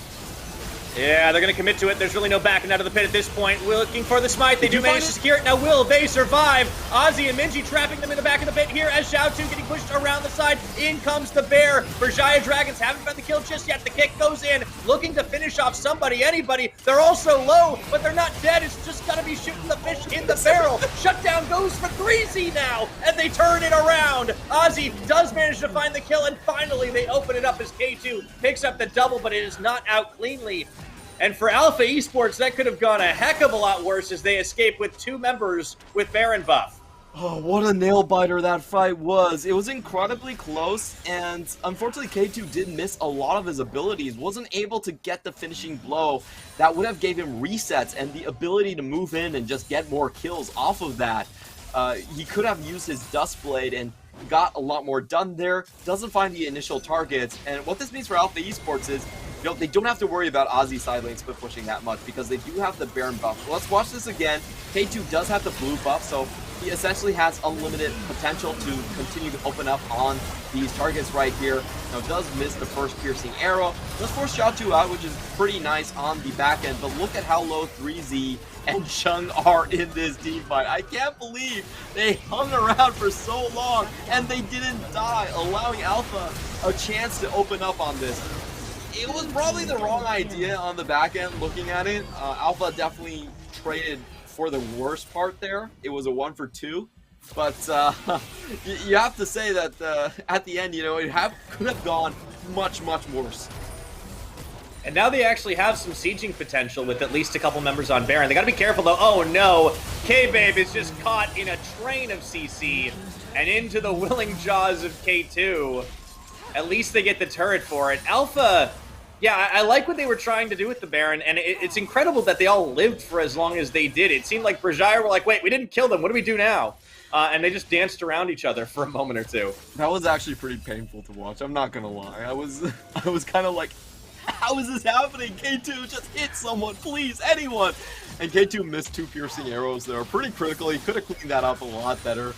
Unfortunately for Alpha, they do get the Baron here, so they do keep alive, but at this point I think all eyes really are on. We have seen through multiple team fights that with how much misdirection that Xiaotu is able to do, that On has actually stayed relatively safe throughout all of it. The next team fight for me is really where we see if he can actually survive through everything, and it's pretty interesting. He's building a very low damage build. Does have the Collector, but no IE, goes for GA directly next. So this is a build where he's basically saying that I think Ozzy's going to come in and just kill me, but after that trade, then I'm still going to come up again. The second coming of On is going to be much better than the first. Well, and this is the game plan for Alpha Esports here. Trying to put it on the backs of their veteran player. Still a chance in this one. It's very difficult. Xiaotu's still sniffing for picks. And he's gotten out of some situations that honestly, I don't think he had any right to, but his LeBlanc has been looking pretty good. Next Infernal coming up in less than a minute. If Brajaya secure this, this would be Soul and a quad Infernal. If Alpha secure it, then they keep those Infernal Dragons rolling. I'll be honest, I don't know how you lose a game with quad Infernal. That seems impossible to me. Especially when you're playing Lethality Varus. Like, he's doing 400 damage a pop to On. On, where are you going? That's a pretty dangerous path. Yeah, takes a lot of damage. Doesn't get completely chunked out, but he's going to have to wait till he heals up a little bit. This is dangerous as the Dragon's half a minute away. Okay, Redemption coming through there. Xiaotu, he's caught out a little bit. Man, Arashi, just these sonic waves every time. I can't believe On didn't die there. Brajaya was hesitant because they didn't see Xiaotu and K-Babe on the map. Now K-Babe, he's trying to get a surround here, but that's kind of risky in a poke situation. I feel like Brajaya can actually just fight forward. I think they might try for it. Dragon, gonna get procced by the piercing arrow. On will keep this one alive. And it's just a standoff. As the Dragon starts to go down, K-Babe looks to come in here. Channel on the piercing arrow doesn't connect. Teleport coming in. Oh, this is the pincer. They bring in 2. And come on and slam, says K-Babe. Looking for the kill, but Ozzy denies everything. The needlework, and that Gwen is online. Skip, slash, and just dash through the enemy team. And Brajaya Dragons will claim the spoils to secure Infernal Soul.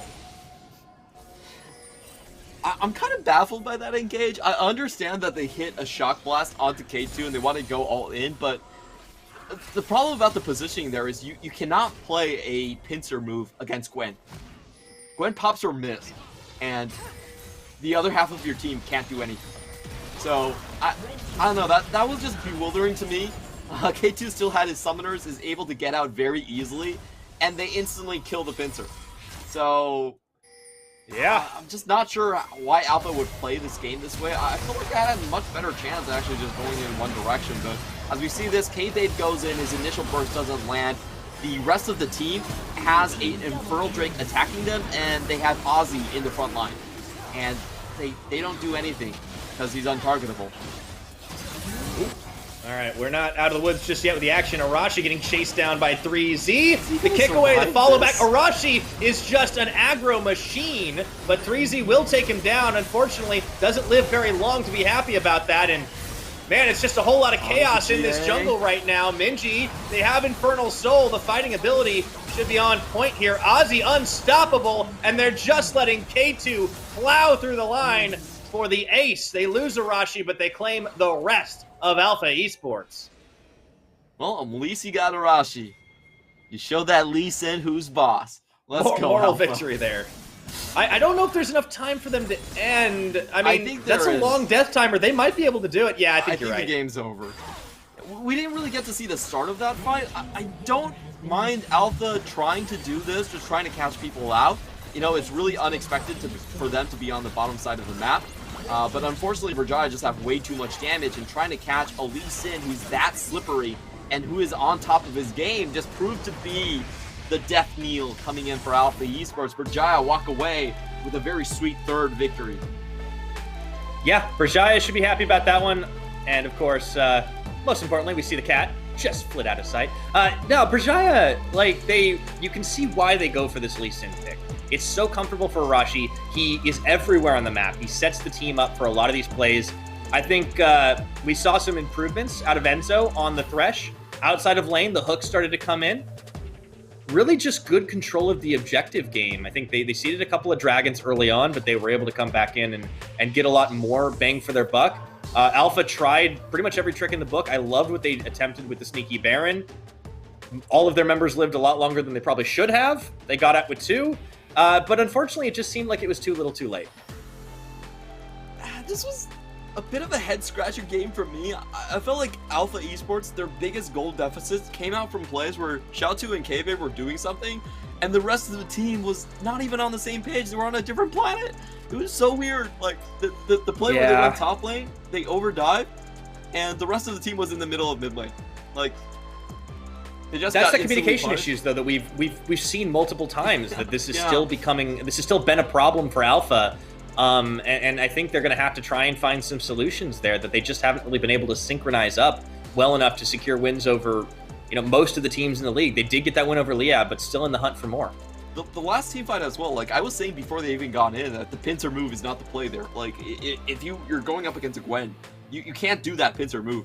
You can't target him, so your pincer doesn't work. And I just felt like Alpha Esports, they hold on very close for most of the game, but then they completely blow it in critical moments. And it like we've been saying, it really does come down to communication.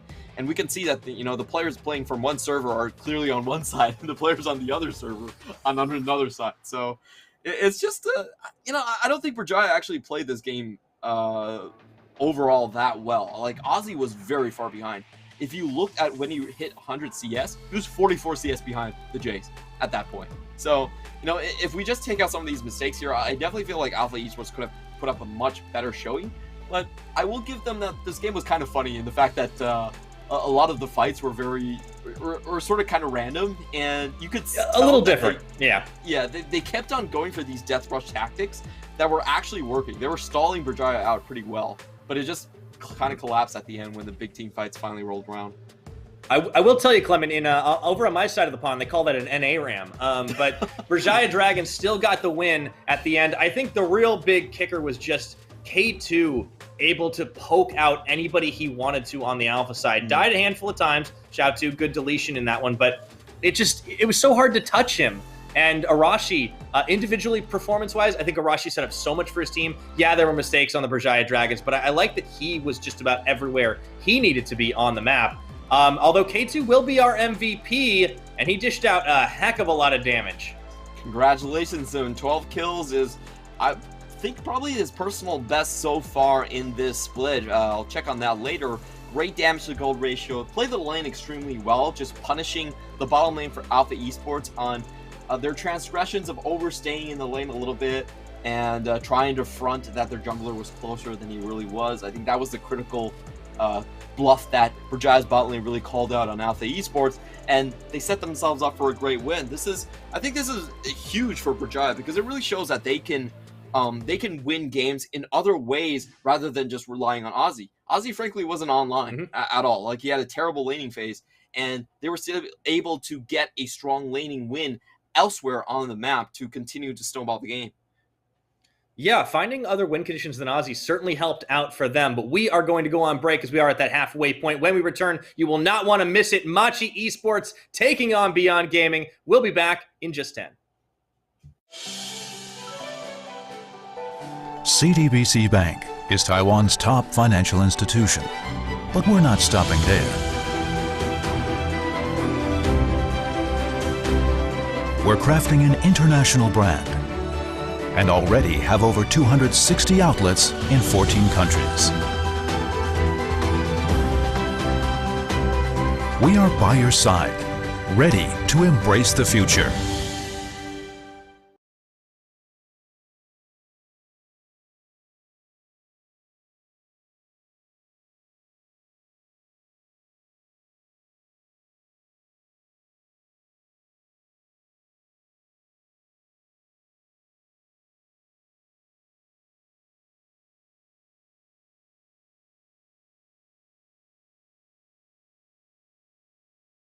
We are family.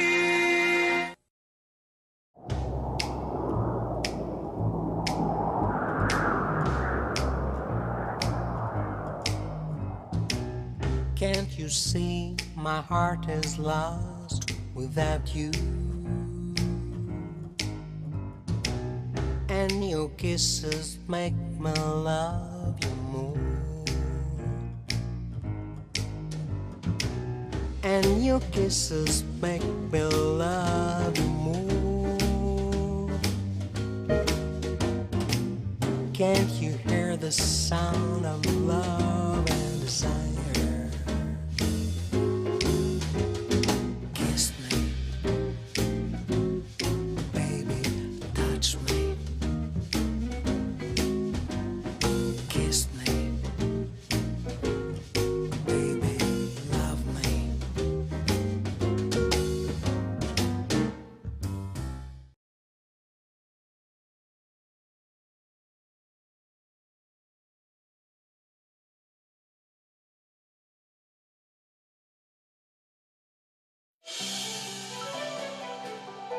CTBC Bank is Taiwan's top financial institution, but we're not stopping there.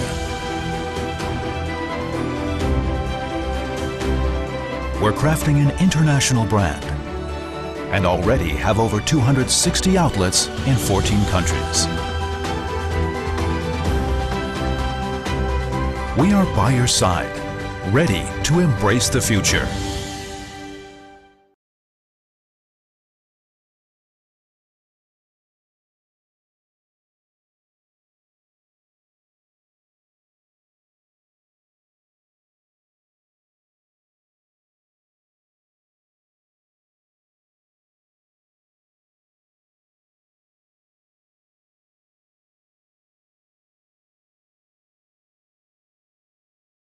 We are family. 。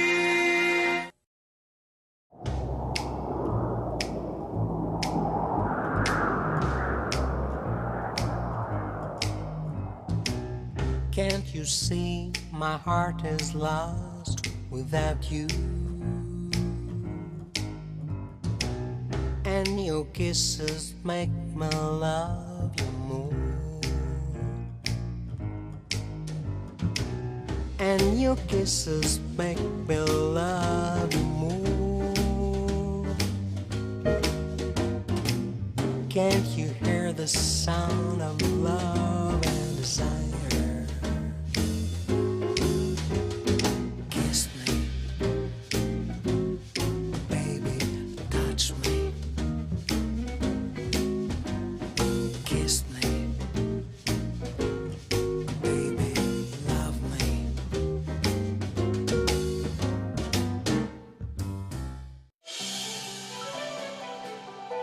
CTBC Bank is Taiwan's top financial institution, but we're not stopping there.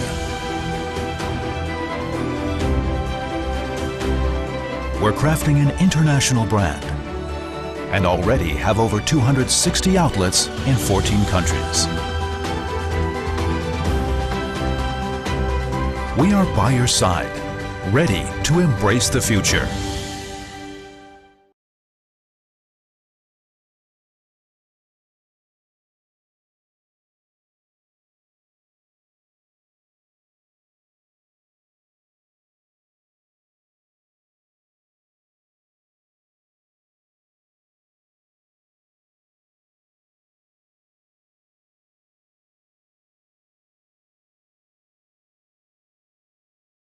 We are family.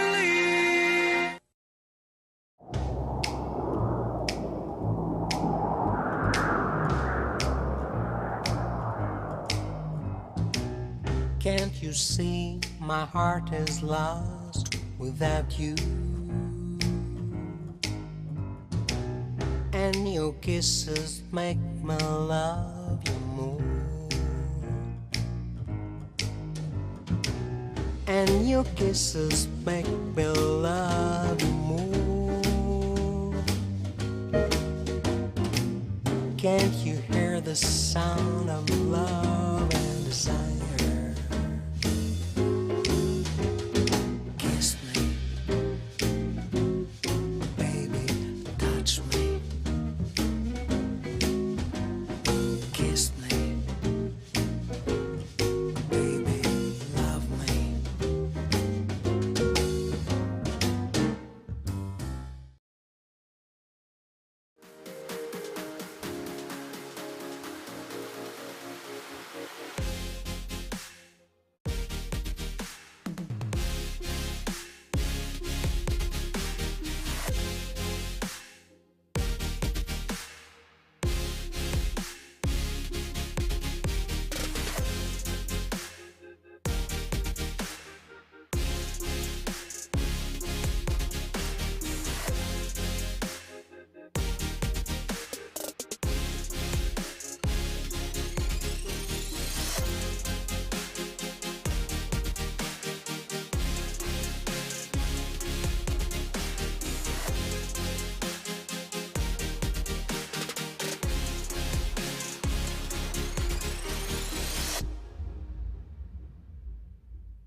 And welcome back, everybody, once again to the PCS Summer 2021. I am Pyrotechnics. He is Clement.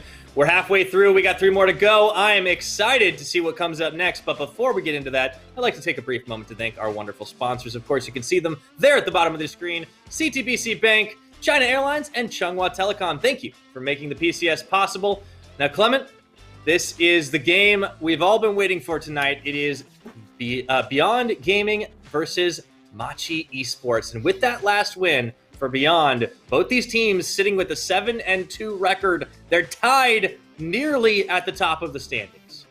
This is going to be a definite banger right here. These two teams are pretty much the two that are vying for that position just behind PSG, who's going to be in that second place position. And they do have a lot of history going back against each other. We had 2 postseason matchups between Machi and Beyond Gaming in spring, and then earlier this round robin, we also had Beyond Gaming defeating Machi in a pretty dominant fashion where they ran the late game front to back Aphelios composition against a much more early game centric and aggressive composition from Machi. So I think we're going to have the same setup for both teams where it's more of an aggressive Gemini-led skirmish sort of composition coming out on one side against a Doggo-led hyper carry team composition, most likely from Megabank Beyond.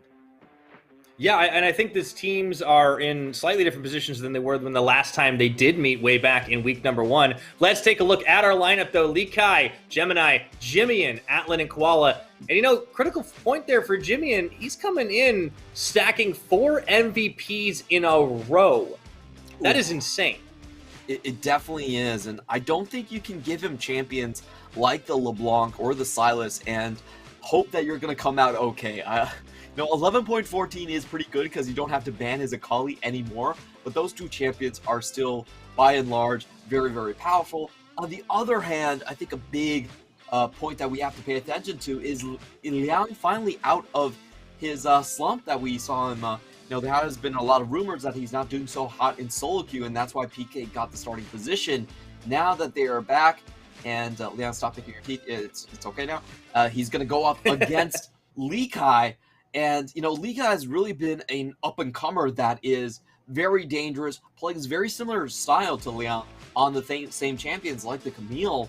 And I want to see if Liang is back in form to kind of reclaim his position as the best top laner in Spring Split. Yeah, that's a lane certainly to watch, but we will also want to keep an eye on the jungle matchup. Gemini and Husha will be our 2 players to watch in this one. And I think, you know, they're both honestly pretty big names for their team. In terms of, you know, pure stats, pure numbers, I think it's actually kind of hard to get a fix on who does more for their squad. Yeah, I think Husha especially has been so good this split because in the previous split, I felt like he didn't take things to such extremes, but after, you know, I think picking up on Doggo for PSG, they're doing a lot more tower dives. They're accelerating tempo a lot better than they did in spring. And I think the era where Gemini had more dominance in the early game is quickly fading away against Megabank Beyond Gaming. We'll see how this one pans out. You can tell by the champion pools that Husha does have more mind about the later phases of the game. We see a little bit more of the Xin Zhao coming out from the side of Gemini, while on Husha's end, he does have more of the Volley Bear, and I really want to see if he will actually bring back the Lilia. It's a pick that on 11.14, not a lot of people have paid attention to, but if there's anyone to do it, it's definitely going to be Husha. Have to keep an eye for sure. So far, we are seeing Machi ban the Xin Zhao away, thinking that maybe it will fall into the hands of Husha, even though he's only played it, you know, sparingly in this split. The Viego, the Gwen, power picks in general. Critically enough, Viego actually one of the most played champions by Husha. And then it's Olaf. They really do start to target that jungle in this ban phase. Neither of them willing to give up strong picks in this situation. I think Volley Bear and Xin Zhao's already out, so Volley Bear, Lee Sin, probably the 2 next best champions. We have seen a resurgence of Rumbles in the LCK, but not sure if we're going to see that here. It's definitely possible because we have seen a lot of sets come out as well to go with that combination, but it seems like Machi are just going to go for the Volley Bear. This is the pick that Beyond Gaming won the matchup last round robin. They did go for a Thresh composition, but this time Machi has also taken that away. So dynamics a little bit different right here. Strong early skirmishing jungle that can still go for the top lane, coming in for Machi. And for Beyond Gaming, they are going to lock in the poke like they did the earlier game today. Yeah, that's kind of seeing the trend evolve here. Doggo moving away from the Aphelios and more into these champions that are a little further in the back line, a little bit safer on the likes of the Varus. And we will see the Diana actually locked in here, which is something that Husha has played before. We've seen a lot less of it on 11.14 than we did in the opening weeks of the PCS, but it is still a powerful champion. With so many early game junglers being banned away, I think Diana does make a lot of sense. And Diana is pretty similar to the way that Rumble works, with a little bit stronger late game, even compared to him.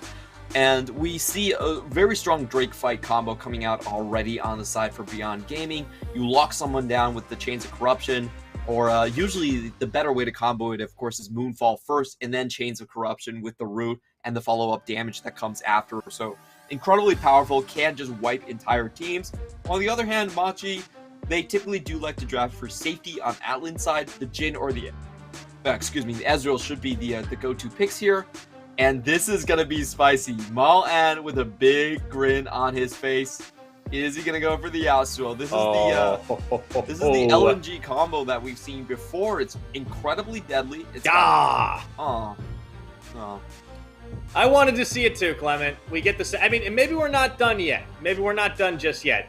Although it would be a little bit early to get that pick for Liang. So we'll have to see how it all shakes out. To be completely honest, technically go a couple different places. The set is a little bit more stable than Yasuo. I just don't think Yasuo is a very strong champion in this current patch. But I would have wanted to see it. It's so much fun whenever you have a Hasaki on the map and then 3 players just fall down into oblivion. But Beyond Gaming are going to go with a safer route here, and they will also take on the Aurelia, interesting enough. We have seen Aurelia actually beat out the sets on this patch. Incredibly strong champion on 11.14, so they're going to make sure that doesn't go down. They are going to, I think, most likely secure themselves a Set versus Sylas matchup, which is very much in favor of the Set. Right, so that matchup definitely something Beyond will be a little more happy about. On the opposite side, Machi, they ban away the Lucian. We have seen a top Lucian already here in the PCS. Good old Top King finding a home for himself on this patch. Let's see what the last ban is for Beyond Gaming. It is going to be the Renekton. So a lot of focus towards the top side. Beyond should still have the opportunity to secure that counter pick for Liang with the final, if they want to do that. Let's see what Machi ends up spending their last ban on. It will be the Jace, so it all is about the top. With the Renekton gone, we have seen a very high priority on Camille coming in. But it looks like Beyond Gaming are still thinking about possibly going for the Yasuo. I like this. Playing with their hearts here. Different ways to combo then.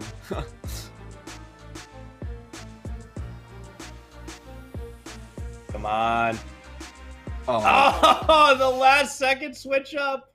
I mean, they can still do it, but yeah, they could. You're killing me, Clement. Beyond Gaming going for a very, very strong wombo combo comp. They have multiple crowd control, AoE crowd controls at that on the team roster already. All 4 of their members can dish out AoE crowd control plus damage, so it's an incredibly powerful comp. And I think Machi, their best answer to this is to draft more of a 1-1 where they're constantly split, and you're not going to take that much damage from a single area of effect target ability if you're never grouped up together. So I like what Machi is doing here. They are going to go for something that is very standard, and I'm a little bit surprised that Beyond Gaming didn't actually pick up Camille themselves. I feel like Camille would have been a very strong pick given their setup, and it would have been a great takeaway. But let's see if Liang has something in store for us. I do think this set should be going into the mid lane. Set versus Sylas is very favorable, and we have had Beyond Gaming pick up a lot of sets in the mid lane in Spring Split. And now we will see the Fiora coming out. This is the matchup that I was talking about the entire day, and it is the go-to matchup. If you see a Camille on the other side, you can block out the hook shot very easily. The hook shot, once it's in air, there's not much that Camille can do to dodge out of riposte, and you can just destroy her that way. You do see I love both of these compositions. They're both so strong. And another thing about the Fiora is if you manage to get one kill with the Wombo combo, then it allows your entire team to heal up within the Grand Challenge as well. So there's a lot of overlapping strengths that come out from Beyond Gaming, mainly in the team fights. And Machi, it's going to be really hard to actually prop up that Camille and make her be a viable side lane when there's such a strong direct counterpick on the other side. Yeah, I think that is always a little bit tough, and Beyond should be very happy with what they were able to draft on their solo lanes. Getting two favorable matchups against a team with the caliber of Machi is never going to be easy. So I think they can be happy with how that worked out in the draft. The question is, how well will it work out in practice? We have seen this matchup a handful of times. The Fiora has been the go-to. How well it's actually worked out has been a whole nother story, but Liang has found a bit more form here as he's come back into this starting roster for Beyond Gaming. Will it be enough? Will Beyond be able to pick up another win and 2-0 over Machi Esports? Or will Machi find some revenge and keep themselves in the top two of the standings? Whoever wins here is going to be able to claim that title definitively, at least for the time being. And it's a high-stakes matchup. For sure. These two teams, they are at each other's throats for the most of the split. The way I'm looking at this draft, I actually do favor Beyond Gaming's draft quite a bit. I feel like the only real win condition for Machi is if Jimian is out of control. Like, if he's that strong, he can then take on the Fiora, then wrestle back some side lane control. But if that doesn't happen, it's very hard to see how they win the 5v5 or how they even go into the split push when Fiora gets that matchup against the Camille. Welcome to Summoner's Rift. Yeah, I mean, they've been able to rely on Jimian to pop off in the past, but I don't know if that's wise to be completely depending on for a win condition. So let's see how it all shakes out. Doesn't look like we got too many shenanigans to start. Gemini sniffs into the red side jungle, finds Husha, decides it's probably best not to keep going. Looking at the matchups in this one, I do think the mid lane matchup is probably one we will want to keep our eyes on, even though it is favorable for Maoan. Jimian has been the big pop-off player for Machi thus far. We keep on seeing the PSG flashes by multiple members coming in from Megabank Beyond Gaming. I wonder if the teams are screaming each other much, where it's just kind of like two teams that are almost sister teams in a sense, and that's why that BYG is so willing to rep for their PSG brothers.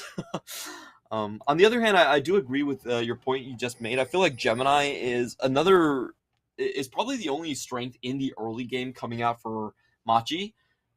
His matchup against Diana is very one-sided and favorable. He should be winning all skirmishes when the two face up against each other, and that makes him the only winning point on the map. So we have to place close attention to Gemini, and I love what Liang is doing. He knows he wants to just trash Lee Kai in the top lane, so he's making sure that he's going to get the 1v1 to do so, pops up the early ward, and is going to know the pathing from Gemini. Very important thing to do, especially when you're not going to be able to match the pressure. Husha, I mean, Diana was kind of a go-to pick for a little while for people who wanted to, get on a jungler that was going to dish a lot of damage, but not necessarily get involved as early. Ooh, speaking of getting involved early, Kino wants to go in onto Atlan here, and Doggo just keeps pumping out the damage on this Varus. We do talk about the bottom lane not being quite as interactive early on, but again, when it's Doggo and Kino, I think the rules, the normal rules of engagement are out the window. Yeah, but we do see Atlan with a very defensive setup, so he's not going to be looking for aggressive trades here. He is down a heal, and usually the cleanse is more for more against the jungle intervention than it is for a 2v2 rune, so I do give a slight advantage here to Beyond Gaming's bot. However, in comes Gemini. Yep, looks like we got ourselves the first blood after all. Maoan, ooh, the flash! And looking for the haymaker as he walks away. Jimian actually gets first blooded as Husha tag teams in. Maoan just trying to two-step his way out of the kill. And I think he'll be able to do it. Gemini just doesn't have the pressure just yet. As I say it, just enough for Gemini to get the revenge. It does get the red buff. I like that he continues onto the chase. Gemini is not phased at all, but I have to give props to Maoan. That was so well played. He should have just went down in an instant, but he gets the face breaker off regardless on both members, keeping himself alive for just that split second throughout the Sky Splitter, allows them to get the first blood kill onto the mid lane, and he also just drags this out for such an incredibly long time. Incredibly well done by Malan to get this off. Yeah, so the mid lane, definitely the one we want to keep our eye on, and, you know, it makes a statement to just take down that 4-time winning MVP mid laner when you're on the opposite side. Yes, you have a favorable matchup, but still, really great playing. Malan getting out of a 1v2 situation before Husha could come in and get the counterplay. Nicely done by Beyond Gaming. Oh, Atlan, there's the flash away. That is a key summoner spell burned here as the aggression continues from the Megabake Beyond Gaming duo. Gemini up to the top, looking to challenge Liang as Li Kai looks to set up for a play. I think Liang knows what's up, though. Yeah, he definitely has a sense that Gemini is maybe not. He might still walk into it, though. Oh, he does. Riposte is going to stop the damage for now. Still takes a little damage from that sweep. Has to back away.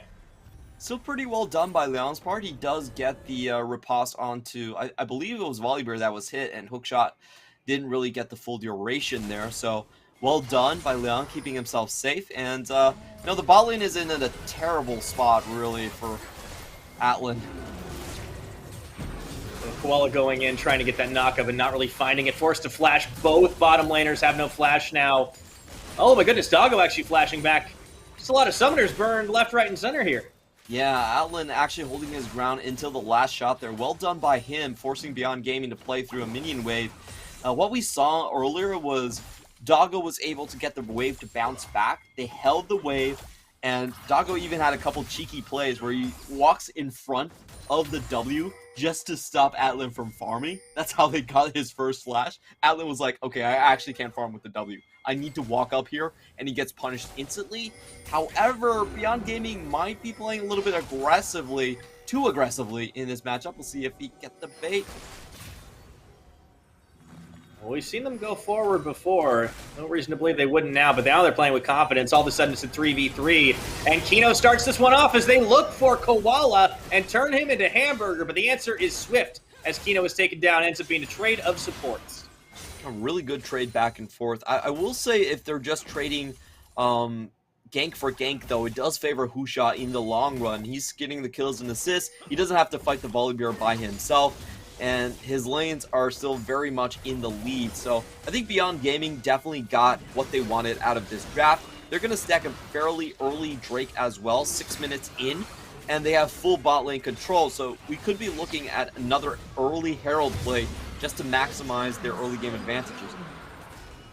And this is the type of game that Beyond have liked to play this split. Remember, we talked about how this was a team that in the spring had a very slow game time and basically did a complete 180 and had one of the fastest games and mostly wins in the entirety of the PCS. Now, things have shuffled a little bit. We've had some craziness in the last day or two, but all the same, Beyond Gaming maintaining a pretty fast game overall, and a lot of it is because of their quick moves on objectives, including dragons. Yeah, Beyond Gaming has really been such a surprise. It's kind of hard to think about this, but they are a team that was only built this year. They're not a legacy team coming in from the LMS. Gemini is going to put a lot of pressure on Liang, and I love his timing here. It gets the level 6 window where there isn't an ultimate from Liang. Of course, Liang does tick down now, but still gets a lot of time on this objective. And the important thing here is that Machi are trying to set up for the Herald that they know could be coming, because Beyond Gaming really has full reign on the bottom side to do whatever they want. They can push the wave, they can out-trade at this point. So it's very important for Gemini to actually set up this Herald play early if they want to contest. Yeah, although looking at the positioning from the Machi bot lane, you wouldn't necessarily know that Beyond have a lot of the control. Really pushing far forward there. Don't get punished for it. Nobody in the area. Still got to be careful when neither bot laner has that flash. And Gemini actually does look to make a move down here. Might just be going for camps. He's going to step in that brush, though. If he moves too far forward, that is warded. Doesn't go there. Yeah, they are pinging out a lot of question marks here, and they know they can't really take the lane. Sorry, not the lane, but the river path towards this gank, and I wonder where Gemini is going to gank for, though. Like, he doesn't have a lot of easy gank paths, but so far Beyond Gaming hasn't really shifted vision into his own jungle either. I I'm actually kind of surprised that Husha doesn't have some sort of ward against the Volibear and try to play off how much advantage they have in the mid. And this is, I think, the very easy play coming out from Beyond. They have such a massive advantage in bot lane that they can transition out, and we can see Adeline and Koala simply cannot follow. They will have a numbers advantage on Herald. Let's see if Machi can cut them out, though. Machi maybe a little late to this party right now. Beyond just kind of coalesce around, and it's a solo secure from Husha. Will the fight be decisive, though? Oh, the flash in as Koala going telegraphed, and this will open up the curtain call here for the Jhin, and they will not let them get out scot-free. A lot of damage dealt, but in goes Gemini trying to go for a follow-up play. Doesn't find anything. So it ends up being a Herald traded for Kino. I think Beyond Gaming are going to be very happy about that. Yeah, if you're Machi in that position, you have to force a play to happen. And I feel like they were pretty lucky because they did have Camille closer to the fight there. They did know that they have a 5v4, so they're willing to brute force it up onto the ramp. Husha definitely had the right idea to flash out immediately. And, you know, it ends up just being a 1 kill for 1 Herald trade. So I think Beyond Gaming overall are kind of okay with that one. It isn't terrible here. And just looking at the map position, again, this is why Beyond Gaming have to back out, because Camille is coming in on the inside track. So they do pay her respects here. Ooh. Li Kai goes in onto Liang with the Hextech Ultimatum, but then he turns tail and runs. As Maoan and Liang collapse, Gemini can only watch here as Li Kai will have to flash away. Teleport channel completed by Jimian, and they don't find anything for it. They keep Li Kai alive, though. And that's going to be an open mid lane. I think Husha has already propped down... Oh, okay, no, he hasn't actually propped down the Herald. Decides to share his gold with the mid laner instead. And a really good turn of events by Liang. That's why this Camille matchup against the Fiora can be so difficult to play, and it's difficult to avoid her riposte unless you're willing to sink the Hextech Ultimatum into it as well. And that's what he kind of went for. Did get punished in the end and had to burn his flash to sort of get out. Does force another TP from Jimian just to make sure that play doesn't develop into a deficit. And you know, the weird thing so far is that even though Beyond Gaming seems to have been winning, the gold lead really isn't that big. And I think a large part is because Gemini has been ganking so frequently and keeping his lanes afloat. Yeah, Gemini's been the linchpin that's been keeping Machi really in this early game. And ooh, flash, showstopper going. Gemini, I don't think he was expecting Malon to make moves quite so fast like that. They pulls in the haymaker, the damage, the moonfall. Jimmy goes in for round 2, but he should not have. Way too low on those health bars, and now Gemini is going to fall, and all of a sudden Husha has 2 more kills in his pocket. Yeah, I don't think Machi were on the same page on that one. You could tell instantly that Gemini didn't want any part of that. Starts walking back, and then at the very end, Jimian still tries to go in and get an extra trade. So now the Rift Herald is going to be popped. Well, there's nobody there to contest. This is going to get more than 1 charge off. Looks like it should go to that second turret. Maoan and Husha clearing away. Let's take a look at that play again. Definitely miscommunication, miscoordination there from the Machi side. Now, I love Maoan burning the flash early just to get the showstopper back into his own jungle. Jimian goes back in, but his cooldowns aren't low enough for him to get 2 Kingslayers in one fight just yet, and Husha picks up the double kill, which is absolutely massive, you know. We were talking about the question being whether Li Kai could split push against Liang. I'm not even sure Li Kai can split push against Husha at this point, with the Diana being this fed. Yeah, Husha's looking pretty solid right now after those couple of kills get picked up. Timing does allow Machi to be able to take at least 1 Infernal Dragon, as we will get the Ocean Rift. Things flooding up just a little bit. But Beyond Gaming definitely have the advantage in their favor, and that's the gold lead starting to grow with the extra gold in the pockets. Gemini has been pretty much everywhere his team's needed, but unfortunately he can't save Jimian from himself. I would say Machi are starting to go into the phase where I would consider a pretty big deficit, because now Maoan really has free roam on the map. He can go top lane, he can go into the bottom side if he so chooses to. Li Kai with a couple of good trades top, getting his grass procs in as well. It does seem like Leon does have a TP for this, so it's absolutely fine, but we can see Beyond Gaming already moving towards that bottom lane already, and it's going to be so hard for Atlan to survive here. Yeah, you can see the pings looking like they want to set something up here. Kino is sniffing into the jungle. Didn't get caught out by Koala, fortunately for him. And, yeah, bit of a tense moment for Machi as they're trying to hang on to this one. Deficit to about 3,000 and some change in favor of Beyond. Beyond are perfectly happy with the pace of this right now. I just gotta feel so bad for Lee Kai. His Camille is very vaunted. I love his Camille, but he gets counterpicked, and if you look at him trading in the top side, he gets the better of Liang, but instantly has to back off because Maoan is already heading towards the top side. He has to play it extremely safe. If he's that far up, he can get chased down easily, even with the ward there. And now Machi are shifting their attention again. I feel like bot lane is a bit of a lost cause. They can't really farm there.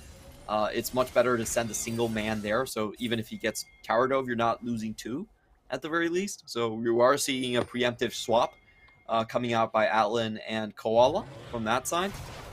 And it also gives them a little bit more chance to actually influence Lee Kai's lane and to get this Camille a bit stronger. All right, Gemini are going to try and catch back up a little bit in the farm game, but it's a little dangerous to do now. Beyond in his jungle, looking to take his blue buff away. Yeah, Gemini just as proactive as he has been. Oh, yeah, you hate to see it. Doggo snipes away the blue buff. Doggo says that, who are you calling the better jungler? You know, I might be the better jungler compared to Gemini. Just steals away all of his candy. And that's going to be an easy Herald take as well. It doesn't look like G-Man wants to contest this, decides to split push instead. And I think that's a fair call. We did say, in terms of the win conditions, the only way I see Machi realistically winning the game is if G-Man gets fed out of control, and that's what he's trying to do. They are going to scuff the rest of the map completely in order just to get that 1 point fed. Yep, that's the win condition. Machi trying to play towards it. Meanwhile, Shelly instantly popped up topside. Finishes off the top turret. Beyond take number 2 as the trade happens down bottom. Jimmy and trying, at least, to match pressure, but a little hard to do against the Rift Herald. Here comes Koala and Lee Kai, but Shelly gets one more charge off regardless. And they're very close to taking the entire thing. They might just be starting this one. Ooh, there's a curtain call. Maybe there's a chance to open up. I mean, Maoan has huge shields. Doggo just sits on the edge of the curtain call. Machi, heavy expenditure just to push the pressure off top tier 2. Jimmy will eventually finish off the tower down bot. Key thing here is G-Man starting to get a bit of a CS lead. He's very, very slow on the Mythic buy. You can see him only getting the Mythic ever for us at 16 minutes into the game, while Mawan has been sitting on at least for 2 minutes already. So, you know, this is, I think it's still a very long way for Machi to go to get where they want to be. But I think the great thing about this is that they did sneak in one Drake, and they're continuing to harass Husha quite well. This is something I love from Machi, is that they're one of the teams that set up the best death rushes of any team I can think of in the PCS. There's a lot of teams that do it, but Machi is the few ones that are actually successful. Yeah, not only that, they just see how to collapse pretty quickly here on to Liang. That is going to be him actually getting away. I didn't think he was going to, but that riposte turned out pretty clutch there. Meanwhile, at least they get some pick damage on this tower, but the rest of Beyond are going to go ahead and collapse onto mid-tier 2. And this is what Beyond do really well. Is I just think they have just, honestly, such stellar reaction timing, individually and as a team. I mean, Husha certainly doesn't hesitate on the flash. Yeah, he just gets out as soon as possible. I really like Husha's play. He knows when to force tempo advantages very well, but on the flip side, he also doesn't give up much at all, and that's why we see Husha with such a great KDA this split going into it. Beyond Gaming are going to trade 1-for-1 on the towers and still snowball away the second Drake. As I was saying earlier, I think the only respite for Machi is the fact that they don't have to go into these big 5v5 teamfights too early on. Beyond Gaming actually have a pretty slow Dragon Soul timer. It's still 10 minutes away, so they can have a lot of time to still find plays for Chimian, try to get him fed before they have to walk into Beyond Gaming's Wombo combo, which I think is probably the most disgusting Wombo combo we've seen this split. It's 4 massive AoEs and then Liang that heals the entire team up. So yeah, I don't think Machi has any realistic chance when it comes to 5v5s. Definitely not keen to take him. They just want to let Jimmy and farm his way up and become a terror that they have been able to rely on in the past. Still going to be an uphill climb for this squad. but it has settled down a little bit. I think Machi will be okay with that as long as they can deny objective takes here from Beyond. A lot of times still on that Dragon timer. Meanwhile, Koala and Gemini have kind of been roaming around looking for picks here, and they do actually get a stun off onto Kino. No damage, though. Just a little bit of taunting going back. He is very clearly unafraid of them. Yeah, he's willing to hold his ground. He knows that in this position it's a 4v4, and he even has his set on the inner track, so if there is a protracted fight that does happen, you expect Beyond Gaming to be the ones coming out ahead. You can see at this phase, Jimian is still not able to take on Mao on 1 versus 1, so he has to play towards his own tower. Ooh. And wow, that's a huge Oh, loss. here comes Mao Mao. Yep, he's going to go ahead and find at least one here, forcing out the Stormbringer from Gemini. Curtain Call opened up for the Jin as Atlan finds Maoan on 2 shots. Meanwhile, on the opposite side, Husha Liang double duty onto Jimian, who's just not strong enough to contest. Liang claiming a kill for himself here, and Husha even staying alive. Liang going back in for round number 2, and things for Machi have just gotten dire. They need to get out, and fast. Lee Kai goes in with a hook shot and immediately turns around. Really nice. They only lose... Yeah, Jimian. That was really smart by Beyond Gaming. Like, they know Mawan's on the inner track. They're willing to force. They get a flash early. Props to Atlan for getting out with the Gale Force on this one. We could see Mawan, actually, his flash didn't really get the desired effect. His face breaker was a bit off to the side.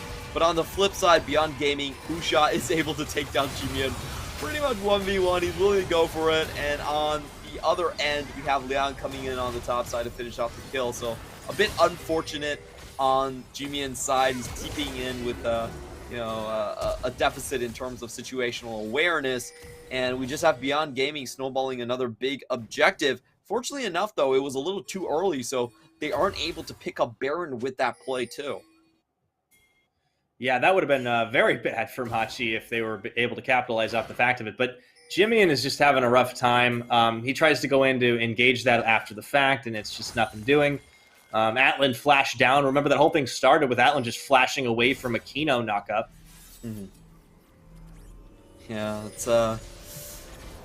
this is I don't know how long it's going to take for Jimian to actually be at a point where he's comfortable, and I suspect that in order to overtake Maoan and Liang, he probably needs to snowball multiple kills. He definitely needs to get a kill on Husha. That's going to be a big bounty, but if he just farms up, I don't actually think he's ever going to be ahead. So, Beyond Gaming, I think they can take this game relatively slow, even given Jimian and his Silas, who is a monster in terms of scaling. They can still play the 1-3-1 out, and Machi has to overtake them with picks. I don't think there's any real way to just rely on scaling on the Silas alone. Yeah, I think you're absolutely right.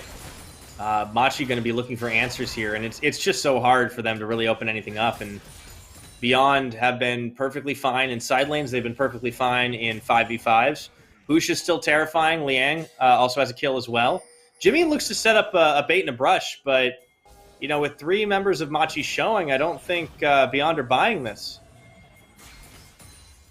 Yeah, there should be no situation where Beyond Gaming actually dies to this. I'd be very surprised. You know, if you are in a 1-3-1 setup, you're not venturing past River.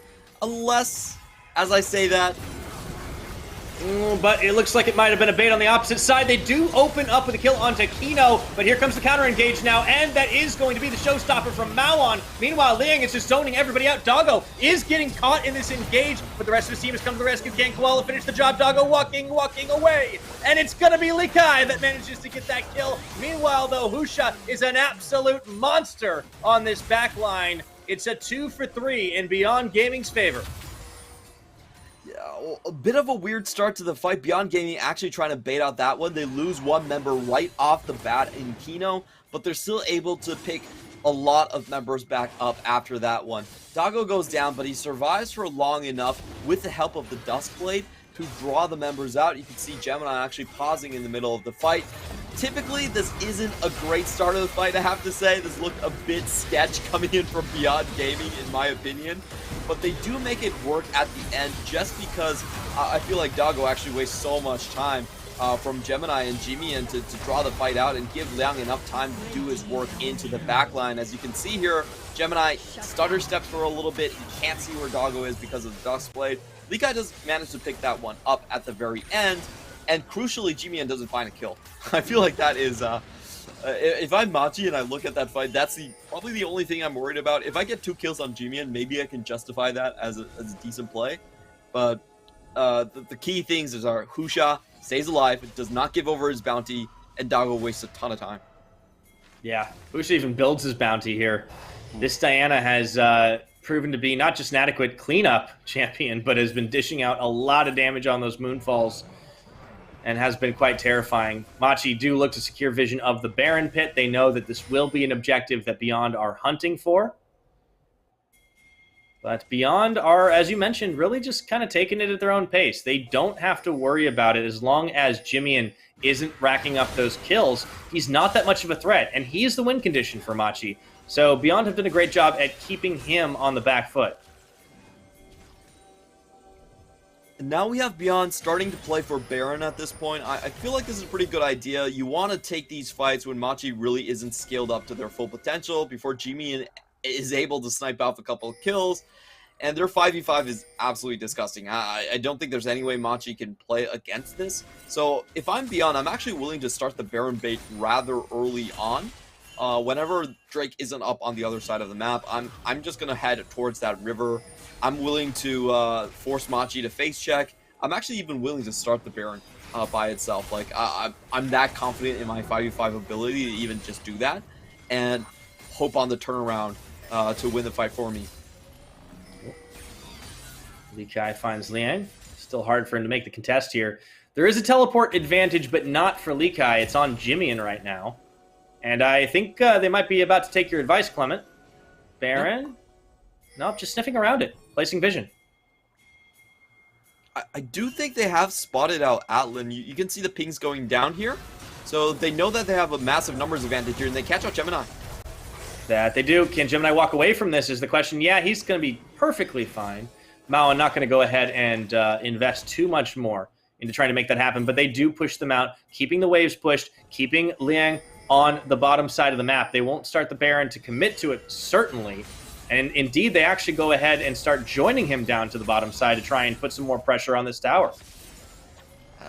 Not my favorite play. I'm not sure what this play accomplishes from Beyond Gaming. I feel like Machi, if they're at any point like aware of what's happening, they're not going to fall for it. And they've already taken the red from their jungle, so they have absolutely no reason to get baited into that. And indeed, we just see a full retreat from Beyond Gaming. That was a bit odd. I think Beyond might have just been sniffing for picks. Yeah, I don't know what they were trying to do either, to be honest there. I feel like it does give Machi an opportunity to then sneak back into the Baron, so not my favorite chain of events. I feel like if they wanted to reset, probably a better option was actually to hold their ground on the top side and just reset in sequence. You know, go reset one by one. But by doing that bot lane play, they actually opened the Baron pit up. So they're gonna have to reestablish the side and vision, and then the Drake's gonna be up. They're gonna be torn between 2 objectives and stuff like that. So yeah, not exactly my favorite chain of events, but you know, no harm comes from it at the very least.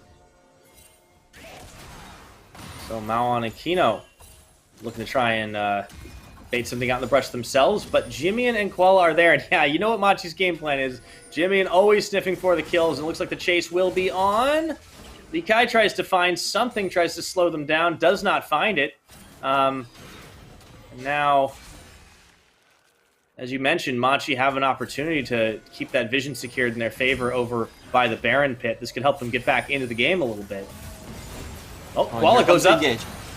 They're going to find Kino on this, but he is able to dance away. Critically, Beyond nothing is was very expended slippery by here. Machi here, and well, actually, nothing was expended by Beyond Game. I thought he had to use the quickness, but both of these teams actually staying incredibly safe, and Machi have to take this team fight. They cannot let the opponent get the Drake Soul. Ooh. They got Mao on. Oh, he's just so tanky, though. The shields for days opening up. There's going to be the turnaround, the flash, X-Tech ultimatum, but they're just going to be able to get out of that quickly as Liang opens up onto Koala. Doggo at the back, pewing away, and Liang gonna go in one more time, try to find Li Kai. Jimian, he wants the kill. He needs the kill. They're looking for it. Quickness on him. He does not find it on the chains. Jimian denied again. Oh, that was heartbreaking to watch. These two teams have gone so close, but with the HP advantage, it does mean that Machi are going to just open up on this Drake. We see 2 teleports back from Beyond, and both of their solo laners can come right back in. Fight is not over yet. Dragon started up. Machi, they do not have Koala. They do not have that engage tool. He's just coming off of base. I think Beyond should be able to secure this. A Smite Steal could happen. They turn on to Kino. Low damage, and they are leaving Gemini behind. He's forced to flash the wall. Dies anyways. Jimmy still sniffing for something, but it all goes wrong. Beyond Gaming managed to secure themselves the Ocean Soul. There is a shutdown. Likai will be happy for the gold, but they did not get nearly enough. I have to say, I really like the line that Machi was trying to take there. They were actually trying to hand over the Drake, but get the entire kill as we see Likai just get chased down by the quickness. Oh, wait a minute. He's trying to make a great escape. He's on the wrong side of the map, though. I think his best chance is just getting executed here. He's healing up a little too much for that one. Here comes the trap, and Husha. Oh, my word. Oh. So I think we're going to get a replay of what that Drake fight ended up being. Machi actually had a really smart idea of getting the pick on the right side and giving over the Drake. And what that would have allowed them to do was then clean up the rest of the team fight, and they would essentially be trading Ocean Soul for the Baron play later on. But unfortunately for them, Kino is able to dodge out of the Abduct and also dodge out of the hook shot. That was so well played by Kino to avoid all of the engages right there, and then the team fight goes into an unfavorable position where they're trying to keep Atlan alive. Atlan still has to burn all of his summoners, and even though they get one pick here, they're not able to pick up the team fight win, and the Baron is still on the table for a contest here. You know, really smart ideas for Machi, but unfortunately Kino outplayed them all. Yeah. Beyond Gaming just outplaying on the whole. Brush bait and Maon. Is it going to be enough, though? That's always the question, dealing with somebody as tanky as a set.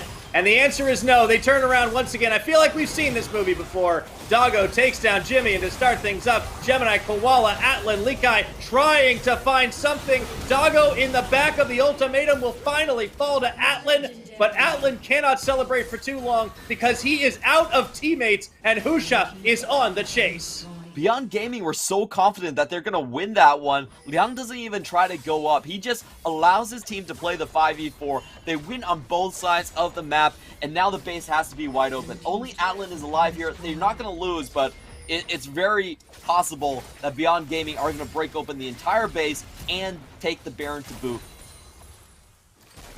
A dangerous game there, Liang. Baiting him out just a little bit, but Atlan will not step too far out the base. This should be the easy Baron take. They take their time about it. Let's take a look at how that fight started with the brush bait, but Mawan just would not die.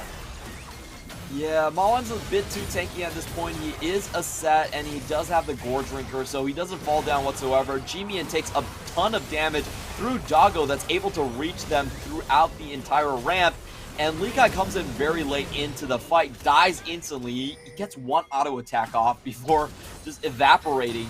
So Machi, they sink a 5v4 into this one. They leave bot side wide open, and even then they can't find a victory. Yeah, Machi just unfortunately never really quite got rolling this game. It has been all about trying to get Jimmy in some kills, but he's just been finding absolutely nothing. The brush baits from Machi, I love what they try to do. It just unfortunately gets sniffed out. Or, you know, the person to face check is Maon, and it doesn't matter because he's set. Just way too hard to die. I think that Beyond may have waited a little bit to start that Baron just to make sure they got it at all 5. I want to double check that when they get going. But either way, Beyond Gaming very far ahead in this game. Should be able to look to close out soon enough. Jesus, our observers are so cruel. They zoomed in onto Jimian missing his abduct on Krog, on Grom. And I'm like, is that really necessary? But that's... And here you see a classic example of tilt. Unfortunate for Jimian. Yeah, that's a great footnote, I have to say, Pyro. That's one of my favorite accents that you're pulling off there. Oh, the David Attenborough. I mean, that really wasn't a David Attenborough. It was more of a just generic British announcer. But you know what? I can work on it. We can get that in. Okay.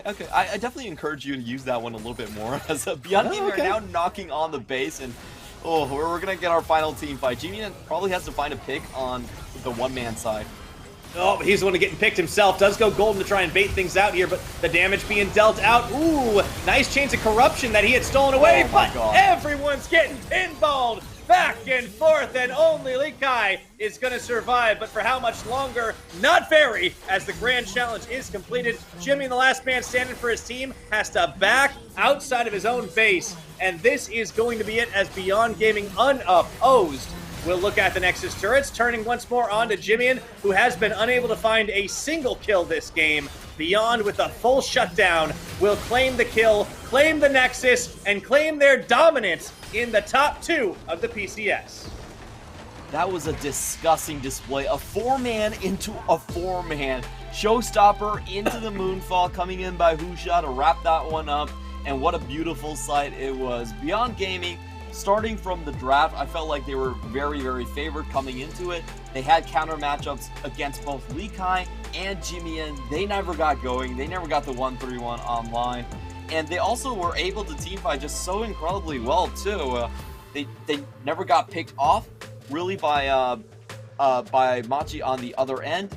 And I think this match, we see a critical weakness in terms of Machi's strategy so far. But before we go too deep into the analysis, let's just take time to adore this beautiful team fight coming in from the front line of Beyond Gaming. Just coming in from the right side. He gets Showstopper on 4-man.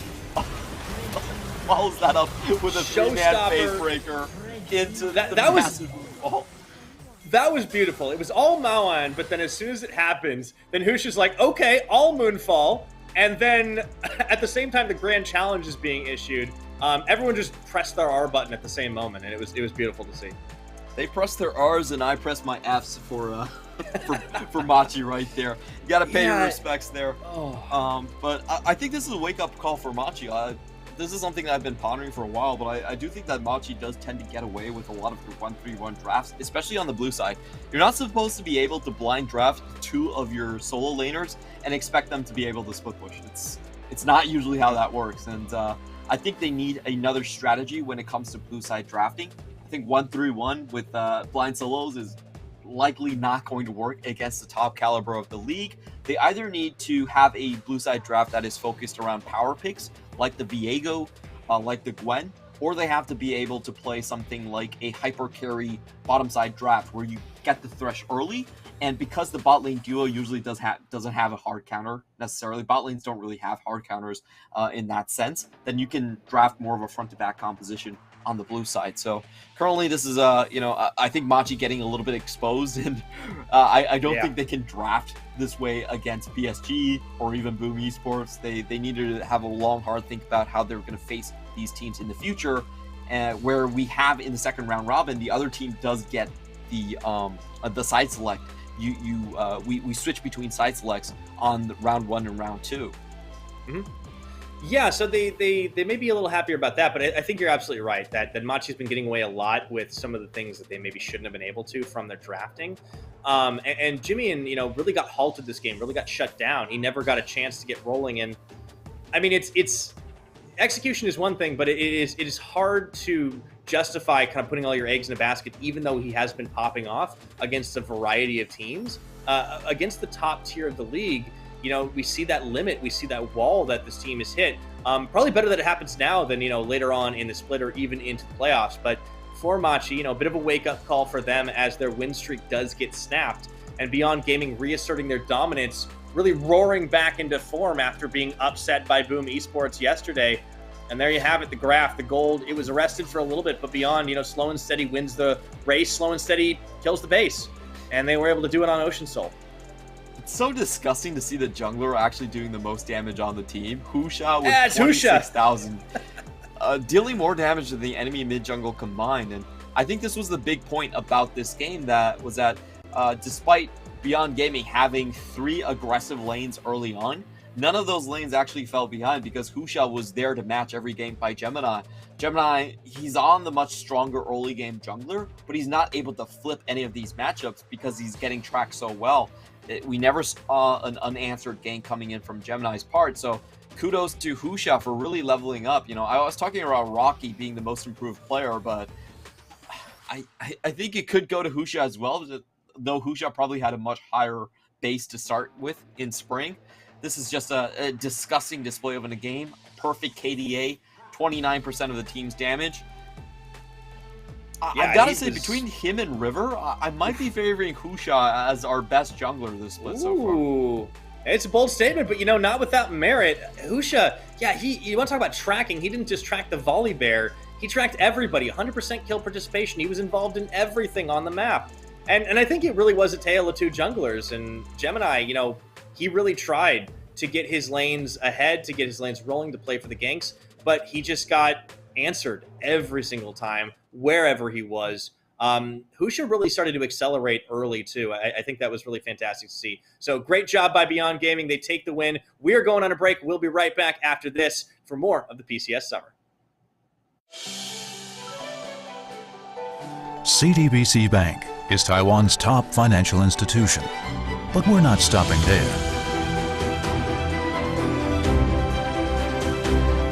We're crafting an international brand and already have over 260 outlets in 14 countries. We are by your side, ready to embrace the future.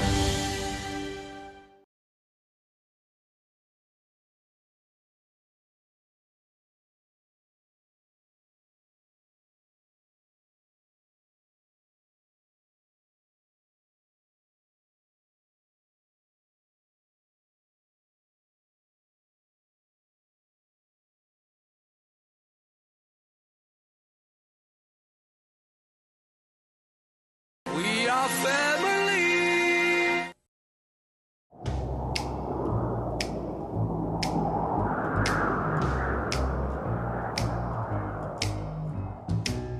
Can't you see my heart is lost without you? And your kisses make me love you more. And your kisses make me love you more. Can't you hear the sound of love and desire? Kiss me, baby, touch me. Kiss me, baby, love me.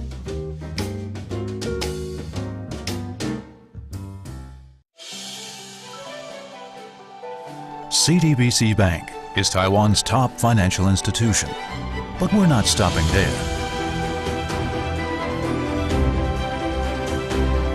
We're crafting an international brand and already have over 260 outlets in 14 countries. We are by your side, ready to embrace the future.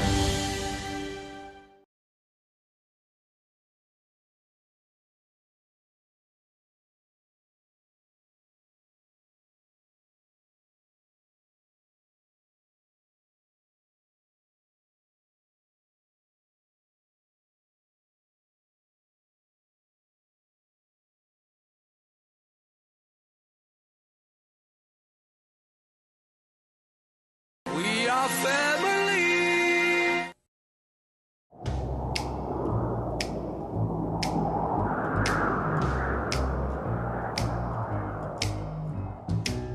Can't you see my heart is lost without you?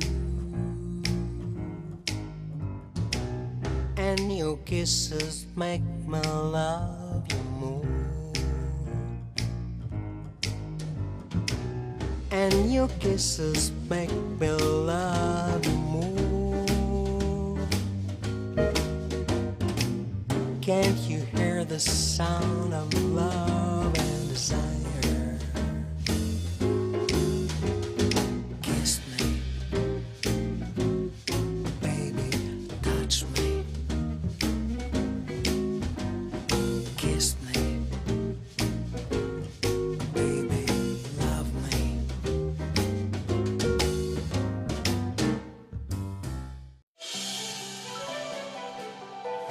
CTBC Bank is Taiwan's top financial institution, but we're not stopping there. We're crafting an international brand and already have over 260 outlets in 14 countries. We are by your side, ready to embrace the future.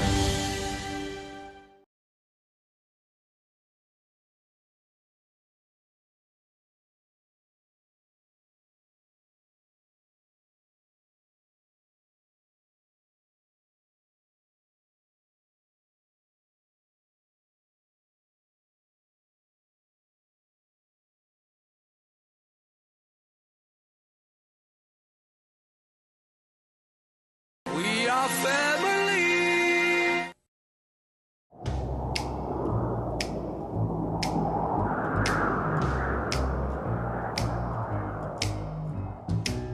Can't you see my heart is lost without you? And your kisses make me love you more. And your kisses make me love you more. Can't you hear the sound of love and desire? Kiss me, baby, touch me. Kiss me, baby, love me.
And welcome back once again to the PCS Summer. We are in the mix and into the midst of it for week 3 here. I'm still Pyrotechnics. He is still Clement. We got a couple more games for you tonight, but before we get into that, I want to take a moment to thank our lovely sponsors, CTBC Bank, China Airlines, and Chunghwa Telecom. Thank you for making the PCS possible.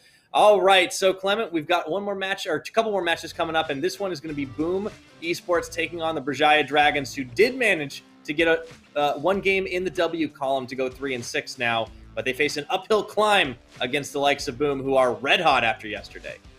Brzezia and Boom Esports, they did split one game apiece in terms of the spring split double round robin, so it's definitely in the history books that Brzezia can take down Boom Esports, despite Boom Esports always having the higher ranking. But the biggest person that they have to face and overcome definitely is Ruby. On 11.14, this man has finally found his groove. He's statistically the best mid laner that we have right now. It's kind of hard to believe, but definitely true if you check the numbers. And LeBlanc especially is absolutely on fire. Also something worth note is that Alex is going to be starting over Holo today, which I'm a little bit surprised because I felt like Holo actually had 2 very good games and was on a bit of a roll.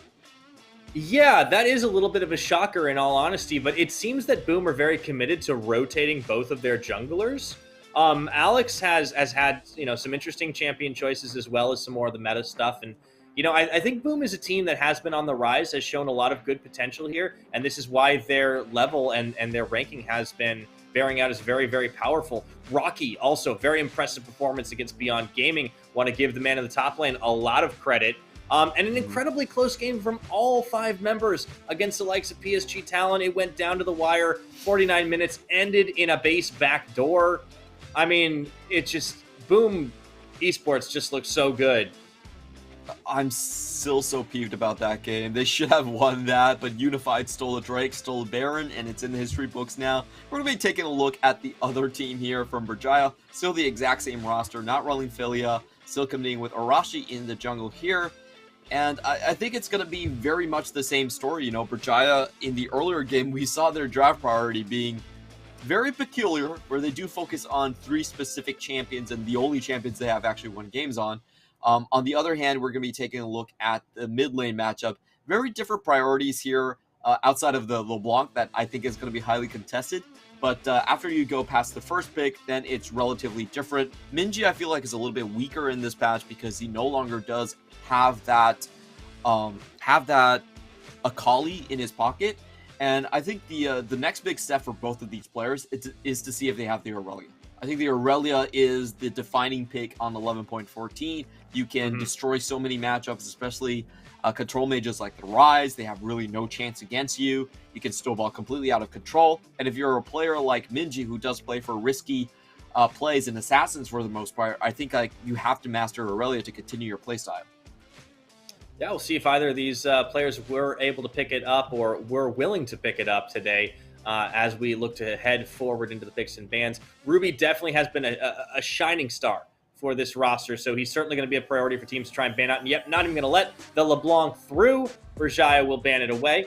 Xin Zhao and the Lee Sin banned by Boom Esports against Arashi, trying to force him onto a less comfortable champion choice.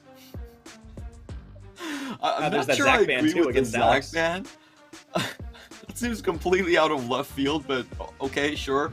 Alex was the only jungler so far to take up the Zac. I'm sorry, I can't help myself. I just feel like Zac is something you pick when Xin Zhao, Olaf, Trundle, when a lot of picks are already off the table. But they're going to go ahead and ban the Zac. I can't wrap my head around that. We'll see if the Zac ban actually makes sense with the composition that Berjaya drafts for themselves. But as we were talking about power picks going into it, Berjaya, they definitely want Lee Sin, Gwen, and Ezreal. Those are the 3 go-to picks for them. Boom Esports, they definitely done their homework. They're going to take out the Lee Sin and the Gwen. So I don't know what Berjaya has. I honestly do not know what Berjaya has to come out with a winning strategy when their core picks are gone. Yeah, I'm not entirely certain, but we'll find out as we move forward into this draft phase. Berjaya, let the timer tick down and lock in the Volley Bear. This has been a champion Arashi has gone to at least once before. But yeah, had been taken off that comfortable pick. We'll have to see what the change-up really is. Has been a strong early game jungle choice. Berjaya should be able to pilot it to good effectiveness, and there will be the Nautilus coming in once more for Enzo. Okay, so it does look like Berjaya are setting up for strong gank potential, lots of crowd control, and most likely going to save their top lane last pick probably for Ozzy. That would be my guess. Boom Esports, really no surprises here. They are going to go for the Thresh first. Usually you follow that up for the Aphelios. Wako definitely can pilot that very well. And for Berjaya's part, looking at the Thresh, they decide to go in with the lane counter pick in the Nautilus. So, you know, a bit more lane focused, a bit more, I would say, counter pick focus on Berjaya. And Boom Esports already setting up for a very strong front to back. Yes, indeed. Boom. Will they really blind pick for Rocky right now? Oh my goodness, I think they do. Just early on, securing the Renekton. I believe this was a champion he showed a lot in spring. Mm-hmm. I think it's definitely the way you want to draft here. You know that you know that Ozzy's going to get a counter pick either way, so you might as well just go for the champion that has the fewest ways to actually just implode in late. Like Renekton is rock solid in that role, so I love what Boom Esports have done. It's very strong in the Drake fight as well. On the other hand, Berjaya, K2 had a great game earlier against Alpha on Vars, and it is one of those lane counters against Aphelios. You outrange him quite significantly. They're just going to go for that instead. So I like this for Berjaya. They are settling for a pretty strong winning condition just by going in early, and they have that potential to do jungle invade off the priority of the bot lane. Yeah, now looking ahead into the next ban phase, it will be, okay. The Diana and then the Nidalee ban. I believe that's a pocket ban. Yeah, that's an interesting one. I don't think Alex has played Nidalee before, and it does not really register on this patch as being an incredibly strong pick, but maybe they've seen something in solo queue we haven't. They're going to take it off the table, and it should be Berjaya going for Minji's pick right now. He's most likely going against some form of a control mage, so we'll see what he does go for. He has a couple of interesting picks. Akali's off the table, but he does have that Zoe, which has been his go-to in spring. And with the Varus, setting up for an 80 AP poke composition. Love what Berjaya have. Yeah, no, I really like this draft from Berjaya Dragons. They definitely seem to have gone for something that they feel comfortable with, even when some of the comfort picks have been banned away, and gone towards an interesting comp that I think the execution, the win condition, makes a lot of sense for them. Boom, they will lock the Trundle for Alex. Okay, so we're going to see another jungler picking up the Trundle. Okay, this does make sense against the Volibear, as we have said. Trundle is one of those few champions that can actually stand against Volley and trade back and forth. However, as we have seen in the earlier game today by I think it was it Boom Esports? No, it was not Boom. It was Impunity. Trundle is a champion that if you don't get things going early, he does tend to fall behind. Though I think Boom Esports don't really mind that much because the pillar is still quite useful if you're playing straight front to back. On the other hand, Berjaya is going to go back to an old favorite here of Ozzy. He's going to go for the Gnar. It is a counter pick against Renekton, though it does get online a little bit slower. So, you know, I really like both drafts here. Boom Esports going to go for a front-to-back, tried-and-true strategy, hyper carries on both the AD role and the mid lane, while Brajaya go for poke, early game aggression. They have some really good matchups here. Zoe versus Victor is one of those matchups where Minji can get absolutely out of control, can roam on either side of the map. Same thing for K2 in the bot lane. So Brajaya should have a bot lane core where they can evade on the red buff multiple times, wait for Ozzy to then bail them out in the late game, as he will be that split pusher. So a very comfortable sort of graph on the Brajaya side, where they have strengths from start to finish on their end. Yeah, no, I really like what Brajaya brought out in this draft. I think it's a very clear win condition for themselves, and they have a lot of comfort across the lanes. On the opposite side, Boom, they certainly want to get rolling some of the team fights. I think the Trundle, you know, I guess it was just going to be a matter of time before we saw somebody else besides the Impunity game, it being picked up. The Victor as well, Ruby kind of going back to his old tricks of some of those long-range AP mages. But for the Brajaya Dragons, they've got a lot of long-range themselves. I actually like how the Gnar slots into the poke composition, at least in mini form. But Brajaya Dragons, it seems like have come up with a draft to rival their opponents. Yeah, I really like Brajaya Dragon's chances here. I feel like this is sort of the draft that they won, I think, in spring against Boom Esports as well. And there's a couple of critical points here. If Ruby gets snowballed on, then the game can go sideways incredibly quickly. You have a fed Zoe on the map. She starts moving into these lanes that are already, you know, slightly favored in the Gnar and the Varus side, and she just snowballs the entire map the other way. You also have a lot of just dive potential coming out from the Volibear, so that amplifies whatever success you get on the Midgie trade. So you have to pay very close attention to the mid jungle. In my mind, it has a potential to get be over at 15 minutes. This is how scary the Brajaya composition is. Well, for Boom Esports, they can definitely hold on for a while, but it does require them to stay put, not take a lot of crowd control, especially the Sleepy Trouble bubble, and they can't go too aggressive here. If any of their lanes get punished, because of the fact that all three lanes are technically getting countered, they can just lose the game in a very speedy fashion. Yeah, Boom will have to be a little careful now. Keeping in mind, though, they have been able to play at the level of the top of the league, really. A very close game against the likes of PSG Talon, a win against the likes of Beyond Gaming. So just on nameplates alone, Boom should have an advantage over the Brajaya Dragons, but the draft does not favor them nearly as much. Keeping in mind the mid-jungle you talked about, I do want to always keep an eye on the Trundle in a game like this, to see if he can match the pressure that Arashi can put out, to see if he can be in the lanes early enough. And I wonder if maybe he doesn't try to snowball Rocky ahead a little bit. Talked about the old school Gnar counter, but perhaps they can combine up a little early, and it'll be a little hard for him to hop that pillar. Oh yeah, that's one of the fun interactions. You can actually interrupt and shorten the length of the double hop coming in from Gnar by placing the pillar in the exact right place. We do see this quite a bit, especially when Renekton's pushing into tower and you have Gnar going back on the top side of the tower where there's a very narrow gap. Trundle comes in, uses it, and forces out the flash immediately. Then you get the chase down. We have had that happen a couple of times. But overall, you know, we do have to see how this ends up. I wouldn't say Trundle is necessarily the best dive buddy with Renekton.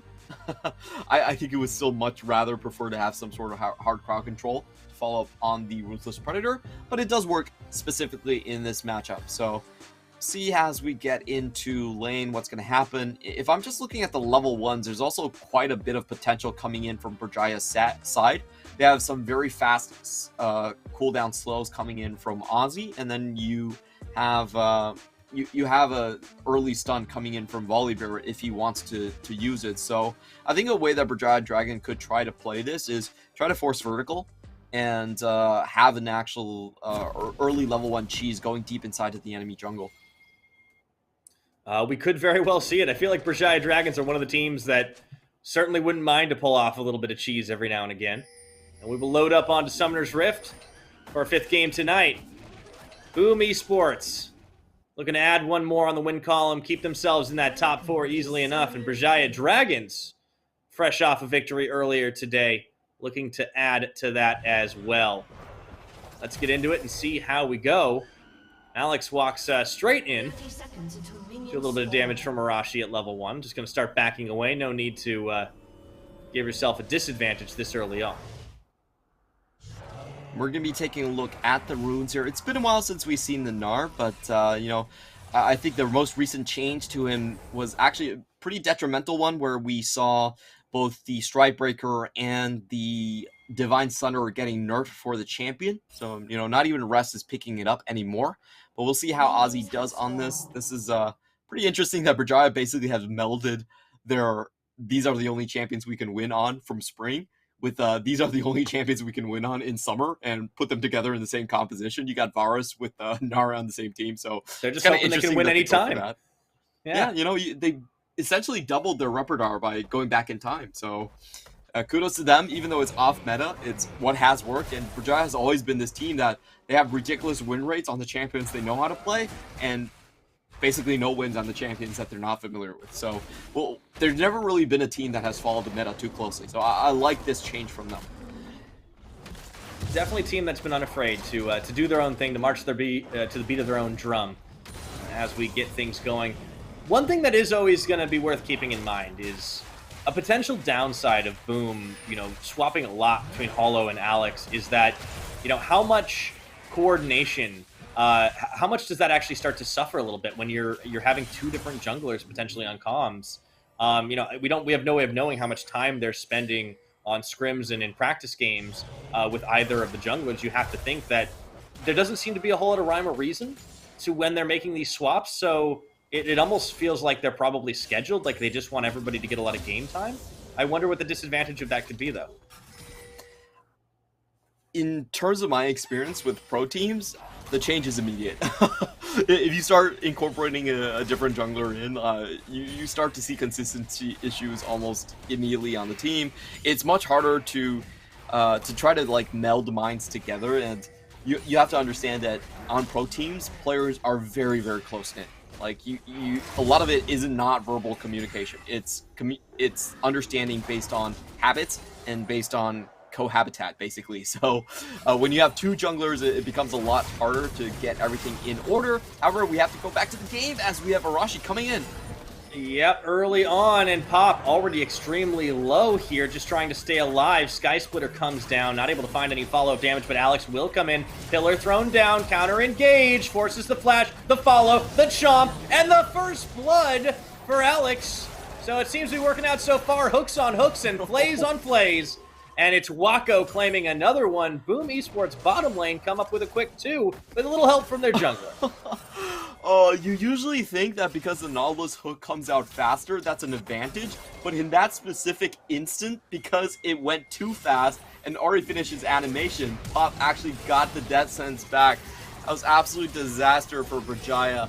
And it does come down to the fact that I felt like, you know, not landing the hook really was detrimental. Arashi wasn't willing to go in with the flash early on either.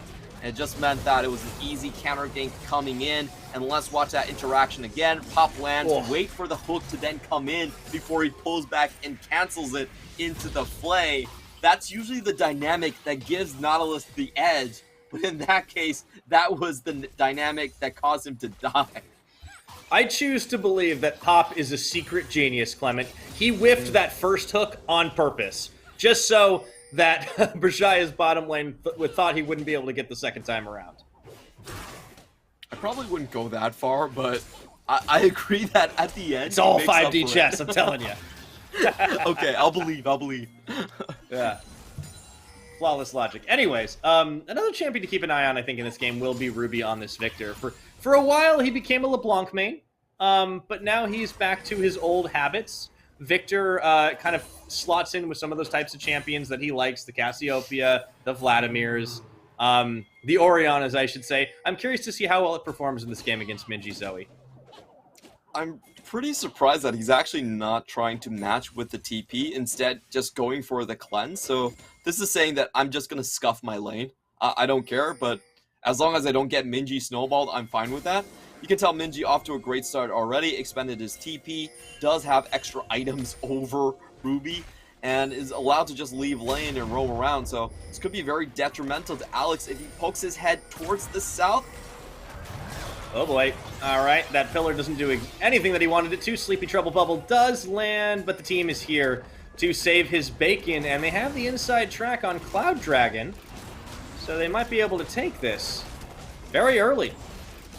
A really nice collapse coming in from Boom Esports bottom lane. Arashi is in the vicinity, but I don't think he can go into this, especially not without the flash. I think Alex is going to be a dead man, though. Yep, K2 has his eyes set firmly on the prize. And Minchi, deletes Pop. Oh, no. Brajaya get 2 back here. Gravity Field comes down, not enough damage to finish the job. So I was partially right. He didn't go in for the Drake, but he went in for the Trundle. And that's absolutely huge because Minji is off to a massive snowball already. It seemed like Ruby was actually pushed back into lane on that fight, wasn't able to have an impact there. We'll watch the positioning again on what happened to Ruby. He did come in a lot later than Minji there. It seems like Minji did get the inside track without dealing any damage and does get onto location. We already had Trundle extremely low on the previous engage, and K2 with the red buff able to put down even more hurt too. And we've got more fighting happening. Enzo gonna get taken down. Waka with the final kill, but falls. And I think Pop might be in a little bit of trouble. Do they have enough damage to finish the job? I don't think they do. With that Varus, just barely. Yeah, he was very close to getting that second kill, and this is what I was talking about, the laning phases from Boom Esports, is that, sure, Wako did go up 2 kills, and with K2 just getting a little bit back, you can see how volatile these lane matchups really are. When Brajaya Dragons are supposed to win out on the 2v2, they get the jungle help as well, and the bottom lane deficit has been completely evaporated, no longer exists. So Brajaya Dragons, once again, they're open to play towards the bot side really heavily, and I think if you look at the top lane, this is also pretty worrying for Boom Esports because Renekton without jungle help doesn't actually beat out Gnar. And Ozzy is off to a great start here. He's already up by 12 CS, and he also has the Cull. So he's actually up by even more than that. Yeah, just trying to compound on his advantages here. Enzo, Minji, and Arashi all moving into the mid lane, or moving around the mid lane, I should say, trying to give Ruby a hard time in this. And Brajaya definitely have the tempo advantage wherever they need it. Let's see what they end up doing with it. I think it's going to be a Rift Herald play. That's going to be completely uncontested at this point. No MR is going to be coming out anytime soon, and Minji already with the Sword Shoes is doing very close to true damage at this point. That is a terrifying thought to think about. He probably does have the sudden impact, so extra magic pen on that. I like the play from Boom Esports. They're not trying to hard contest. At this point, it's very difficult to do so. And instead, they just do the cross-map play, the safe and guaranteed resources taking. Yep, at least trying to find an answer for it. That certainly helps. But Boom will get whatever they can in exchange.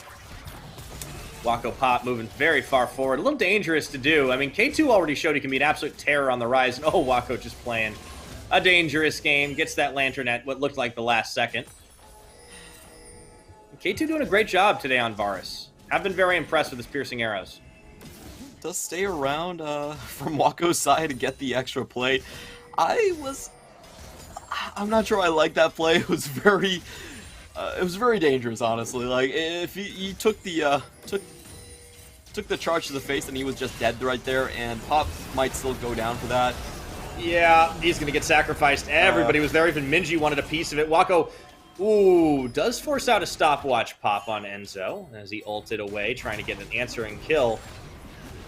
Yeah, I mean, it does kind of feel like it's true Wako fashion to step a little farther forward than he should. Yeah, I don't think that plate was really worth ditching the lane position for.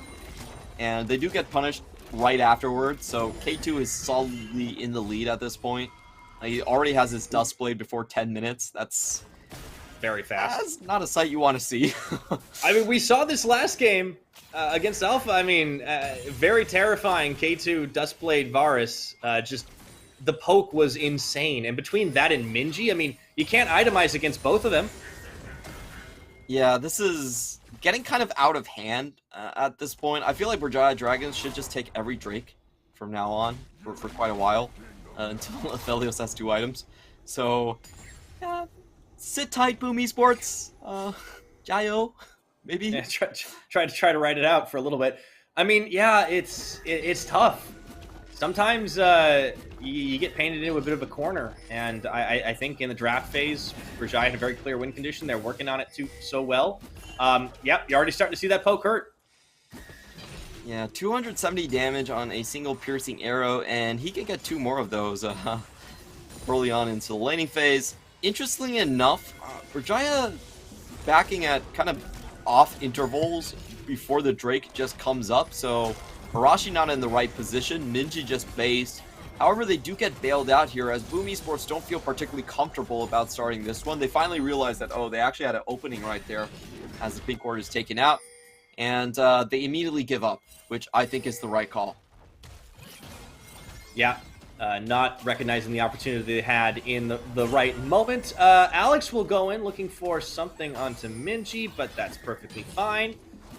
He's out easily, and this will be the Drake on the inside track. I think Boom are looking to see if they could fight this, but I don't know if they can secure that dragon in time. They steal it away! Alex might give his life for that one, but he's going to be at least happy he could take the objective. Meanwhile, though, Berjaya Dragons muscling in for the kills. Ozzy a little low, soon to hit Meganar, takes the blast going over the wall, and Ruby is actually going to walk face first into him as Arashi finishes the kill off onto Pop. Ruby doesn't want any part of that, as Rocky, now the last man standing apart from him, will finally fall.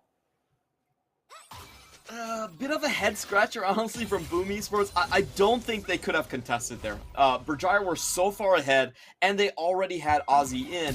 I think what they were banking on was the fact that Ozzy was in mini-Nar form, so they thought that maybe they could take the 5v5, but honestly, K2 is just too far ahead. When you have a mythic lead like that, you need to get out of the river. You need to just give over the objective. They kind of overstay here. And critically, Ozzy actually gets past the ramp before Renekton can seal it off. So they're able to do enough damage to just take down Wako at the start of the fight. Unfortunately for Rocky here, he does get 1 kill, but it's only the support, not enough to really get it back. And I feel like Boom Esports, they could have gotten that done with just giving up Alex's life rather than giving up multiple kills there. That was giving way too much over to K2 and Minji. Neither of them die. They don't get the bounties there, and the snowball continues. Yeah, so they grab a dragon, but at what cost? A very high one, it turns out. Boom. I do feel like they may have just been the victim of their own overconfidence. Again, I think this has happened individually this game. This has happened now in a 5v5 this game. Unfortunately, they're just, feeding more kills over, and K2 is every bit the terror he was last game. I do really want to see the AD numbers on K2 and Wako and just read out the differences there, because K2 should be very, very far ahead at this point. Let's see how much he does with the piercing arrow. Oh, okay. Just clips Wako. Actually, a bit less than last time, only 191. Yeah, not too bad on that hit. No, piercing arrow doesn't land that time. We'll have to keep an eye out for it. But yeah, it seems like this game has certainly swung a lot more on the bottom side than we were used to. Top has been a very quiet affair, with just Ozzy having a very happy time stacking them up early on in this game. Meanwhile, both junglers paying a visit towards bottom side. The key thing Alex here with is that smite steal did help, though. Oh, it definitely did. It means that Boom Esports can choose to opt out of Drake fights if Berjaya Dragons have a firm control on it, which I assume they will have. And I like how slow Berjaya Dragon's actually taking this. Arashi going for the guaranteed tower take or tower damage here because they know that Ruby has just backed, instead of going for the much more risky tower dive on the bottom side. Even though K2 is 6-0-2, a Trundle showing up could still mess up your day, so, they're just going to open up on the top side instead. Yeah. Why give the opportunity for a bounty away, right? If you don't have to. Yep. Should be an easy Rift Herald, another uncontested take here. Berjaya Dragons have definitely been shining on this side of the map so far today. And looks like the counter pressure, Boom, they want to make a play bottom, but they're not going to actually bring Alex in to do that, so nothing doing. Yeah, I don't see the team having a great time at trying to initiate a tower dive either, so don't really think Alex is going to get much done. Just going to pop some wards down, make sure they can avoid some ganks, but that's going to be it. And I think Boom Esports, if you're really looking at this composition, at the fastest, it's a 2-item comp. So you're looking about 25 minutes where they can really take a 5v5. There's still another 10 minutes on the clock where they need to sit tight. And I think we can, kind of make a mental timer right here that right now Boom Esports are down 3 kills at 15. Can they still keep themselves within 3 deaths when it comes to 25? And we can make a checkup back then. Yeah, gotta keep watching for it. In the meantime, Berjaya do have a couple of tools to keep pushing their lead and try to roll the gold forward. Ooh, Ozzy waiting and baiting. Nearly has a full Narbar. Just getting a little bit of punishment off onto Rocky. And, Rocky was a player that we saw some really impressive performances out of yesterday. I loved what he was able to do up against Beyond Gaming. But he is, as we have said before today, kind of forced onto Hanabi duty. Pretty much. That's the thing about Renekton. In a lot of matchups where he's supposed to win early, if he doesn't get that jungler attention to get the tower dive on, life gets pretty hard. And right now, Renekton doesn't really have a place in the game. The team, even though he's great on Dominus, the team can't take team fights. And I think, once again, Boom Esports are having to rely on just a steal. I feel like, Alex, you're on a solo mission here. You try to go in, see if you can get a smite, flash out. If not, dying for the Drake is perfectly acceptable as well. And we'll see. Telegraph, they actually want to fight this. He moves in, Chains of Corruption will land, the smite goes down, and it is secured by Arachi this time. But Rocky is in the mix, and he just opens up damage with some slicing and dicing, gets himself a double kill. That definitely was justified. Yeah, I didn't expect that to happen. Berjaya had the inside track already, but somehow we saw Arashi going down extremely low, and the teleport from Renekton allowed him to just go into the backline and get his work done there. Definitely not supposed to happen, and it feels like to me Berjaya Dragon missed the majority of their poke as they were defending the ramps. Ruby wasn't hit by anything, Wago was completely untagged, so we'll watch that again. Arashi tanks up the Drake for a very, very long time, and I guess Alex popped the Subjugate onto him as well.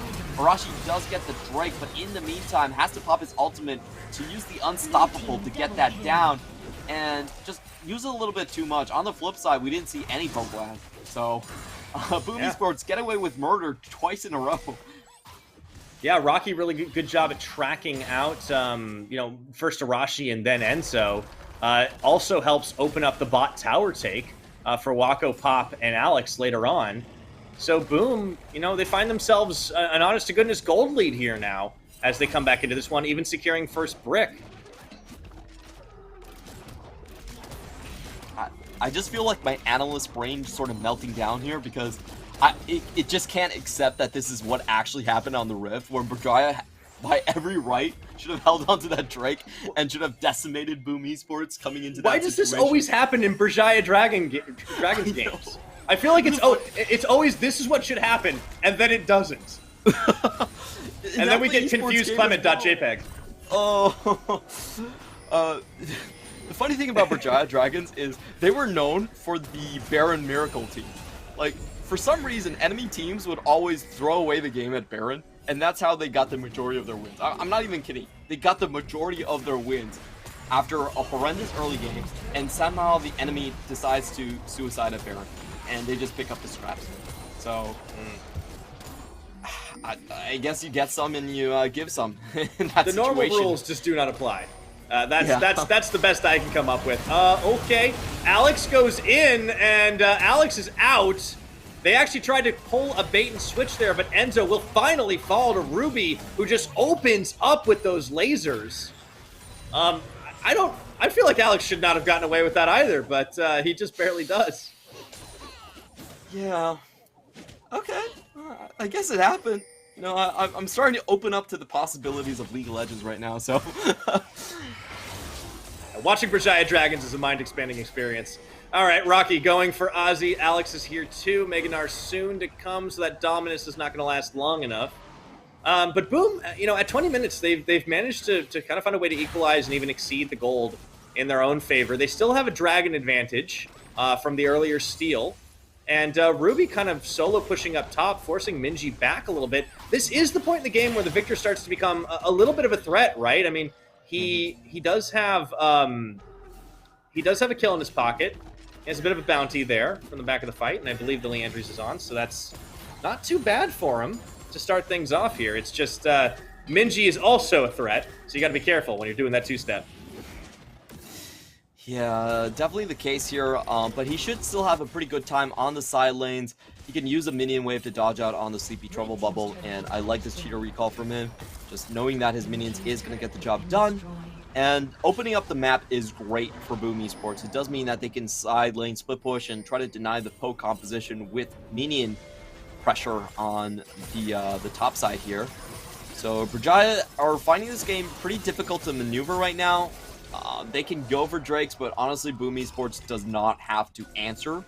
And they're finding it hard to find places to actually use their siege composition.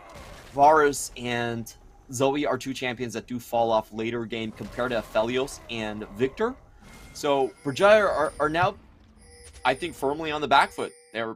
They don't really have a place to get the fights going, honestly. I don't see Boom Esports sitting together and allowing themselves to get poked out on any part on the map anymore.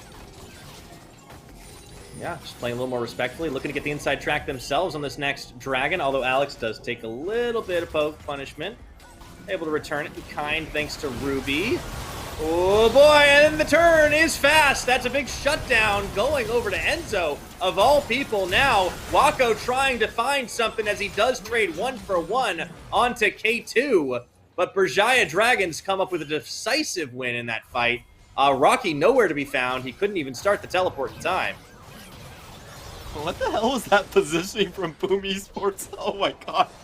I don't know. I don't know anymore, man. I don't know. Why would you decide to split the team and walk over to the mid lane? Like, that positioning was so bad. Like, watch Wako here. What are you doing, Wako? No, just go for the Drake. Just go for the Drake. And the rest of the team even follows him. Like, what do you expect to happen? If you walk into his whole team like that, you're all gonna die. He just baited his whole team. Oh my god. I feel like my head is getting melted by both of these teams. This is just some time ago, Clement. There was a show.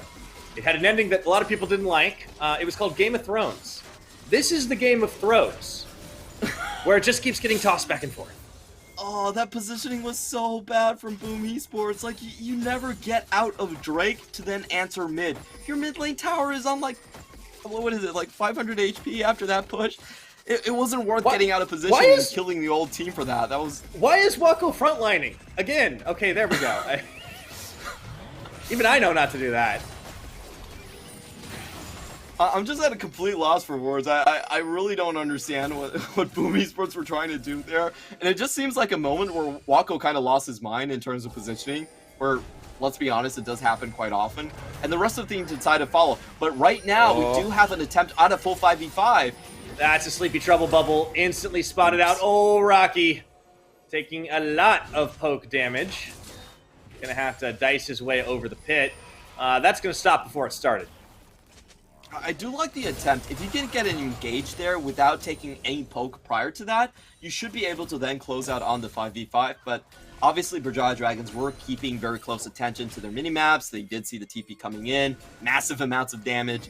So that does give Brujaya a lot of time to play with. At this point, Ozzy should be able to split push against Rocky. And they might not even be going for that play as the Death Rush is set very well. Here we go. They turn. It is going to be onto Hop. Doesn't find enough damage on him to get the deletion, but the turnaround there. Alex actually manages to find Enzo, sticks to him, and enables Ruby to take the kill. Meanwhile, though, Ozzy about to go Meganar. I think Boom recognized they got one, but weren't going to get any further on the low health bars and wisely turn around. Now, really good play coming in from Ruby. He does dodge out on the Chains of Corruption, popping the Zhonya's at the correct moment, so it wouldn't actually land and spread to the rest of the team. They are able to get Enzo very low with Alex sticking onto him. And Brujaya, that was kind of a weird play coming in from a poke composition, in all honesty. I feel like they had better ways to deal with that, but it was an interesting mind trick because they did have Minji split pushing on the top lane. Boom Esports, they definitely want the vision over this sector. They walk in, and Brujaya nearly get a win, but honestly, Boom Esports just outplay them in that case. Yeah, well, and you know, this is what Boom wanted to draft for, right? It was a bit more about the front to back, just finding the fights when they could. but they do have to be just oh so careful. Ooh, little fadeaway shot from Wako. Man, Pop has just had his back. Really good move there from Thresh as well. And, you know, we said we would check in at 25 minutes. How's that going? Nothing according to plan. So, yeah. Usually you extrapolate how the game's going to go based on 15 minutes, but I guess this game, it just it doesn't really matter. Boom definitely outplaying in a lot of cases here. Does mean Boom can try to open up this mid turret. They will be able to secure it. Gravity field coming down, and Minji does manage to find a big old Sleepy Trouble Bubble and some burst onto Ruby and Pop, but not enough to find the kill. Boom will be okay with all of that for now. They do get the flash there. I think the tower is kind of a foregone conclusion there, so I don't really care about it. But Enzo not having his flash makes him an easy target when it comes to those Baron setups and Drake setups. And we are seeing Berjaya trying to get maximum use out of Rocky not having his TP during this state. Ozzy close to getting his CS lead back. I think he should be able to split push against Rocky at this point. So we will see Berjaya being able to split the map open just a little bit more. Small note to myself is that Minji does have the Shurelya's Revelry here, so we'll be able to find a pick and follow up on it quite easily. Boom Esports, they should stay grouped up. Oh, finding Pop on the Sleepy Trouble Bubble, the burst. But again, that's the risk that Minji runs going in there for that pick, as Ruby can just time out a laser. Does force him to think twice about it. Got to be careful. Another bubble lands. That'll delay the backs. That's actually a good amount of pressure that Berjaya have been able to dish out, and the Mountain Dragon is spawning in 10 seconds. A great poke coming out from Minji. I love his use of the Raptor Wall right there, using the concave to get the extra distance into the mid-wave. You can tell he's definitely a very experienced Zoe player, and K2 follows up with extra pressure, so they get both objectives here. And Ozzy also has come in with the perfect Narbar. So that should be a pretty easy take from their side, and I love what Boom Esports is doing, playing very close to the tempo, making sure they get resources on the flip side. Just making sure they get vision security here. Berjaya picking up their third Mountain Dragon of the game on Soul Point now. Have to check back on that a little bit later. Meanwhile, Boom actually setting up by the Baron. They hesitated for a moment. They're actually just going to clear away that ward, keep it all in the dark. That should prompt a reaction, though. And Boom, will they commit to this, or is it all a bait? Pop waits in the wings. Yeah, Minji's out of position, and Ozzy does not have a Narbar. This is pretty difficult to fight off for Berjaya. Oh, they get the hook onto Arashi. A little bit of hesitation. Boom actually decide they'd rather have the fight, but it's a little bit disoriented as Pop gets blown up by Minji. And the hesitation punishes Boom Esports. Didn't get to see how much HP was on Baron. They do get spotted out a bit quicker than they liked, I would assume. And, you know, it's kind of hard to tell if Boom Esports should have turned or should have stuck to Baron in that situation. But Minji definitely with a clutch play here, and Enzo as well, getting the hook onto the most low health target. They instantly get the numbers advantage, and Boom Esports have to back off after that. Stopping the Baron, certainly step one. Getting the kill, well, that's just gravy. Berjaya Dragons, tempo advantage with the lead for themselves here. This game is very close, though. I feel like all the Boom games we've watched recently, well, not all of them. The Beyond one was actually, it felt like Boom was very well in control for a good chunk of that. But Boom have made some close games happen. Berjaya have made some close games happen. Fun to watch these two teams play League of Legends. I'll be honest, like, Berjaya is one of my favorite teams because they are...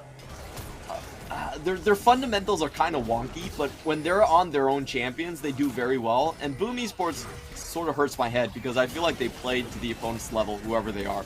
So that's just fair to say. Yeah. Ooh.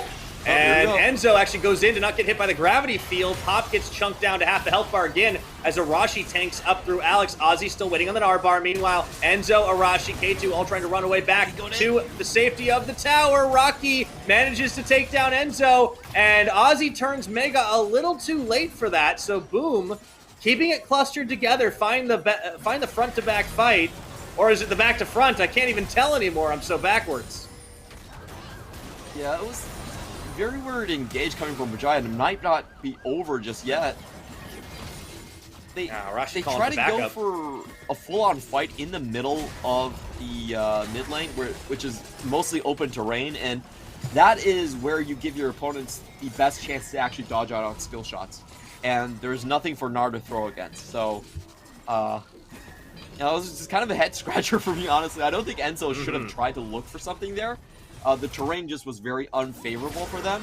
So we'll see that again. Yeah, he actually lands the hook here, and he's the one that starts the fight. But if you look at this terrain, it's so easy for everyone to just dodge around skill shots. And there's even a minion wave that takes a Sleepy Trouble Bubble. That cannon minion took away most of Minji's damage. So I don't know. That just felt like Enzo not understanding their win condition with the poke comp, and they end up paying quite dearly for it. Yeah, Berjaya somehow got the Drake. They did. Before all of that went down. No, the Drake was enough. I'm sorry. This is gonna be the Baron attempt, though. I think this is the commit now for Boom. Minji, not too close. Does have teleport if he were to need it, but I don't think they see this coming in time. And Boom, if they don't hesitate, should be able to secure the Baron. They do, and are gonna walk away from it at just the right time. Boom Esports finished what they started earlier. Okay, so I think things are starting to get back to normal now. The front-to-back team comp understands its win conditions a bit better than Berjaya. They don't have vision on that side of the map. They lost the previous skirmish. Boom Esports just rush it down. And now all Boom have to do is not face tank this. They should walk on the left side of the minion wave. Okay, that's Alex missed the memo, but everybody else did good. Okay, they actually want to start this fight.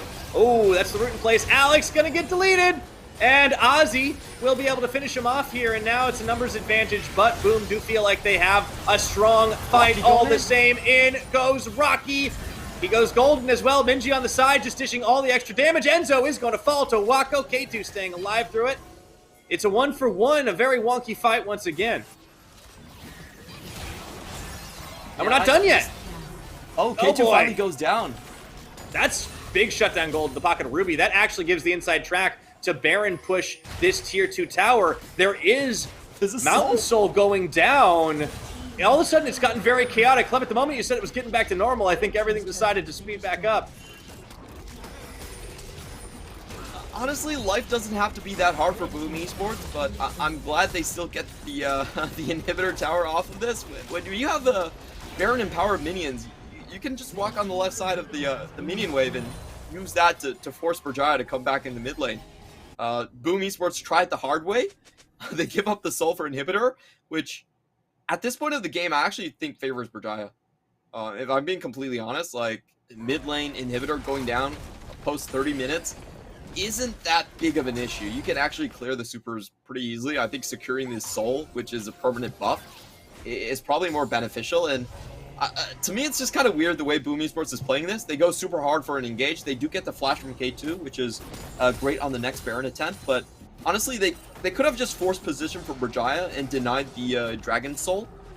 Yeah, just very risky play from Boom Esports that I don't think actually ends up favoring them. Yeah, definitely some decision-making a little questionable in some cases here. They do have a strong fight, though, and they are going to muscle in to Berjaya's jungle, placing wards everywhere as they go. Does seem like they're not going to be keen on letting an Elder go over if the game does continue to go that long, which wouldn't be too surprised. Looking to continue sieging down turrets, but sieging into a poke comp is always a little difficult. Ooh. Pop just keeps getting punished by the Zoe poke. Minji finds a little bit more into Ruby as well, and now it's a game of Protect the Cannon minion as they siege. Berjaya do realize that they are out of cooldowns and have to cede ground as another tower will fall. Yeah, losing a lot of HP here. They have to make a clean retreat for this, so still getting a little bit more off of their Baron. That's certainly nice. And I do want to point out the build here by Rocky. I really love this build. It does transition Renekton into a full tank after the Gargoyle Stone Plate. And with the Sterix as well, he's going to get a lot of shielding. However, I will also say that we have seen this build fall out of favor because of the Serpent's Fang, which I believe K2 definitely has on him. If he pops that in, he has to be very careful about the time that he uses it. If he's still underneath the, I believe it's Serpent's Poison, then he will lose 50% of his shield. Yeah, that could be a little bit of trouble for Rocky, as he certainly has been favoring diving straight into the back line and making sure that he, or at least his team, can kill the rest of the Berjaya Dragons before they do the same to them. Alex forward. Trying to set up a little bit of an impromptu death brush. Not going to find a target, though. As they then rotate up to the top for another turret. We've seen the siege on 2 fronts now. Sleepy Trouble Bubble not going to land. Boom a little more emboldened by this.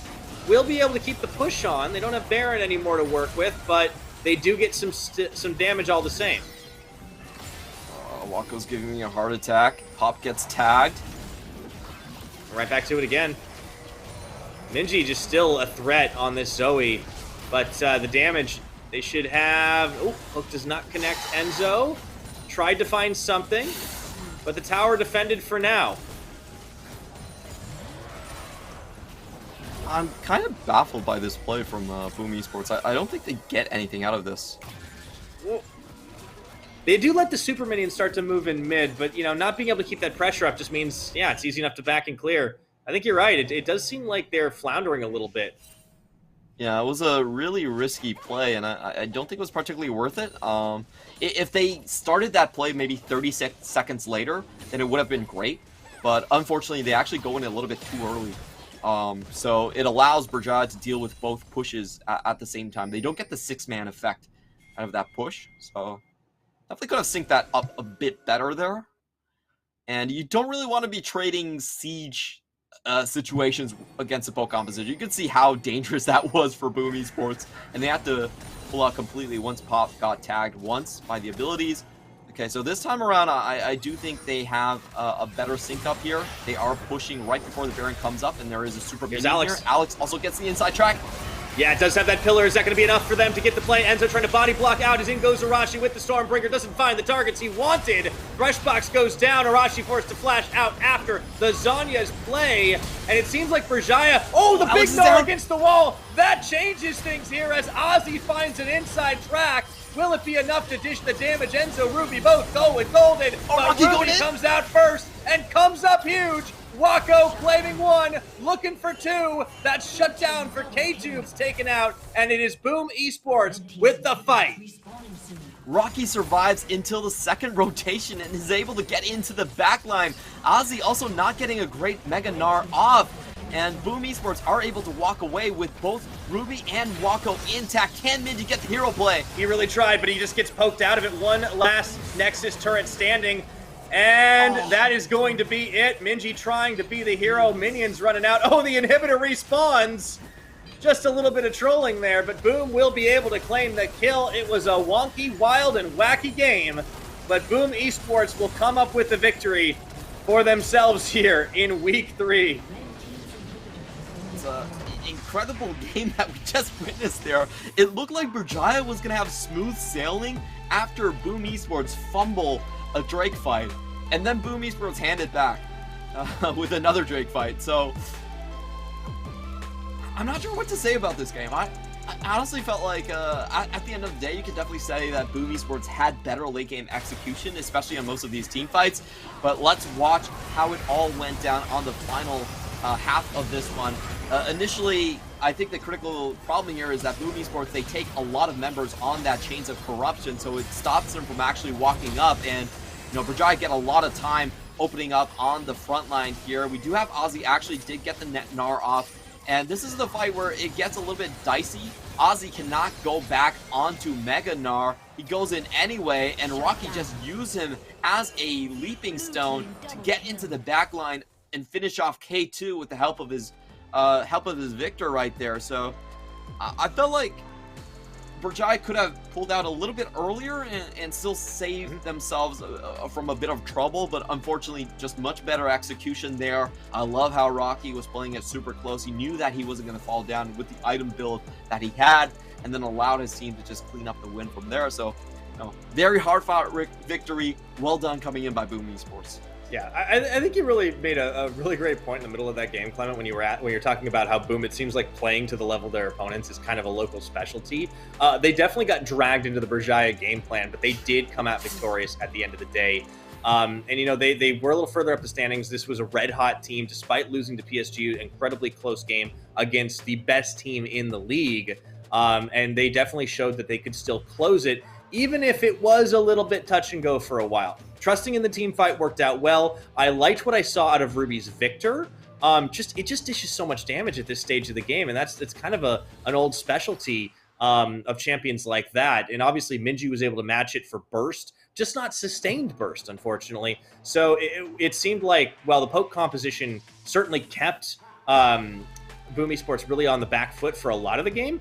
In those straight-up 5v5s, they just couldn't really match the pressure as the game went on, and Berjaya, unfortunately, ran a little out of steam. So, Boom, hard-fought, as you mentioned, but good victory for them. I think they'll be happy with it, even if it was a little crazy. It was definitely very crazy down the line, and I feel like Boom Esports, I sort of figured out their weakness. To me, they're just not a team that pays enough attention to wave management. If you look at this game, there were multiple moments where Boom Esports should have been able to close out with much more authority, especially when they had the Baron buff, and they decided to go for a super risky engage when they actually had the mid lane wide open and could have used the Baron wave. They didn't do that. They handed over the Mountain Soul, and the other time we saw this was when they were sieging top lane. If they just waited 30 seconds for the mid lane to be pushed up, they could have gotten that tower for free. Instead, they nearly risked getting wiped by Minji, and the poke coming out from K2 as well. And we also saw the same thing when they went up against PSG. You know, Ruby did not slow push a wave. The pressure goes back onto their side, and they kind of nearly tossed the game. Oh, they actually did toss the game in that one. But, you know, still congratulations to Wako for handling the business at the very end in the team fight. You know, usually Wako does play super risky. He never really got punished this game. I feel like this was a game where Wako actually had a pretty clean showing overall. I think Pop was also there to save him too. Like that, I think that was the fadeaway shots really enabled him to step up and be aggressive. He does earn the MVP in this one. I think everybody from Boom did what they needed to do. It's just at different times, and finally all the pieces connected for them to get the victory. But we have got one more game to go, so don't go anywhere. We're going on break. We'll be right back with more of the PCS. CTBC Bank is Taiwan's top financial institution, but we're not stopping there.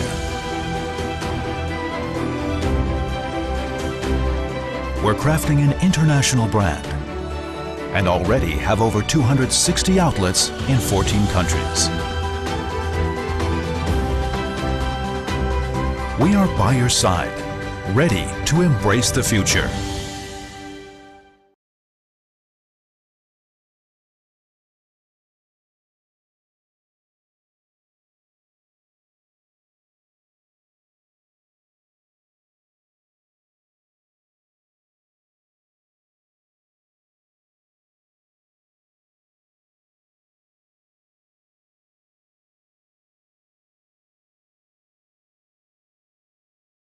We are family.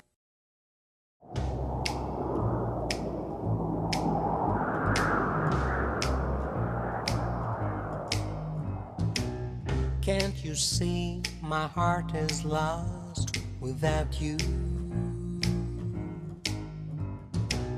And your kisses make me love you more. And your kisses make me love you more. Can't you hear the sound of love and desire? Kiss me, baby, touch me. Kiss me, baby, love me.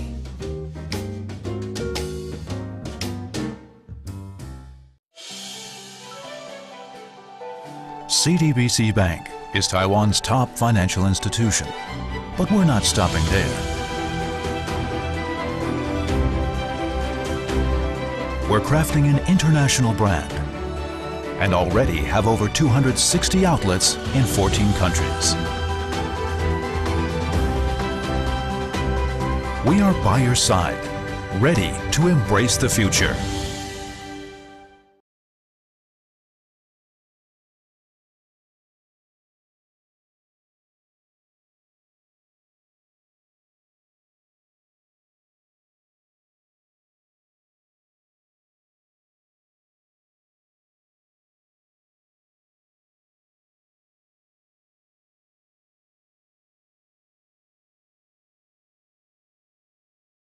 We are family.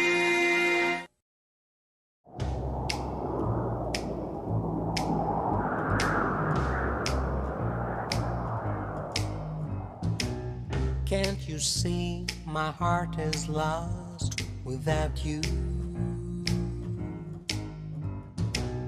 And your kisses make me love you more.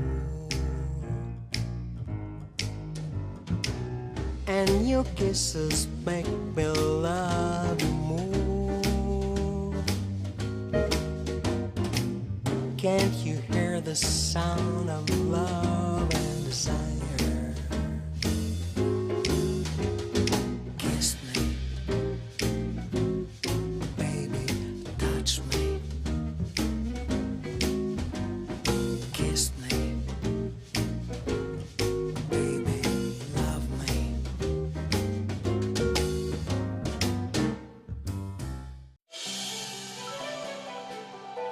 CTBC Bank is Taiwan's top financial institution, but we're not stopping there.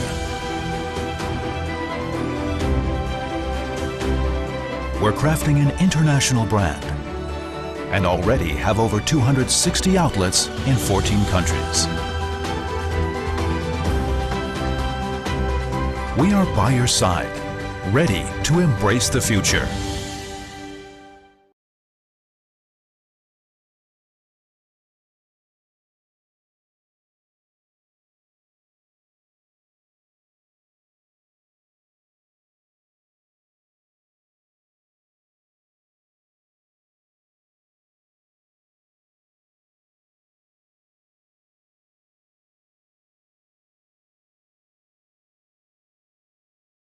We are family.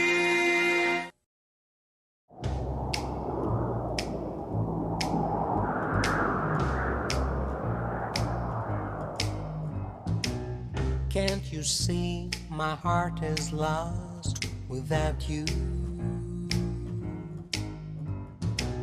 And your kisses make me love you more. And your kisses make me love you more. Can't you hear the sound of love and desire? Kiss me, baby, touch me. Kiss me, baby, love me.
And welcome back to the PCS Summer Week 3, Day 2. We have one more game on the docket. I am Pyrotechnics. He is Clement.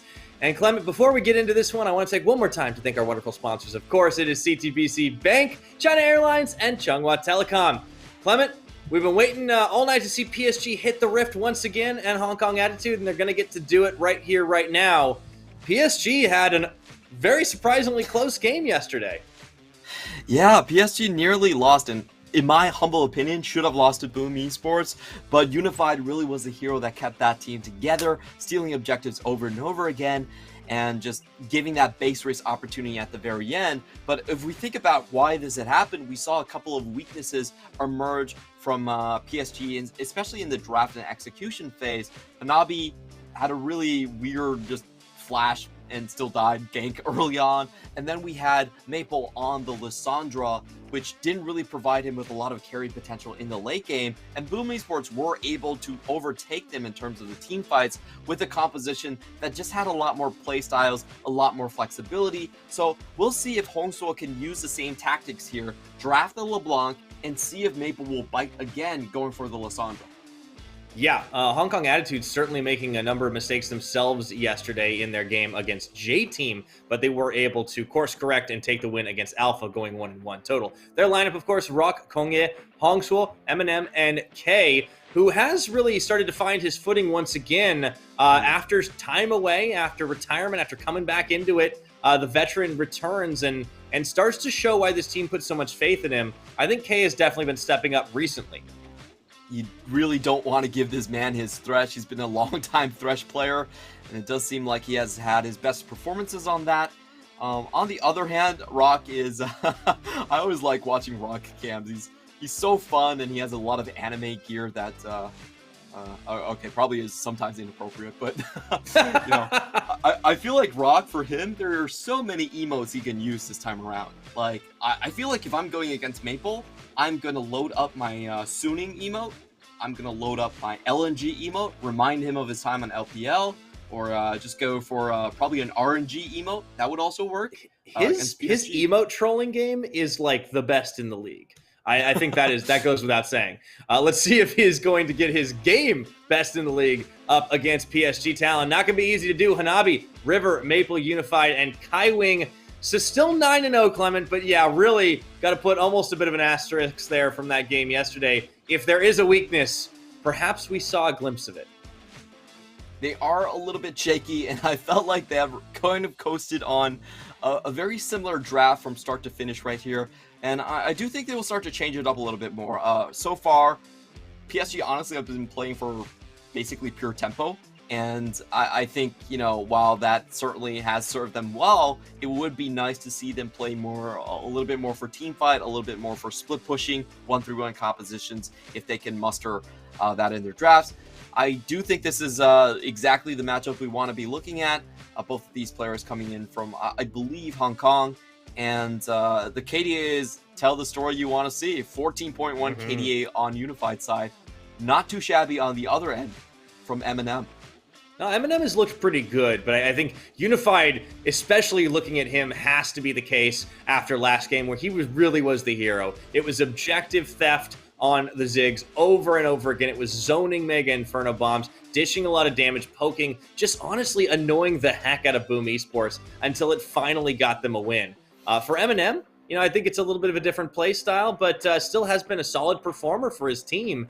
And honestly, I think that speaks to the power of this Hong Kong Attitude lineup. And these two players are very familiar with each other. They actually were on that same roster on HKA a couple years earlier, going at Worlds. So we'll see if, you know, that familiarity is going to allow Eminem some chances. Right off the bat, they ban away the Thresh and the Aphelios. And for PSG, taking away Kongye's Viego. I do want to see PSG, as we mentioned before, try to make more use of this red side and try to go into a 1-3-1 composition. I feel like that has been the go-to comp for a lot of these teams, both Beyond Gaming, both Machi, have been playing a lot of that. And PSG is weirdly absent from that. They are very powerful in the early game, and they almost don't have to play that style. But I would like to see them kind of refreshen it up a little and go with the meta. Looks like that LeBlanc will hit the ban column again, and it's kind of the new hotness for everybody. Not going to get a chance to play it again, Hongsuo, unfortunately. And insta-locking Unified's Ziggs. It has been a very powerful and a very popular pick down on the bottom side, regardless of who plays it. It has been hitting the ban column a lot today, but finally it'll be insta-picked, and I think it just goes to show how powerful that is and how much respect they have towards Unified that it's first pickable. Yeah, this is pretty fun to see. The standard answer here is actually something like a Draven. I wouldn't put it beyond Unified completely. Or if he decides to play back, then you probably go for the Jhin. So I think those are the two champions I'm kind of looking forward to. But Unified could surprise me. You know, I do want to see the brand. We have a couple of players that actually flashed it, but no one has locked it in just yet. Speaking of lock-ins, very quick pickups for PSG. They're kind of just doing the early Croc strat again. It's like, Hanabi, it's in your contract. You're going to go ahead and lock that Renekton, please. And River picks up Diana for himself, answered by Kongye on the very comfortable Lee Sin. Definitely going into the jungle for him. He is a long-time Lee Sin player. And for Hong Kong Attitude, I think if you have that, you want to round out the composition with a bit more of a front line. What we're seeing from PSG is that they're likely going to play a Wombo combo comp. So you want something that can survive the Wombo and still keep on ticking. I do want to see a bit more durability from them. Leona is definitely a decent pick for that role. And now it's PSG's turn. Tahm Kench potentially coming out.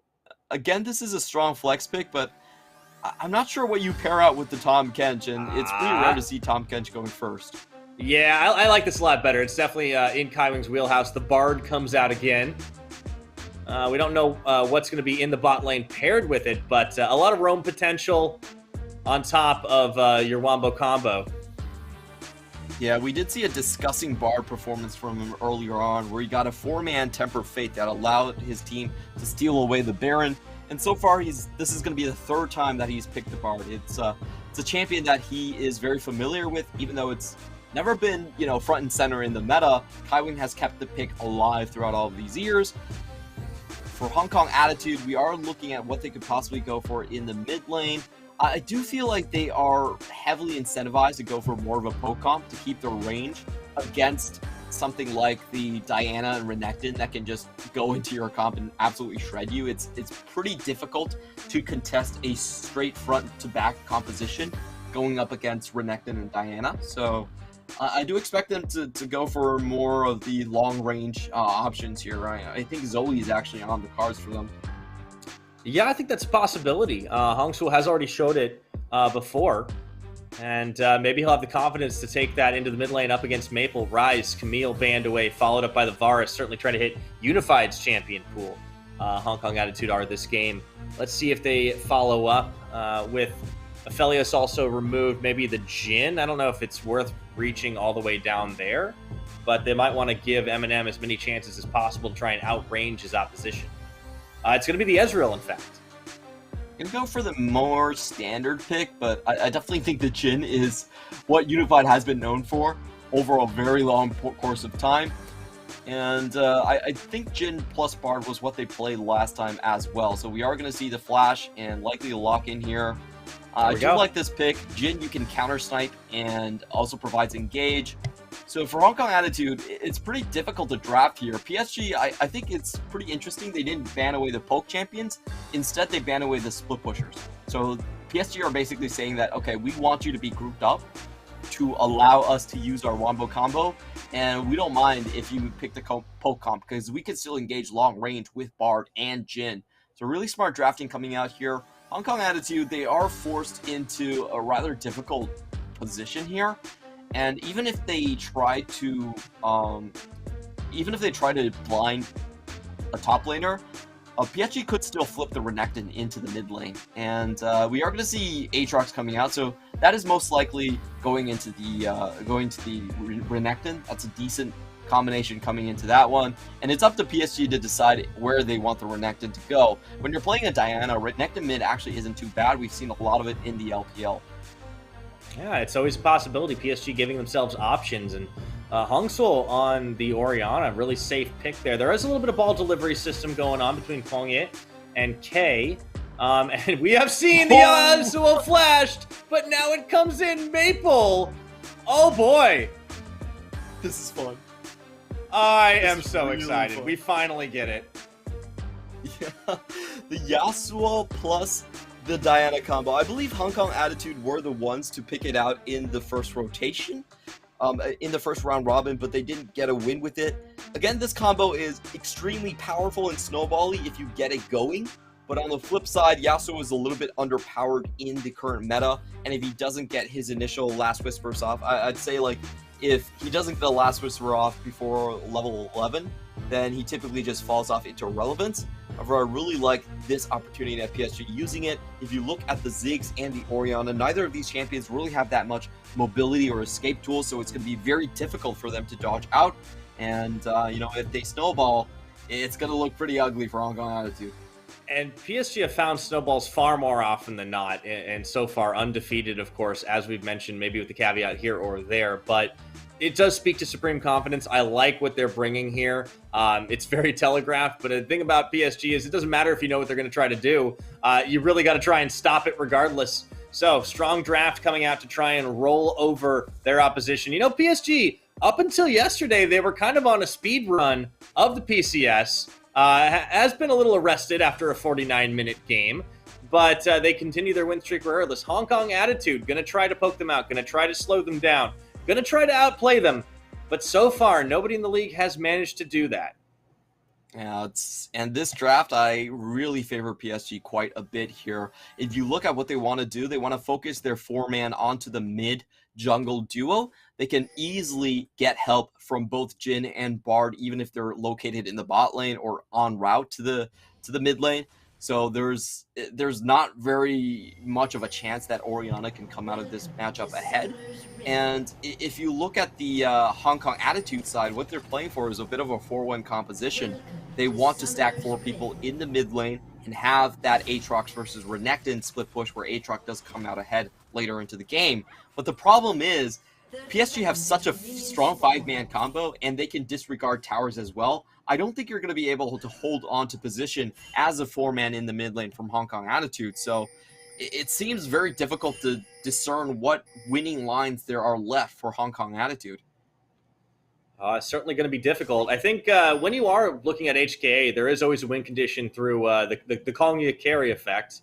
That's always a possibility, but there's only so much one Lee Sin can do. We've seen not even the limits of that, but the abilities of that earlier today, looking at Arashi, but is it going to be enough? That is the question. They need to get off to a flying start, and PSG on a snowball, as you mentioned.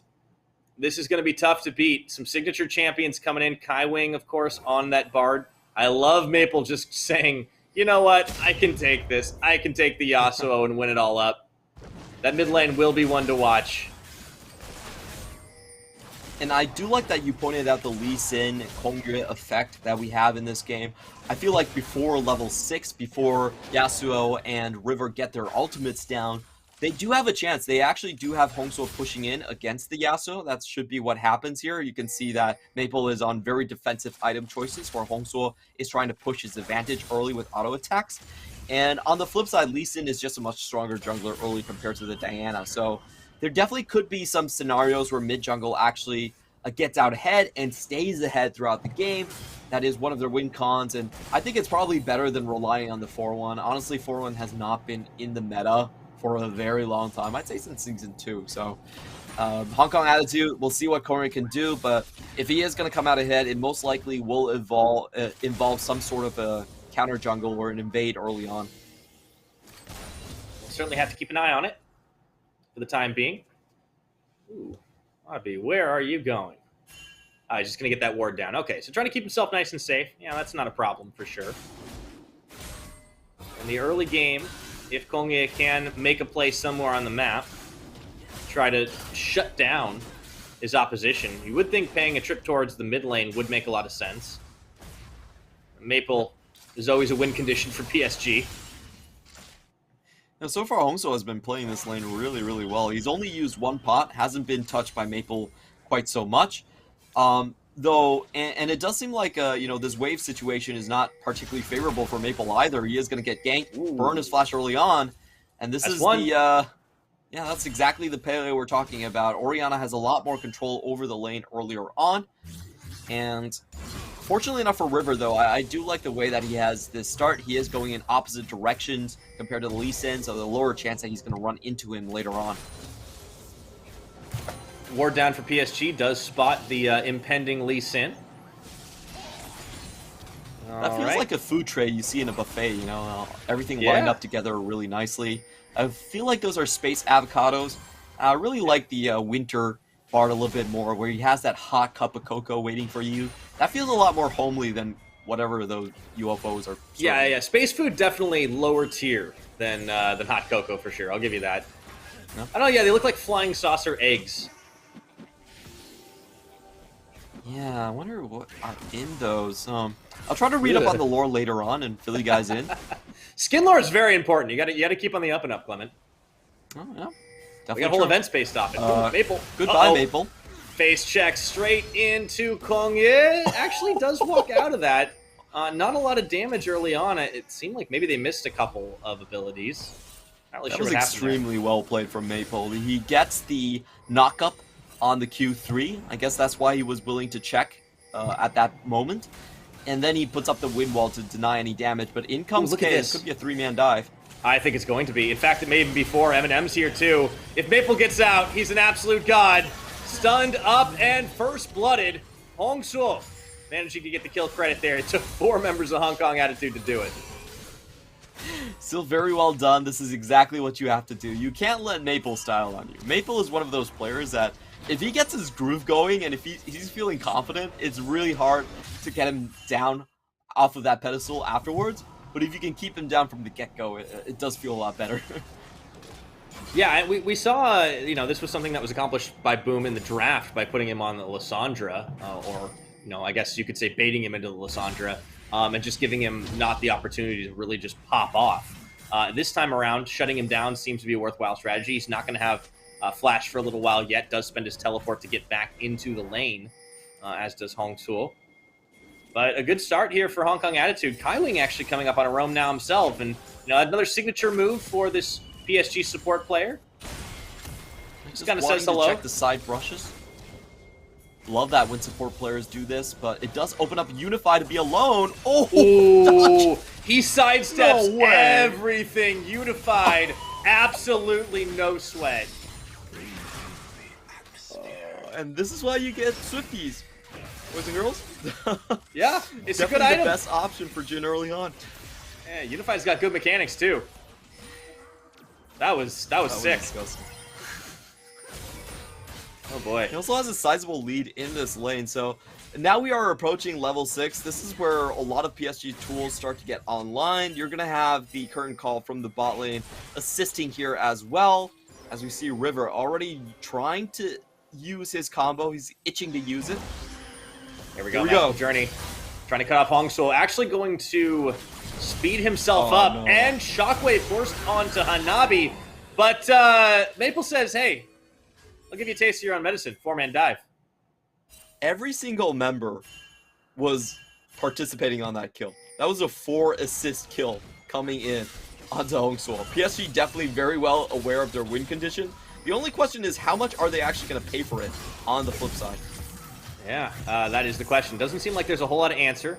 Rock does try to punish Hanabi up in the top with some threat, but not really enough to send the Croc scurrying in any whatever direction. PSG equalizing on the kills. Curtain call opened up down bottom. Actually just looking to chunk through minion waves with it. And Kongye and K are waiting in the wings.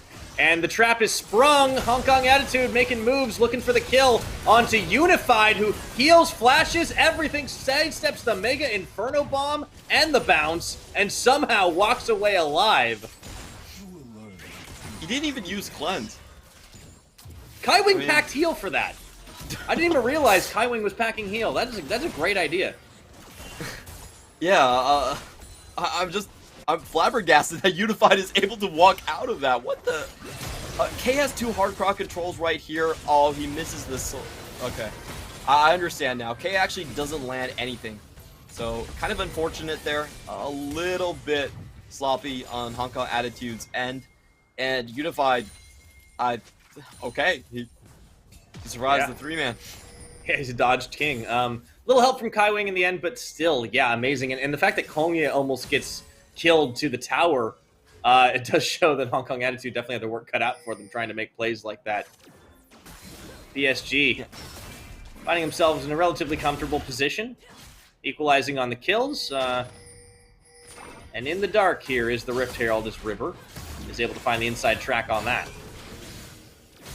These river skirmishes should really be what PSG is most well suited for. So I think on Hong Kong Attitude side, they probably have to give a lot of these up and just try to make cross-map plays in the meantime. We do have Kongyue on the other side of the map, but PSG is also very well prepared. You can see after that initial dive, they now have 2 pinks just guarding Unified. No, Unified might have a lot of mechanics, but his team still does do the due diligence and wards up for him quite aggressively. Great job protecting their AD carry. It's worthwhile. Kongye will take the opportunity to start on this Ocean Dragon.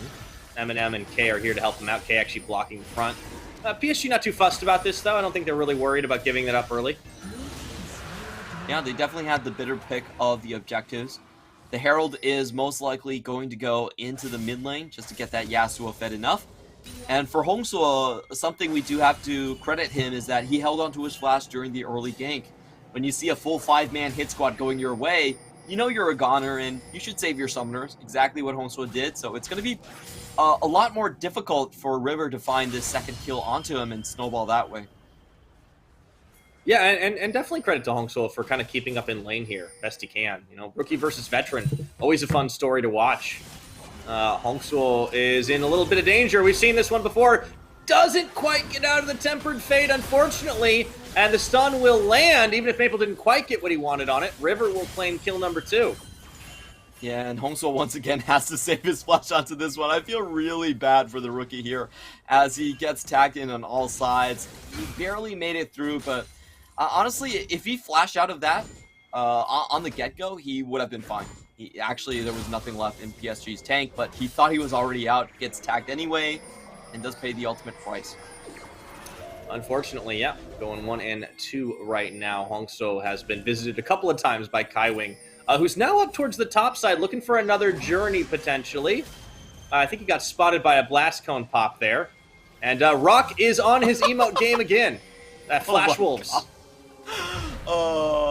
This is so painful to watch, but Hong Kong Attitude going through the most painful moments of PSG. This is a callback to 2018. I actually casted that game, so I'm always going to remember it, where Flash Wolves could have advanced out of groups if they just beat Fongwu Buffalo, which was honestly coming in as a wild card. Yeah, I remember that. And Flash Wolves lost that game. So once again, Rock is going back in history and trying to find the most painful moments for his opponents. I'm just surprised that he flashed their team and Fongwu Buffalo in that order. That was great. What a trip down memory lane. Some pain just never goes away. Rock making sure nobody will forget. Now, he can only do this to teams that have gone to Worlds, unfortunately for him. But, well, for now, anyways. Yeah, I'm not sure if doing it against someone other than Rest is really warranted here. I feel like PSG might not even care about it as much as... I don't know, man. You do it enough, the tilt comes in. We saw it work once. It's a long con. I can respect a top laner that wants to troll their opponents into oblivion. I'm a Singed main, so I know what that's like. Yeah, I can definitely see that in a Singed main's character.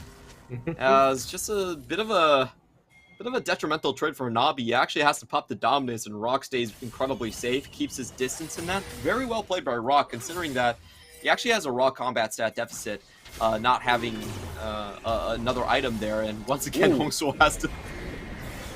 This time, he's okay. His tower, unfortunately, can't. We really can't say the same. Shelly's going to get a charge in.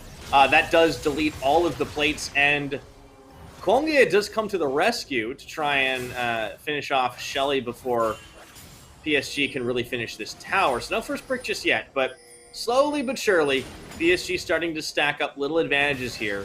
Okay, you got to be oh so careful. Kai Wing stepping forward. The Meep slaps. River looking for the chase. Oh, the turnaround. That's going to be the Solar Flare. Do they have enough? Double teleports coming through. Two-man Moonfall. Shockwave not going to land where they wanted it to. River going low. Cannot delete K. Rock getting shutdown gold in his pocket. Curtain call opened up a little bit too late. Hong Kong Attitude end up trading 1 for 1. They do stave off the Drake take, but that could have gone a lot better for them. If I didn't see that incorrectly, the Shockwave actually, I felt like Hongso actually whiffed on that one. So I think he we're did. gonna watch that again. Yeah, I definitely feel like it did. So let's watch the Shockwave going in. Oh no, he put uses it back on himself. Oh, you hate to see it. Yeah, that could have made a difference. That was rather painful there. So PSG really get away with murder. That was definitely a situation where Hong Kong Attitude had the upper hand if they were able to execute throughout the entire fight. Unfortunately, they don't. But at the very least, they do prevent PSG from just snowballing all of their vision into a Dragon Take. They will have a good chance to sweep this vision out again. And I feel like we are getting to the point where we see Rock actually pretty comfortably trading against Hanabi at this point. Yeah, and he has that extra kill as well, and a level advantage on top of it.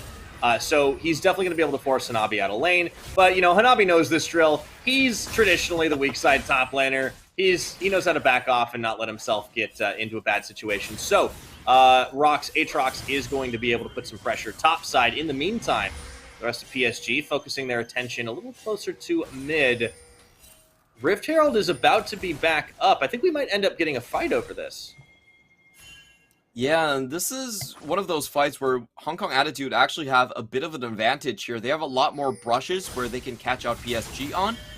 And Maple is playing aggressive all the time here, so, you know, they could definitely try to punish here. But I also like this play from PSG. They know that the topside river is completely warded up, so they decide to fight on their side where they have the advantage in terms of vision. And it will force Eminem to try and steal this with the ultimate, but doesn't get it. Close, but no unified, unfortunately.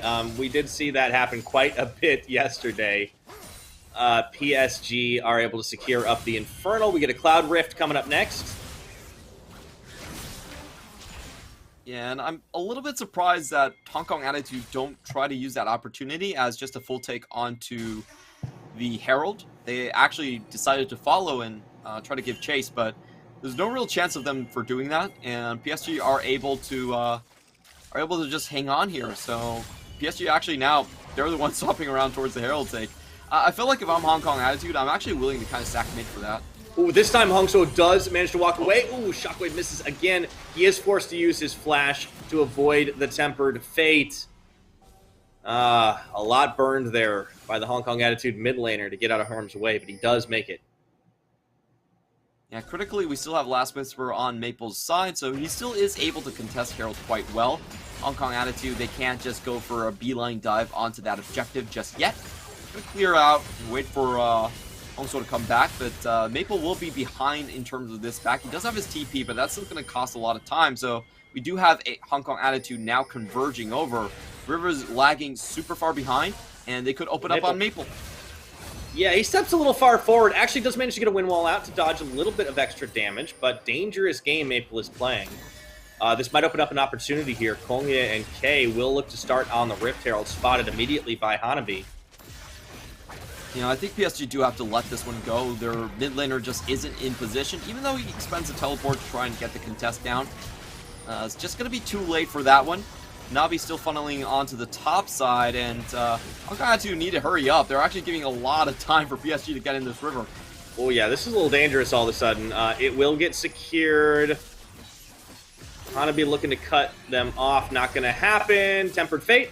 And they walk away. A little bit of a touch-and-go moment there for both teams. Ends uneventful. Hong Kong Attitude thought that they were a lot safer than they actually were. So they had a lot of members peeling off of the Herald already. And I also like that attempt from Kylie. He doesn't try to use Temper Fate on the individual members, but tries to cut off the ramp in the chance that some of them turn back towards the river. But unfortunately, he's not able to get that going. Now we're going to see Kongya trying to get another pick onto Hanabi. He does walk over Vision. It doesn't matter. Seems like Hanabi has a pretty hard time defending this one. Yeah, just gonna have to walk away with the Rift Herald popped, so that should be the tower going down. First brick for Hong Kong Attitude. It does prompt Maple to really just hard push down on the bottom side.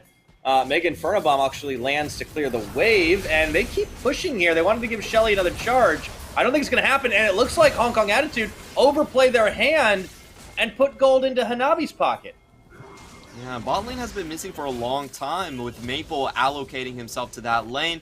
On the other hand, Hong Kong Attitude aren't fast enough to take down the mid lane tower, so I was just a little bit of an overreach coming in from their side. And Rock is in a very perilous position with 3 members collapsing now onto the top. Yeah, Kaiwing's been wanting a play like this for a little while. You've seen him come up here already. And Rock had better watch out. Here we go. Tempered Fate onto the tower. He might as well not have that one. Immediately burns his flash and gets into the World Ender, but it's his world that was ended. And before the teleport can complete, the PSG hit squad are out. Yeah, PSG, they just understand how to use overloaded mechanics so well. Overload is when you have more members on one side of the map than the other team. You send 3 members on the same side, use the bar ultimate, towers don't even matter. You can get trades in much easier than the opponent. And in this case, Hong Kong Attitude don't make a trade anywhere. They have a 4-1 composition that relies on Aatrox for getting ahead. The other parts of the map are just there for wave clear. So not only do they lose top lane, their top laner, they're about to lose their top lane tower, and they've also lost the bot lane at the same time. So Hong Kong Attitude just not able to conjure up any trades, and PSG, as a result, are running away with this one. I think Hong Kong Attitude are just a couple steps behind. I mean, PSG just show how well they know this map, how well they know the tempo play that they are so fond of. And it's just night and day. Hong Kong Attitude, they look for picks, they look for plays. They do go for objectives, but it's just not on the same level. It's not on the same wavelength. PSG are just that much better. And you can see as a result, the game has been trending in the favor of PSG Talon. The #1 team in the league looking to stay that way pretty handily, as Eminem could be caught by the captive audience and goes River. Oh, follows through for the 2-man moonfall. Kongye flash and dash to safety, or is he? Tempered Fate, he goes in and he goes down. River has just got the eye of the tiger this game. That is going to be Kaiwing pulled in, goes golden, but now cover fire laid down by Unified to push him back, and they keep moving. Okay, nearly bites it. PSG get everything. Oh, PSG, they got that off of a single trap from Unified, just laying that in the corridor, knowing that someone would have to clear the mid lane wave. No way. Incredibly smart, gets the slow, gets the flash, an instant go button from River.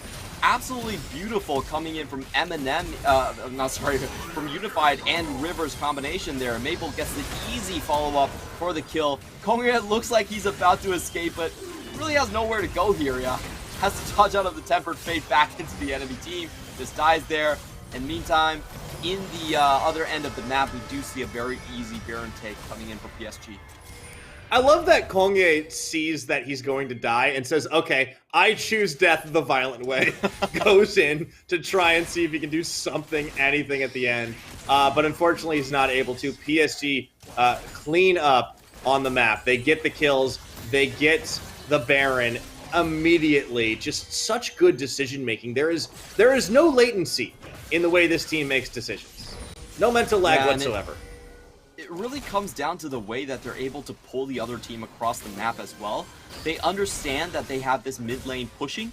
They are waiting on the top side of the brush, and they're just waiting for someone to come over. So it was really smart in terms of anticipating where the enemy is going to be. And unfortunately, for Eminem, I really don't think there ever should be a situation where he ends up in that corridor. Oh, Maple. Oh, now he's just having a style game. Does he have enough damage to finish? Oh!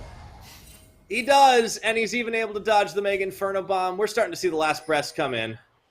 Yeah, he even gets across the wall that way. Honestly, in terms of his CS score, Rock shouldn't be losing that hard, but there's a ton of kills that have already gone onto Maple's way. It's once again PSG split pushing in 3 lanes at the same time without any opposition. There isn't enough engage on Hong Kong Attitude to really punish any of this, and you can tell Unified with the Swifty and Cleanse and keeping his distance is not going to fall to any of this. I love that Maple just waited just after the Mega Inferno Bomb to flash his own emote in Rock's direction. It was just, okay, He's starting to pop off. They really need to be channeling some Fonvu Buffalo in here. If they don't get it, it's looking like a goner. Yeah, PSG, I mean, when they take control of the game, it's just an iron grip. River scaring them all. And now he's flashing the Hong Kong attitude. Oh, I love it, PSG. They're happy to play the emote game. Yeah, that's kind of interesting, though. I don't feel like Hong Kong attitude are that susceptible to being emoted because, frankly, they weren't really expected to win. So I don't think anything from Worlds can really impact their psyche. You're saying they're immune to emote tilt.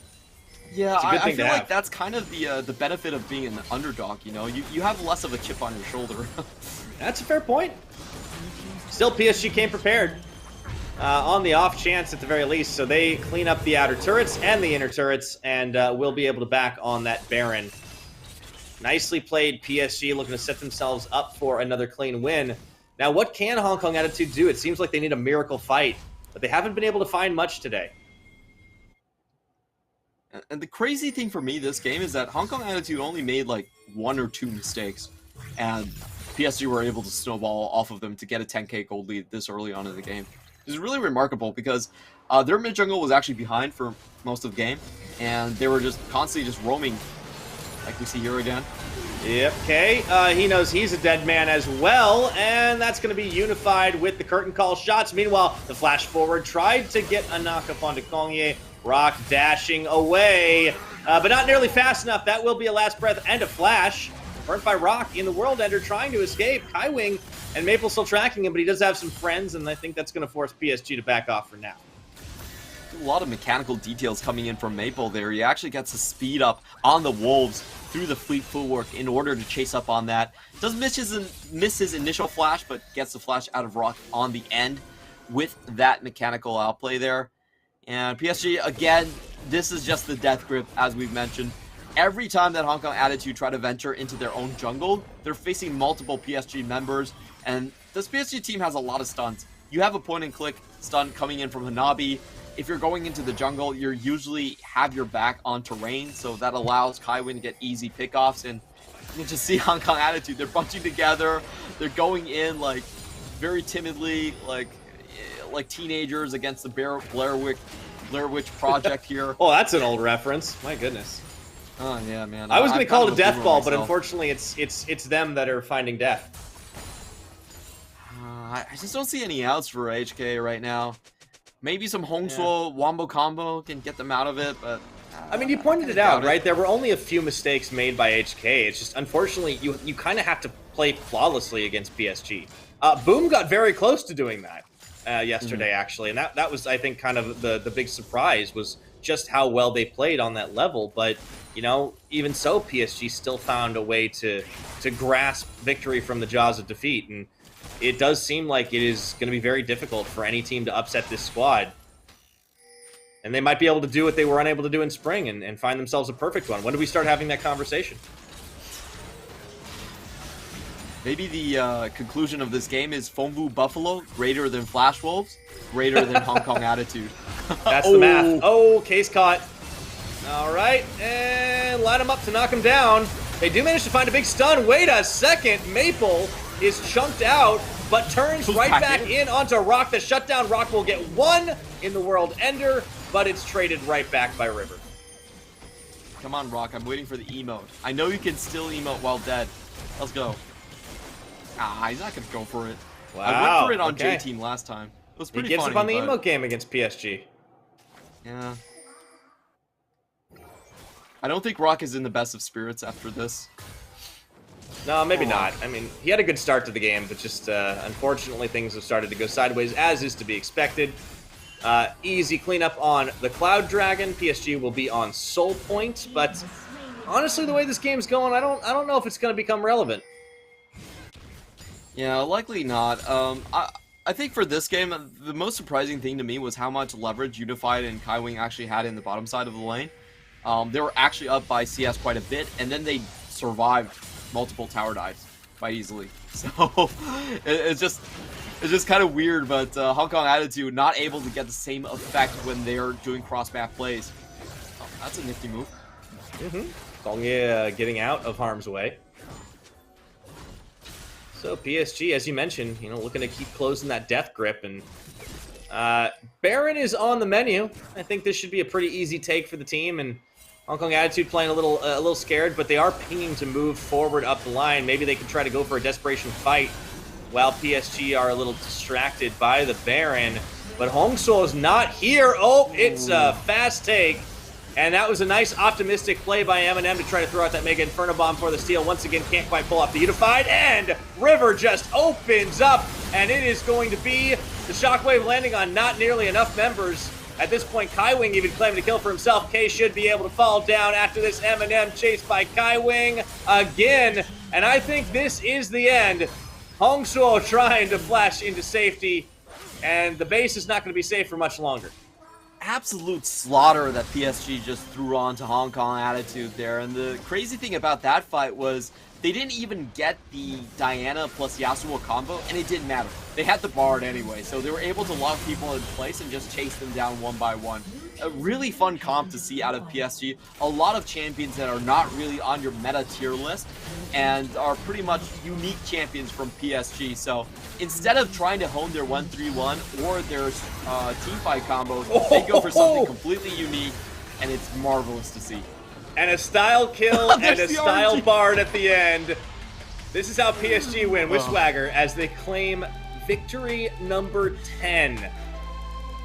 My goodness, it is hard to stop them. I think that was Rock with the RNG, so he did really prep well for PSG, but not really in terms of in-game, but in terms of emotes. And that's the moral victory. At the end of the day, emote game number 1 in the PCS, even if Hong Kong Attitude weren't able to eke out the win on that one. PSG still looking fantastic.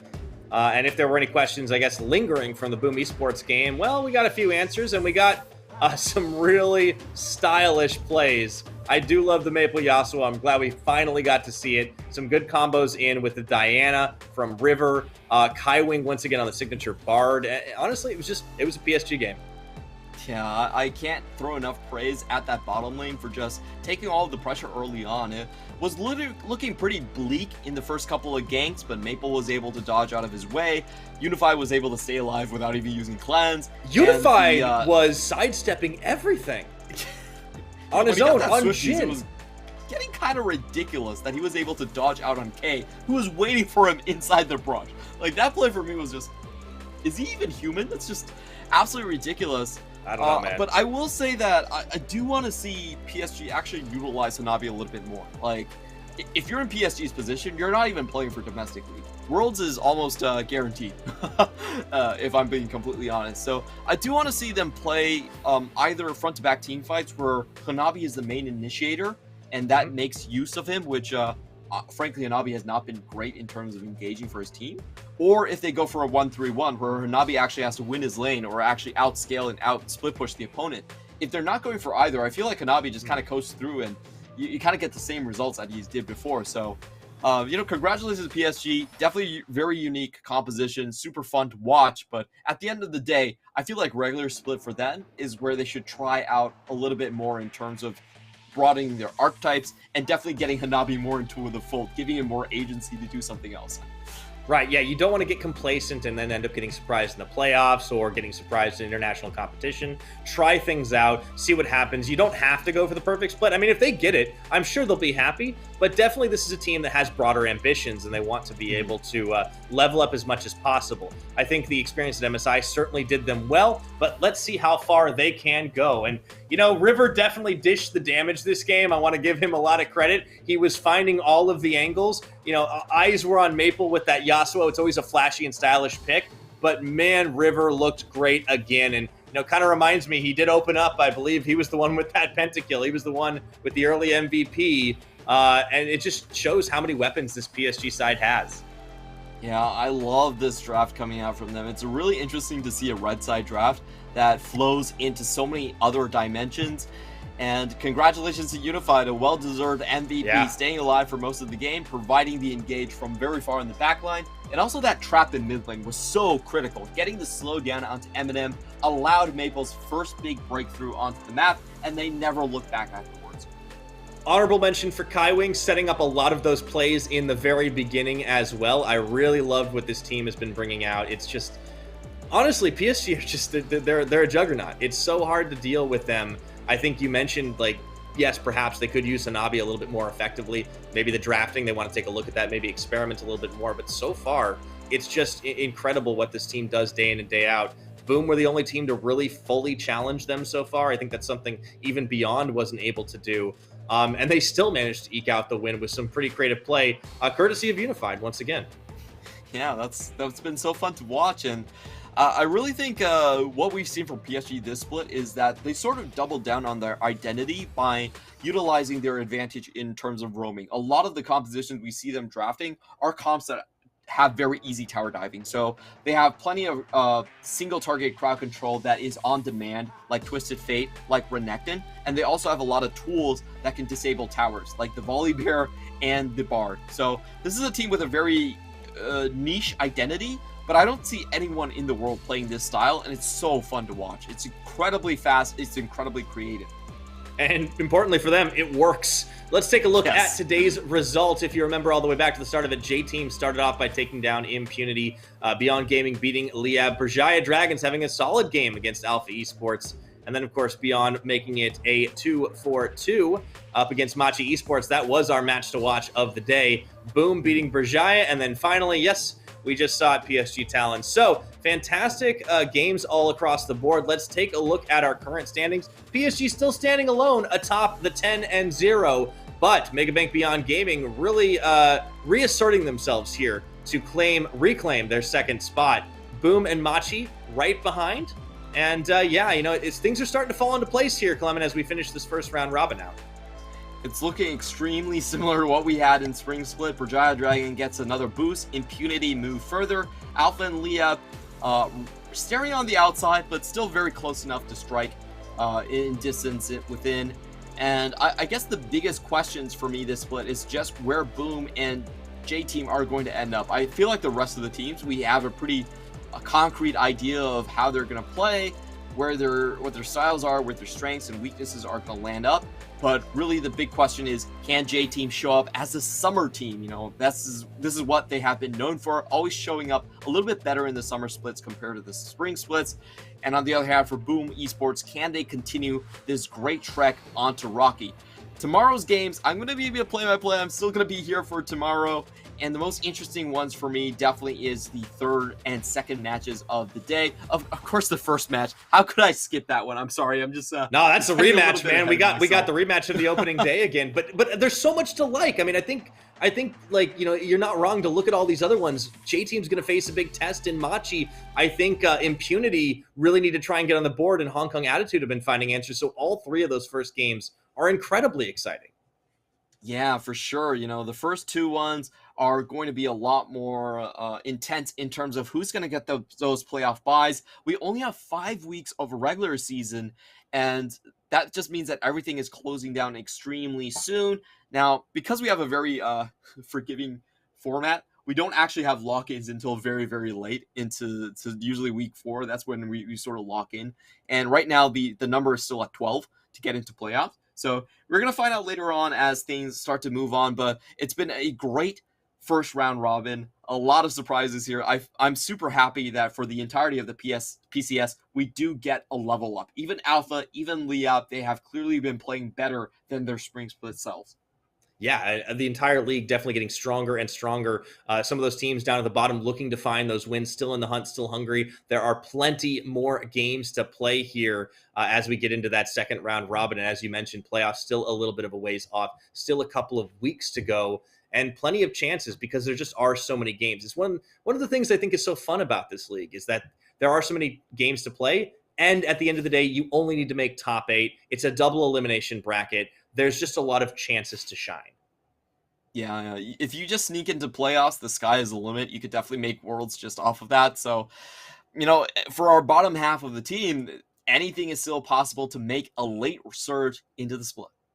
Absolutely. Okay. It looks like that is going to be all for us today. Thank you so much, everyone, for watching. We will see you tomorrow, same place, same time, for more of the PCS. But for now, we are signing off.